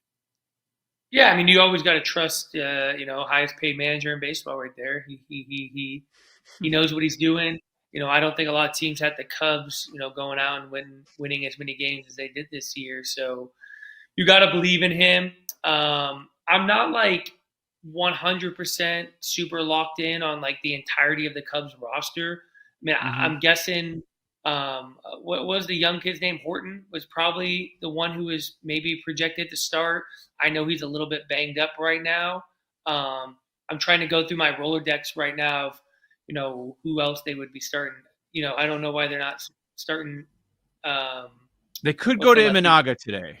Imanaga, I'm guessing why they don't throw Imanaga, but maybe they feel like they got a 1-0 lead. They can utilize their bullpen. They trust their bullpen. You hate to kind of think that they're saving him for game 3 or for potentially game 1 of the next series, but maybe just the way everything kind of lined up. Like I said, Horton was supposed to throw and he's a little bit banged up. So instead of getting people off their normal routine or rest or however it works, this is what he feels like is the best decision for them. And quite frankly, bullpen days are really tough for an opposing team. It's not to say it's easier when you're facing an elite starting pitcher or any starting pitcher, but at least going in, like, you can game plan against this guy. You can watch the video. When you're using a bullpen game, especially if you're those, bulk guys in the middle of the order, you are going to be facing the absolute best of their best. You're going to bring your leverage guys in to face certain parts of the order as opposed to what inning it is. So those games can be very difficult for an offense to kind of capitalize on, because you can't game plan like you normally do, and you don't really know who you're going to face until that guy's really warming up in the bullpen or running out of the gates. I was so impressed yesterday watching San Diego, Chicago. everything in the air, as long as it was in the stadium, was caught by Pete Crow Armstrong. And you're the perfect person to ask about playing center field. He makes the easy plays, obviously, but he makes the hard plays look easy. I thought there was going to be a double in the gap, and he just like blowing bubbles, catching the ball. Like, he is everywhere out there, and that changes everything you do as a manager, because you can trust, everything you have to do in center field. All right, he's got it covered. He can go in the gaps. I mean, a defensive center fielder at that level is so important. There's not many of them, but he is unbelievable out there, man, watching PCA. Yeah, I mean, he's arguably the best center fielder in baseball right now defensively, and I mean, you could throw him in that conversation of just best overall center fielder in baseball. I know he had a little bit of offensive struggles, kind of towards the second half of the year, but still ended up with in a pretty amazing year for really his first full season in the major leagues. But just an unbelievable athlete, and being a great athlete doesn't always translate into being an elite defensive center fielder or an elite defensive player at any position. What he has that really separates him, obviously the elite speed, but there's a lot of guys that have elite speed. He just has really good instincts, and he's got a really good feel for the position. You could tell that he, obviously being left-handed, growing up, he was probably a little bit more limited on positions he could play. But you can tell that he's been a center fielder for a long time, probably since he was playing kid pitch. He's probably pitching, and he's probably playing center field, and just has an unbelievable feel for the position. A big part of that is being able to read swings. And it seems like he's able to when someone's able to make a very difficult play look easy, obviously it takes unbelievable athleticism. It takes, elite speed. But the thing that you don't see unless you're there in person and really focusing on him, I could probably almost guarantee that he's almost moving or leaning in the direction the ball is being hit before it's even being hit. And that's just having the best view from the outfield, being able to read swings. And he anticipates really well. And he's a lot of fun to watch. I was with him in spring training when I was with the Mets when he first got drafted. He went to a local high school right near mine. We actually are in the same division. So we kind of hit it off a little bit. I kind of like mentored him a little bit in that first spring training. But you could tell his ability to play center field was never going to be the reason he wasn't going to get to the big leagues. You could always tell too in his conversations that he loved playing the position. He had a passion for it. And a ton of credit to him for, with how awful he was last year when he came up offensively, to go into the offseason, look at himself in the mirror objectively, and make those changes and come out and be an absolute monster this year, an all-star. Probably going to most definitely going to win a Gold Glove, probably even a Silver Slugger. So he's been fun to watch. With Kevin Pillar, a couple more minutes here on BetSweat. The two biggest favorites, of course, the Dodgers, the huge favorite today. But the Yankees are pretty big favorites after last night's loss. Do you think either favorite, Yankees or Dodgers, are in trouble today? I mean, obviously, I would tend to say the Yankees are in a little bit more trouble. Like, their backs are against the wall. I mean, the pressure is real. You feel it. It's win or go home. The Yankees are playing, or the Red Sox are playing a little bit more with house money at this point. And then what I saw out of the Dodgers last night is, what you kind of expect out of the Dodgers. They're facing a legitimate ace in Hunter Green. Kind of limped across the finish line a little bit this year to still win the division, probably still have, a top 4 record in baseball, what we consider limping across the finish line. And then really the Dodgers are just playing in a different league than everyone else. This is really their real season started yesterday. Everything else was just kind of warm up. When those lights turned on last night, that's the Dodgers I think everyone expected to see for 162 games. But even before that game started, I was very kind of interested. I did a little looking at that matchup, the Reds versus the Dodgers, and it's really almost impossible to bet against the Dodgers, but part of me was like, I could potentially see the Reds winning this series because I really like their starting pitching. I like who they had going in game 1, 2, and 3. But if a guy like Hunter Green is going to get smacked around like that, what do you think they're going to do to a guy like Zach Littell tonight? No offense to Zach Littell, but he's not Hunter Green. Just feels like the Dodgers are just a team that, like I said, once the regular season's over, it's like everyone is like, okay, they stop yawning. They're like, okay, let's lock it in collectively. Let's go out and do what we've been, expected to do all year. 5 homers last night. Yeah, I think you're right. People are like, maybe they could steal game 1 with Hunter Green. Nope. 5 bombs. Ridiculous. Kevin Pillar of Foul Territory. Check it out today at 1 o'clock Eastern. Thank you so much, Kevin. Hope to talk throughout the playoffs. Joe O, Sammy P will give our breakdowns of each of these 4 games next on the BetMGM Network. You're listening to Bet Sweats with Joe O and Sammy P on the BetMGM Network.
sure you're ready?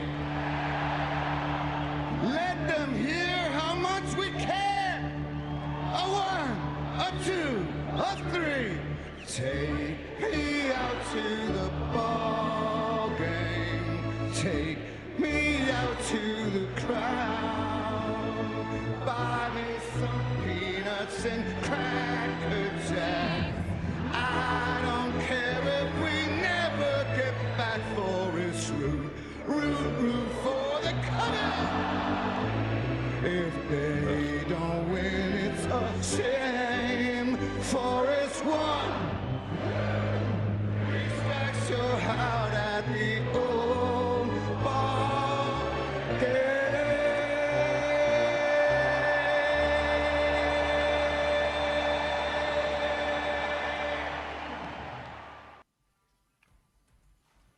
Why? What was the point of that? Now I'm in a bad mood. Now I'm in a bad mood, officially. Why? I don't know. Joe OSMP, BetSweats, BetMGM Network, a slate of 4 games today. All right, let me throw this. I dropped my pen. I can't find my pen now. I'm so mad. Why? This is what makes you so mad? Oh, that's why you dropped the pen, because you were so mad. They were trying to put you in a bad mood. I get it. I get it, though. As long as we don't play the song after the game, fine. We play that song, I will shut this laptop, and I will not be here the rest. I don't even like that. That's bad too. It's a small sample number of years in this format. I think what Major League Baseball wanted is they figured baseball playoffs, tight matchups, we're going to get a bunch of do or die games day 3, right? No off days. They're going to have to go to the middle of the rotation, back into the rotation, these game 3 spots. They're just not getting them. Is there anything to it? So we've had 12 matchups so far. 10 of them are done today. 10 of them are done in game 2. You get the sweep. Do you think there's something to that?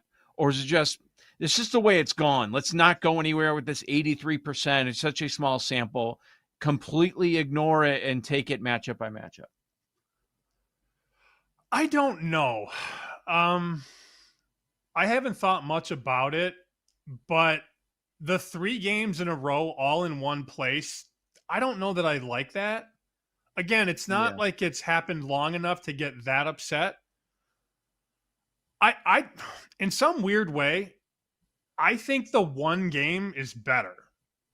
Just play one game instead of 3. It's just very unfair to the road team to have to play 3 straight games in somebody else's stadium. I say this as somebody that doesn't have a team in the fight. I mean, my White Sox barely cracked 50 wins this year. So, like, what do I care? And they're not going to make the playoffs for a while. But if I was a fan of, like, the Padres, for example, like, they're probably not going to get out of Wrigley with 2 wins in the next 2 days. So I think I would understand people that were fans of the dog or the road team, if you will, however you want to spin it. I see that side of it, but personally, I'm not like irate about it. I also wonder, we'll need a longer sample. I also wonder about the teams that got the top 2 seeds. Yes, of course, you always want to be the team. You don't have to deal with the wild card. Like the rest, set up our rotation the way we'd like, get a breather, all that. Rest versus rust. We talk about it in sports all the time, especially when you have a long time off. Is it a positive, a net positive in the end? I don't know. I also think we're way too early on, okay, we're going to have more sweeps than not. Like, you might be right. We might have 2 games where, 2 series where we have a game 3 coming up. We'll see. I do wonder about the unders, though, but I think that's just a product of playoff baseball. Like, the unders have been on a ridiculous run ever since they went to this format. And then we saw it yesterday. And really, common sense tells you what?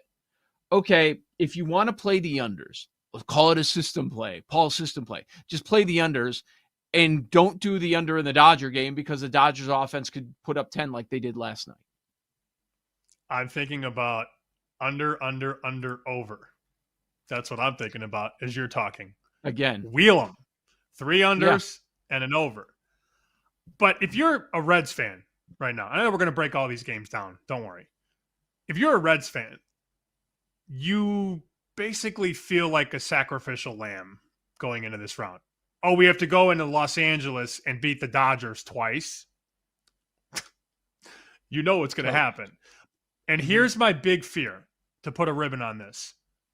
This format, the way it is, Major League Baseball will find a way to change it in 2 years anyways. So that's the problem. That's true. There's no, they just keep, there's no, longevity to this. How many times have they changed the playoffs since we've been alive? I know. They're going to change it again. Somebody complains, oh, yeah, you're right. Like, if Rob Manfred was in charge of the NFL, after Sunday night's tie, they'd be changing it in the offseason. That's how it would go. In 2 years, we're going to play banana ball in the playoffs. Yeah, oh, great, right. Perfect. Exactly. It might be pretty fun.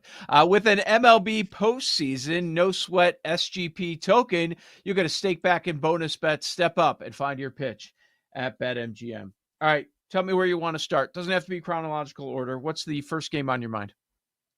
We need Jake's thoughts. I've been waiting all morning for Bayo Rodon talk with Jake. So I'd like to start there. But before we do that, a 4-leg wheel under, Dodgers over is 12-1 at BetMGM. Just It'd be throw a that out repeat of there. yesterday. A repeat of yesterday. I could see it. I circled 2 unders of those first 3 that you mentioned. So could I see it going under and over in the others? Certainly could. 6.5, 6.5, 7 in the 7 in the Red Sox Yankees, and then 8 in the last game. Those make sense to me. Well, okay, if you go through it, Detroit, Cleveland, lack of offense there. You don't have the lights out pitching you had yesterday, but you don't have the scoring, and we're getting that half run. Cubs, Padres. Cubs looks like a bullpen day. Maybe they go to Imanaga if they're in the game with an opportunity to clinch the series. And then they got Cease on the other side. And we know that the Padres have a strong bullpen. So 2 strong bullpens here. Red Sox, Yankees. Maybe that goes over, but you see why there's the 7 there. And then, of course, Dodgers, Reds. I wonder about the Reds. Will they scratch against Yamamoto? That's the question. But maybe they get theirs against a bullpen like yesterday. So if I were to do that, that's probably the combo that I would come up with. Jay, can you endorse this? Under, over? I was thinking about it too, especially after yesterday. I was leaning unders for sure. But an under in a Cubs bullpen game makes me feel very nervous in my stomach, and it makes me want to throw up a little bit. So what don't you like about the Cubs bullpen? I just I can't get out of my mind the amount of blowups they had early in the season. I know it's all volatile, but when you're going a bullpen game in the playoffs, and I know San Diego choked massively yesterday offensively, but you still have guys in that lineup that can pop with Machado and Tatis and Merrill. And I just who in that Cubs bullpen, just even from a name standpoint, pops to you? Brad Keller's doing it for you? Really? Anybody? I can't get They don't there. have the names, but they did it in the second half of the year. Yeah. They found guys, and bullpens are funky like that. Year to year, good luck projecting them. Yeah. No, and maybe I'm just the idiot, which is very, very likely. And Cease has been volatile all year too. And I think that's the other problem with this too is Cease could be good for 4 home runs given up. And that he could be knocked out early. We've seen that throughout this year, especially. He's been very sporadic. So that one makes me a little scared. And then, it's the same thing with Bayo and Rodon. As much as either of those guys could go 7 shutout, both of them could be out in the second inning. It's just, that's how they are. Okay. Well, I'll bet the Red Sox again because I hate Rodon. 100%. I hate that guy. I hate him off the field and on the field. That guy, I have so many stories about that guy covering him. He sucks, and I hope they get blown out tonight. I don't understand why they're $1.85 favorite. Yeah. I just can't get to the price. Like, I think it's closer to a toss-up. Yeah, give me the Red Sox. I think we all agree that's a clean sweep, right? Taking Boston, you have to with this number.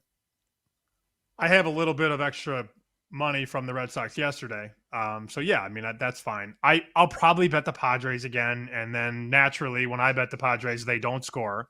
When I bet against the Padres, Luis Ariz goes 6 for 6 with 5 doubles. I can't get on the right side of the Padres no matter what. And I'm defeated on them, but I will probably, I know on the show I said I'm going to bet Padres and I ended up betting Red Sox. I'll probably just run it back on both today. That's my game plan. I'll watch, let's see, the Cub game will be on, oh joy. It'll be on 308, so I'll be on the train. Great. With no Wi-Fi. Awesome. Same order. Detroit, Cleveland under 6.5. Is that the move? Probably.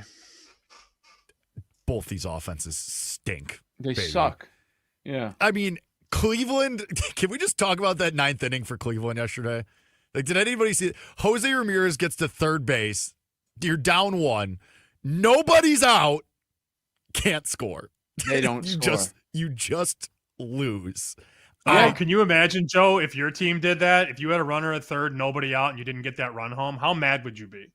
It's happened. And we had an entire practice, like the next practice, on that scenario. I was so pissed. What did you say? Put the ball in play?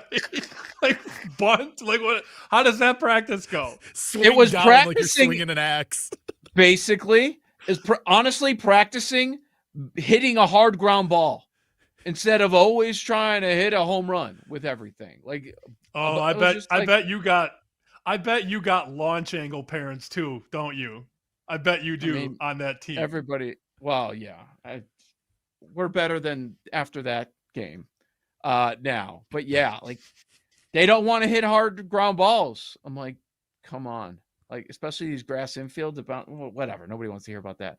But yeah, I thought my bet was done because now they're going to extra innings and now it's all up for grabs. And the total was 6. So then we're at 4 runs total and my bet is dead.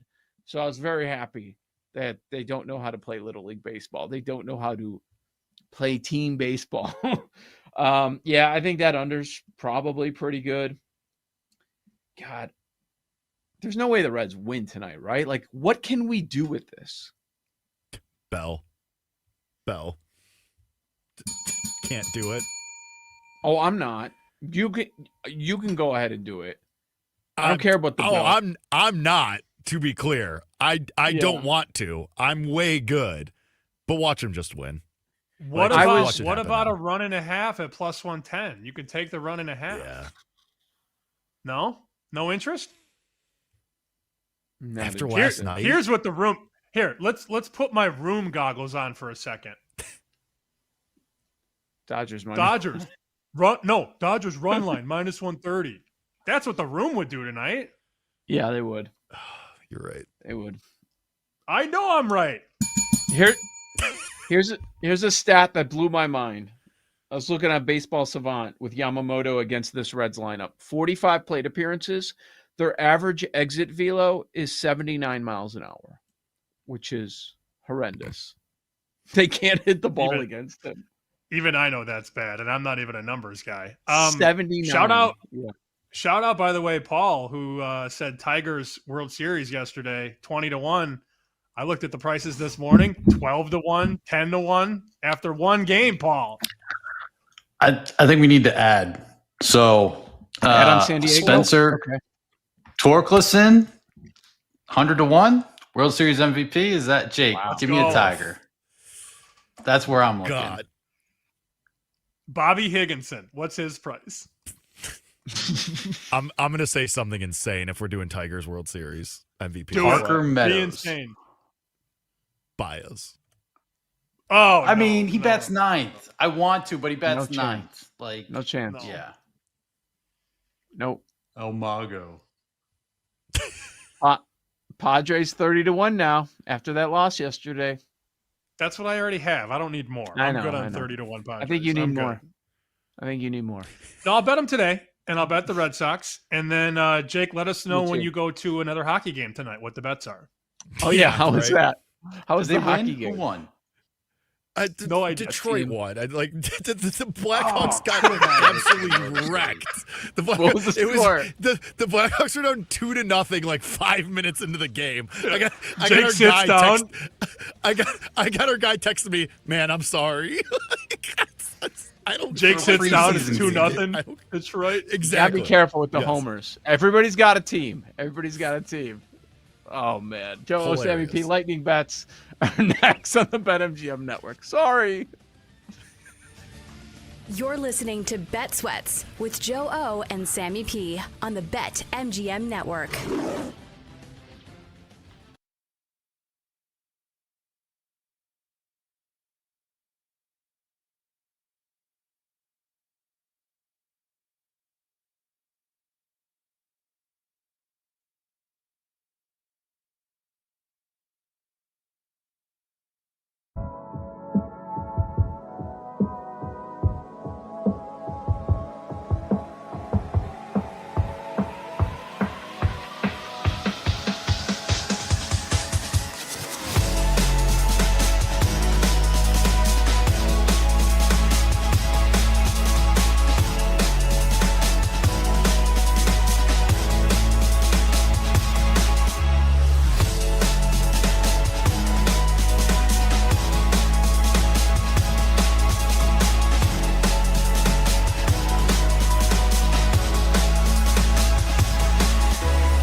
Welcome back to Bet Sweats with Joe Ostrowski and Sam Paniotovich on the BetMGM Network.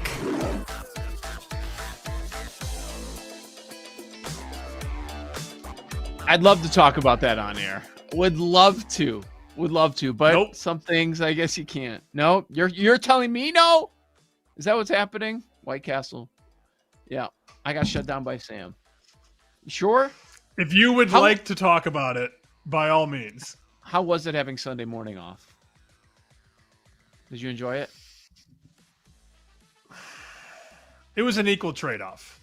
I saw a clip of Nick flipping out during the Steelers-Vikings game.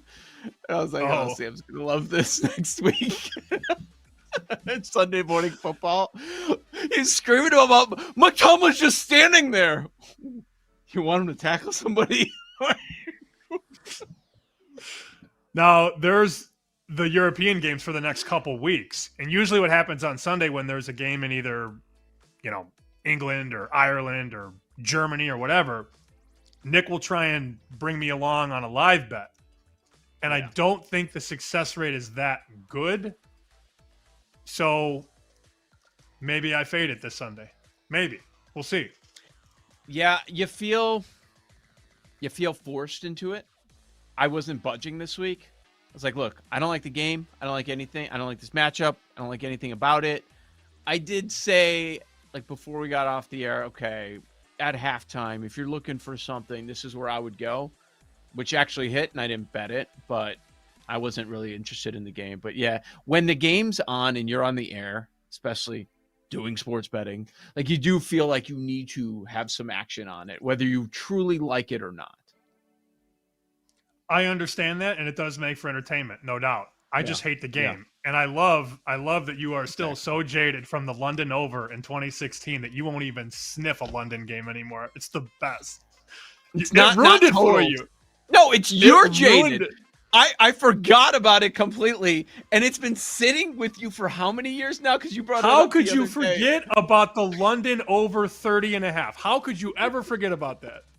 Because we make million bets every football season. That's why. Not over 30.5 in an NFL game on the London side of things. Hey, man. What's the line this week? 3.5? We have a London bet this week since they're back over there? I don't, and I hope to not. But if you made me do it, I would go Dylan Gabriel. What about the over? 36.5. Absolutely not. You'd go Gabriel. Yeah, I'd take the points. I mean, it's going to be run-heavy game, you would think. It should be I on liked both him sides. in college. Yeah. I thought he was very efficient in college. You just have to protect the football. That's the problem with these London games, though, and the Ireland games and all that. Weird things happen. I mean, weird things happen in a lot of NFL games, but, man, that could be 17-10 easy with those two defenses. And then you got Carson Wentz against Dylan Gabriel. Ugh. One step closer to Shador. That's what happened yesterday. One step closer. It's going to happen. It happens in week 5.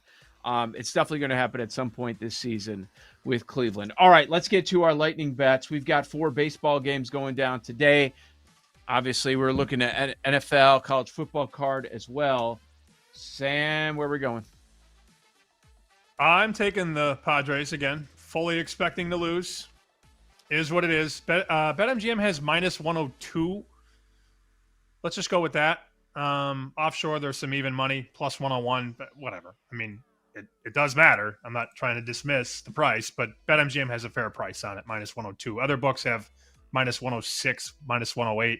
So let's go Padres. Very small favorite price, and I don't know if I didn't lightning bet Boston yesterday and it won. Should I not lightning bet it again today? What do you think? What's the verdict? Are you going to get it? I want to mush later. Are you going to get? I don't want to mush it.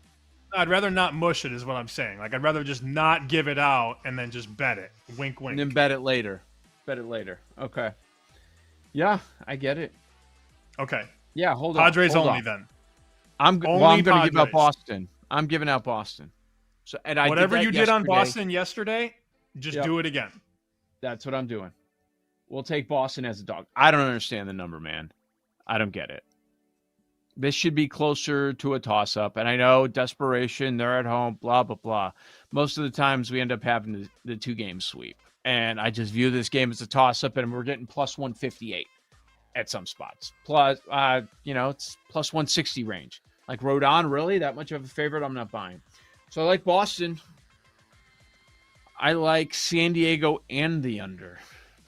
I'm with you on San Diego. It's like, do I want to dabble in the under? I'll probably have something on it, but I agree with you that San Diego's a better play. Detroit, Cleveland, I'm going under 6.5 in that game, too. Hard to find something in Cincinnati, LA Dodgers, but I like the other three games. Are you doing under, over? Nah. I should, No? but I won't. If it hits, you're going to be so pissed. Yeah, probably. There's a decent chance it ends up hitting. Should All I right, I'll go ask to should I go to a Yankee bar and just play Dirty Water on Touchtunes all night? Yes, you should do that.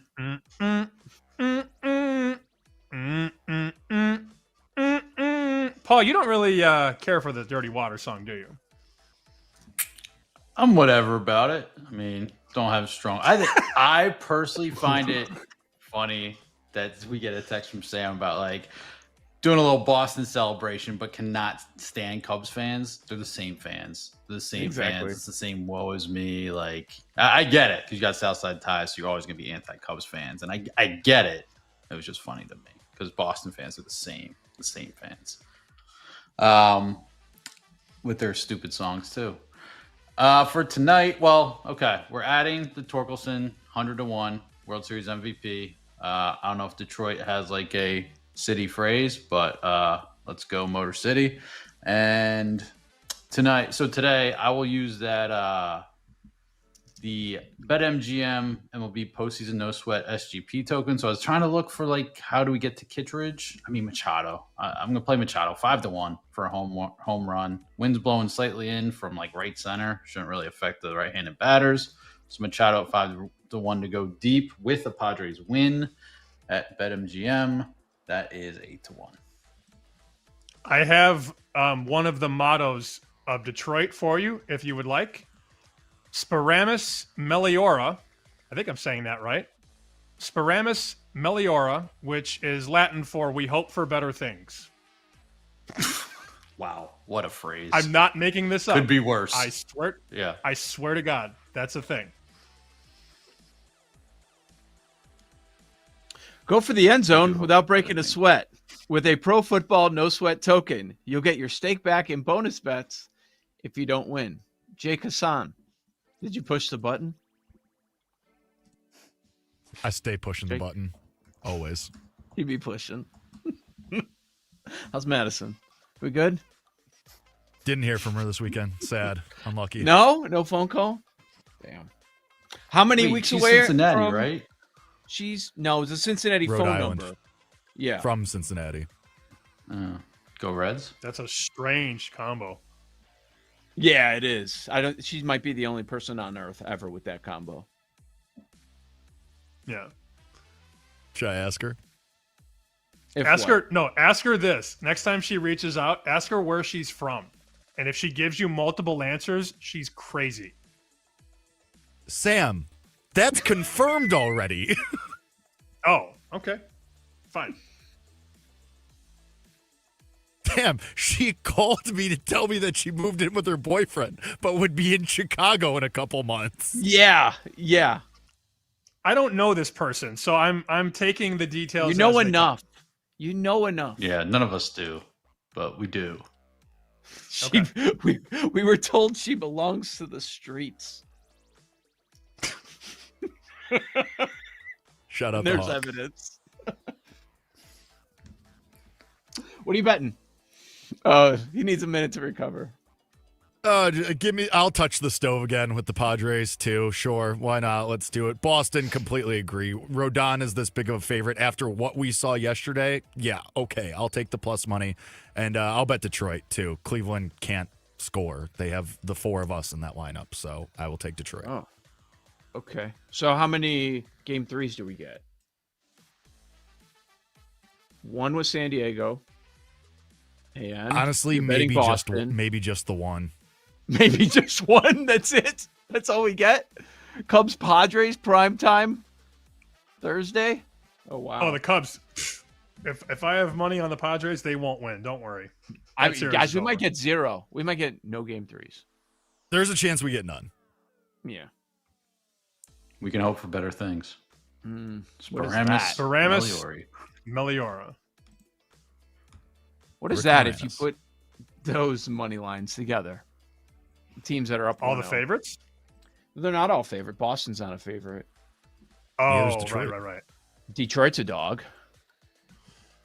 If you give me 3 seconds, I can click for you. Let's see. So the Tigers to win, the Cubs to win, the Red Sox to win, and the Dodgers to win. BetMGM 12-22 plus 12-22. So both are 12-1. What would you rather bet? Under, over, or all the winners from yesterday win today? I love that we become parlay savages during the baseball I'm just wild card. This is giving awesome. people ideas. Yes. Yeah, that's true. Why don't we parlay all the teams to win with the under? With the unders and the over, yeah. Oh, wow. Hold on. Stand by. Now what Stand by. What do we Stand by.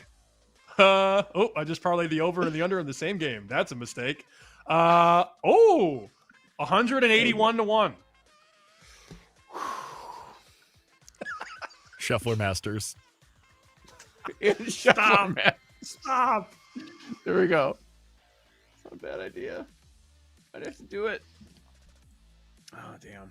It's fun, though. It's good. So you get all this action today and then maybe absolutely nothing tomorrow. But we'll be here to talk about it, whatever happens. Got Thursday night football. Boy, that line keeps on climbing. We'll break down survivor options. We do that every Thursday. Take a look at the college football card. So a lot happening. Make sure you're here weekdays at 9 a.m. to noon Eastern. This is Bet Sweats. Tell a friend about it. This is the BetMGM Network. Thanks for listening to Bet Sweats. If you missed anything on today's show, make sure to listen back on the Odyssey app or wherever you get your podcasts on the BetMGM Network. Make it legendary.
Grab your coffee and wake up with the Daily Tips, Michael Jenkins. I always stay away from the hot team in the offseason. Whenever you see everyone piling on praise, it just feels like a sucker back. Can you dig it, sucker? And Chelsea Messenger. I don't want to lose to somebody dumber than me. Yes. When you're in an office pool with somebody playing fantasy football and it's somebody who just puts it on autograph, like, I don't watch football, whatever. I don't want to lose to those people. The who? The her. For the best wagertainment here on the BetMGM Network. Hey, Dad, don't forget about me, the Dogster. Sponsored by BetMGM. Make it legend. Wait for it. Dairy. Download the app today. Please gamble responsibly. Time to finish strong, baby. Hour 3 on the Daily Tip on the BetMGM Network. Good morning. It is a Wednesday. Coming up in our final 60 minutes, we will set the stage. Day 2 of the Major League Baseball playoffs. After yesterday's action, which was really great all day long, we get to do it all over again today. In 20 minutes, even more coverage with the bald and beautiful Cody Decker. And finally, the Nongster is riled up and ready to go along with our best bets. Maybe we'll handicap the series between Chelsea and Dunkin' Donuts. All of that comes your way at 8:40. Also, welcome to our audience on Stadium. Great to have you along with us as we stream our final hour. As we always do, if you'd like to do the same, it is easy. Just go to BallySportsLive.com or download the Bally Sports Live app. We are also on YouTube TV, DirecTV, Amazon Prime, Samsung TV Plus, and other platforms. Here we go, Chelsea. What did we see yesterday in Cleveland? The Tigers handling their business against the Guardians. It was close. 2-1 the final. The Tigers minus 170 on the money line, and the under hits with the total set at 6. Detroit getting it done with their ace, Tariq Skubal, and some small ball in the 7th. 9 more here today. A bunt dropped down by Zach McKinstry. Noel will go to first, and Detroit takes the lead. Call courtesy of ESPN. So that is the difference. And then Tariq Skubal. What else can you say about him? Just masterful yesterday. It was so much fun to sit back and just watch him work.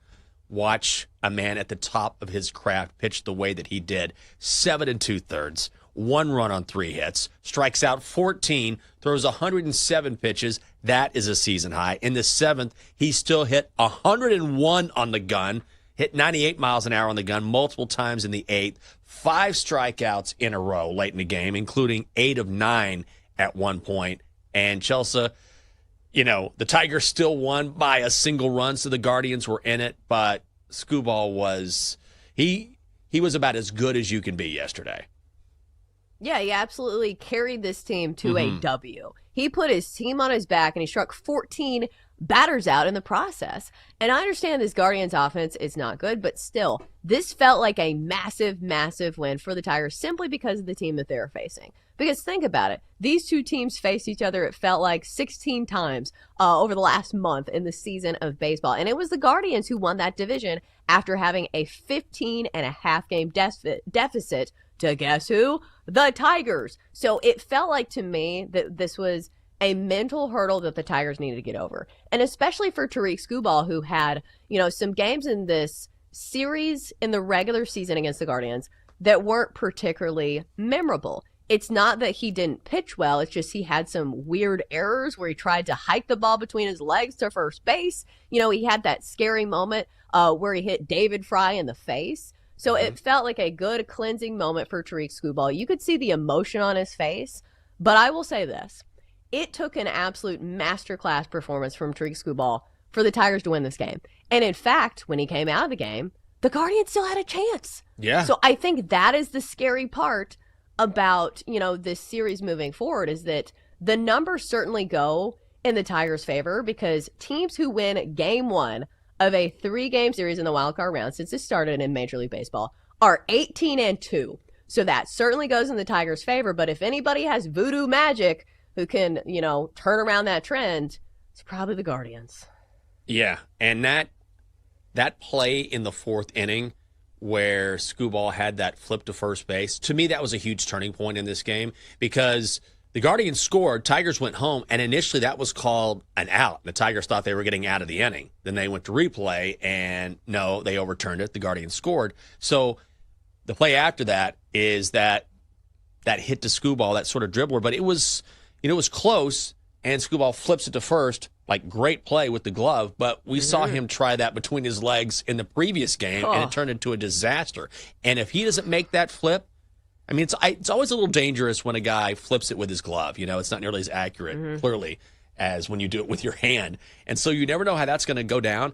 And if he doesn't make that play, all of a sudden the Guardians keep that rally going, probably score, and it's a different game. So when they sort of quelled that rally, I thought that's when I felt like the Tigers settled down and said, all right, we got this. Based on what happened previously, then it was, all right, we got out of trouble. Now we can just go from here. And that's, to me, that was when I felt like Detroit has this. Yeah, but moving forward, like, what do you think the confidence level is for Tigers fans? Because, like, the matchup is still good. I have faith in Casey Mize today. But again, like, this offense just hasn't had much of a punch. And the Guardians pitching staff is still very good. So to me, like, this series feels far from over. You know what? I think that, and it seems obvious, but it really stands out to you when you watch these games. And it's that the margin of error is so very thin. It truly can. A series can turn on a single play, whether it was that Skubal play or whether it was the Yankees, loading the bases in the ninth against the Red Sox. Or look at the Padres and Cubs. Here's a perfect example of that, where Nick Pivetta yesterday was unbelievable. He had 9 strikeouts against the Cubs, but the Cubs go back-to-back in the 5th. That's the difference. So it's a play here. It's a pitch there. It's a hit in a crucial spot. And those plays, these singular plays, can be the difference between winning and losing, because as good as Skubal was yesterday, the Tigers won 2-1. It was close. Right. And one of those was because, or one of those that almost scored, was because of an infield error. Like, I think it was Jose Ramirez who got all the way to third base because of a throwing error on an infield grounder to first base. So you think to yourself, like, this is the pinnacle of baseball. These are the best baseball players in the world. How are they still making basic fundamental mistakes? But, like, we see this all the time. We saw this with the Yankees in the World Series last year, where Aaron Judge dropped a routine fly ball. And I'm sorry, Aaron Judge, had to use you for an example there. But it just goes to show that when these games are so tight, and every single game yesterday, with the exception of the Reds and the Dodgers, felt like this, where you have to absolutely play clean baseball, fundamentally sound baseball, and you have to have those timely hits because the margin of error, like you mentioned, is just so small.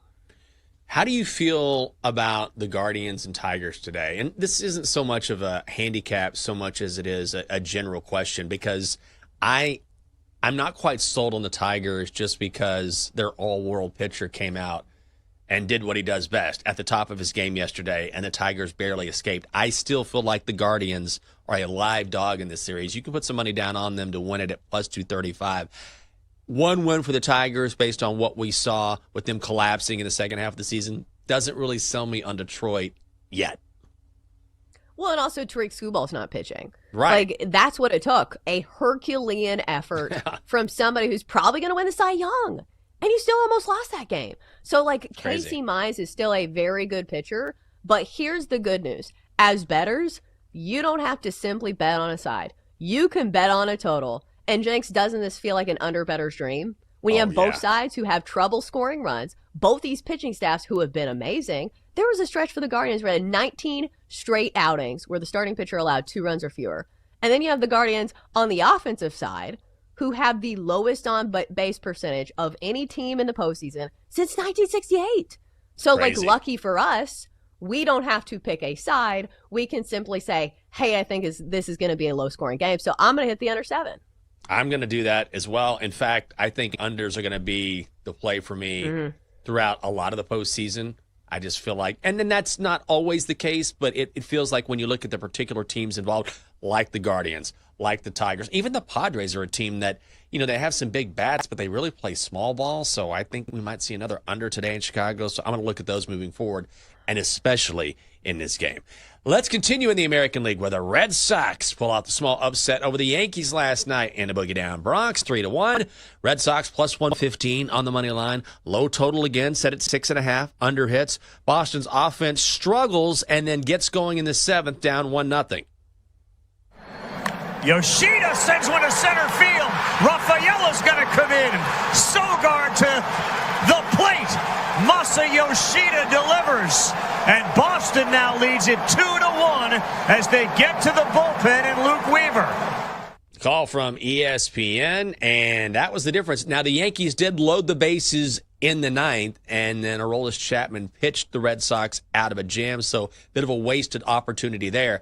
But Garrett Crochet was unbelievable for the Red Sox. I know you had the Red Sox in the first 5. That had to be a bummer because they were down 1-0 and ended up winning the game 3-1. It was a good play at plus money. Garrett Crochet, 7 2/3, scatters 4 hits, 1 earned, strikes out 11, struck out the side in the 5th. And again, the Red Sox, they have just had the Yankees number in recent playoff history. They've won 9 out of their last 10 against the Pinstripes in the playoffs.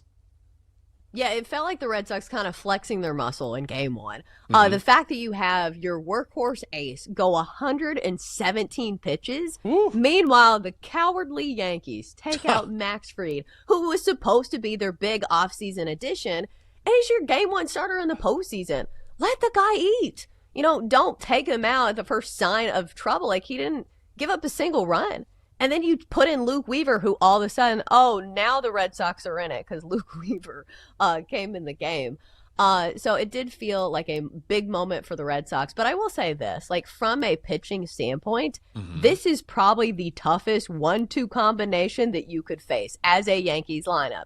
Garrett Crochet going 7 2/3, and then you close it out with Aroldis Chapman, who is coming off his best regular season of his career. Like, I think he's 37 years old, but the guy is an absolute, physical specimen. Like, he feels like the Derrick Henry of Major League Baseball. And I know it got a little interesting at times, but at the end of the day, he's still pumping absolute gas at 101, high cheddar that is so hard for these hitters to catch up to. So obviously the pitching matchup will be different today, but I don't know. It feels like all the pressure is on the Yankees. It feels like Aaron Boone is skating on thin ice to where if they lose this series, his job's probably on the line. So it just feels like there's a lot of clinching going on in New York. Yeah, all of the pressure is on the Yankees, right? Especially after that disappointment last year in the World Series where they were just sloppy and didn't get it done. And so it's like, all right, we gotta rally this year, come back and get it done. And they could lose to the Red Sox, which would be, of course, like the most painful way to exit this season, right? Like, not only did we not make it back, did we not get a title, did we not make it to the ALCS, we lost in the wild card round to the Red Sox of all teams. Like, all of the pressure is on the Yankees. And that's why I kind of like the Red Sox tonight, again, especially at plus 150. Like, how in the world is this rivalry game in this series set up where you can get plus 150 on the Red Sox, and I believe the Yankees are like minus 185. I know Carlos Rodon is on a mound. Okay, he's great. But that price is ridiculous. And when you consider the mental hurdle that the Yankees have to get over, I think that's a real thing. I'm going to be on Boston. Yeah, it feels like it's a microcosm for like how the Yankees are. Like, the price does not warrant the results. Right? Because, like, their payroll is so big and they have all these home run hitters. It's just we don't see it. So minus 185 feels way too steep in a rivalry matchup where it feels like the Red Sox kind of have the momentum here. So I certainly will not be laying that big of a price with the Yankees. But again, like, this was a tight game down to the end as well. So, like, it's not going to shock me if the Yankees maybe win this one. It's just price dependent for me. I will say the silver lining in this is something we talked about yesterday. Aaron Judge surprisingly has terrible numbers in the postseason. Terrible numbers. For somebody who is the most feared hitter in all of baseball right now, he hit 320? Like, some of the best numbers we've seen in decades. Yeah. And his postseason numbers, he's hitting below 200. So I will say this. Yesterday, I was very ready to be like, Aaron Judge strikes out, leaves the bases loaded. He did get 2 hits yesterday. Yeah. And the matchup was bad for him. He had bad career numbers against Garrett Crochet, and he still got 2 hits yesterday. So at least he is trending in the right direction. But the problem is you're going to need more than just Aaron Judge. You need to score more than 1 run if you expect to win a game today. Yeah, the frustrating thing with the Yankees, and I would imagine if you're a New York fan, it just drives you crazy. If you look at the numbers, like the Yankees are number 1 in OPS and number 1 in slugging this season. I think they're 10th in average taken hit. And yet, when they need it most, they just disappear. So, yeah, they'll go on these streaks where they look all world. You can't stop the Yankees. The ball's going out of the park. Everyone's doing great. And then when they need it most, what happens? Nothing. So we'll see what happens tonight in the Boogie Down. Coming up next year on the show, we can't have a program showcasing baseball without talking to a baseball expert. The former Major Leaguer Cody Decker joins the show next on the Daily Tip here on the BetMGM Network.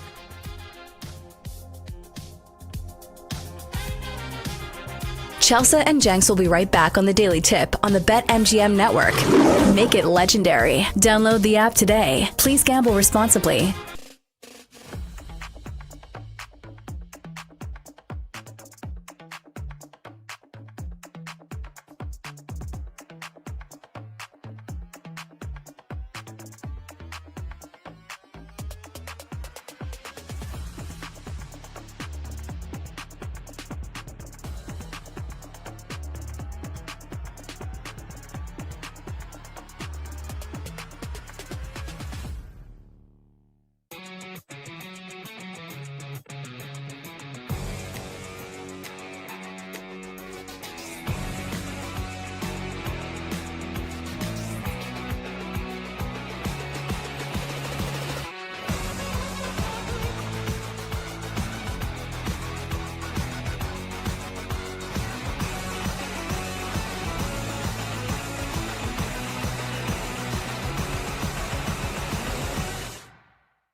Welcome back to the Daily Tip with Michael Jenkins and Chelsea Messenger on the BetMGM network.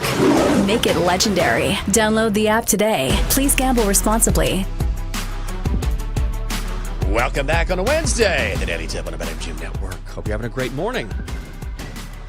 Appreciate you waking up with us. Coming up on the show, we'll get an expert opinion on baseball's postseason when we bring in the bald and handsome Cody Decker, live from LA, I believe. Chelsea, what was going on here? This is my question to you. Yesterday, I decided Tuesdays are a day when I usually finish early. I'll pop around the neighborhood, have a drink or two. And yesterday was the perfect day to do it because there was baseball on. So I popped into a place I normally don't go to, and I was waiting on the lovely Catherine, and the bartender comes over and he's talking to me. And so after about an hour, they would have bingo. I'm like, I don't want to be here for bingo. I'm having bingo in a bar. It sounds awful. I was like, I'm going to get out of here. And this guy goes,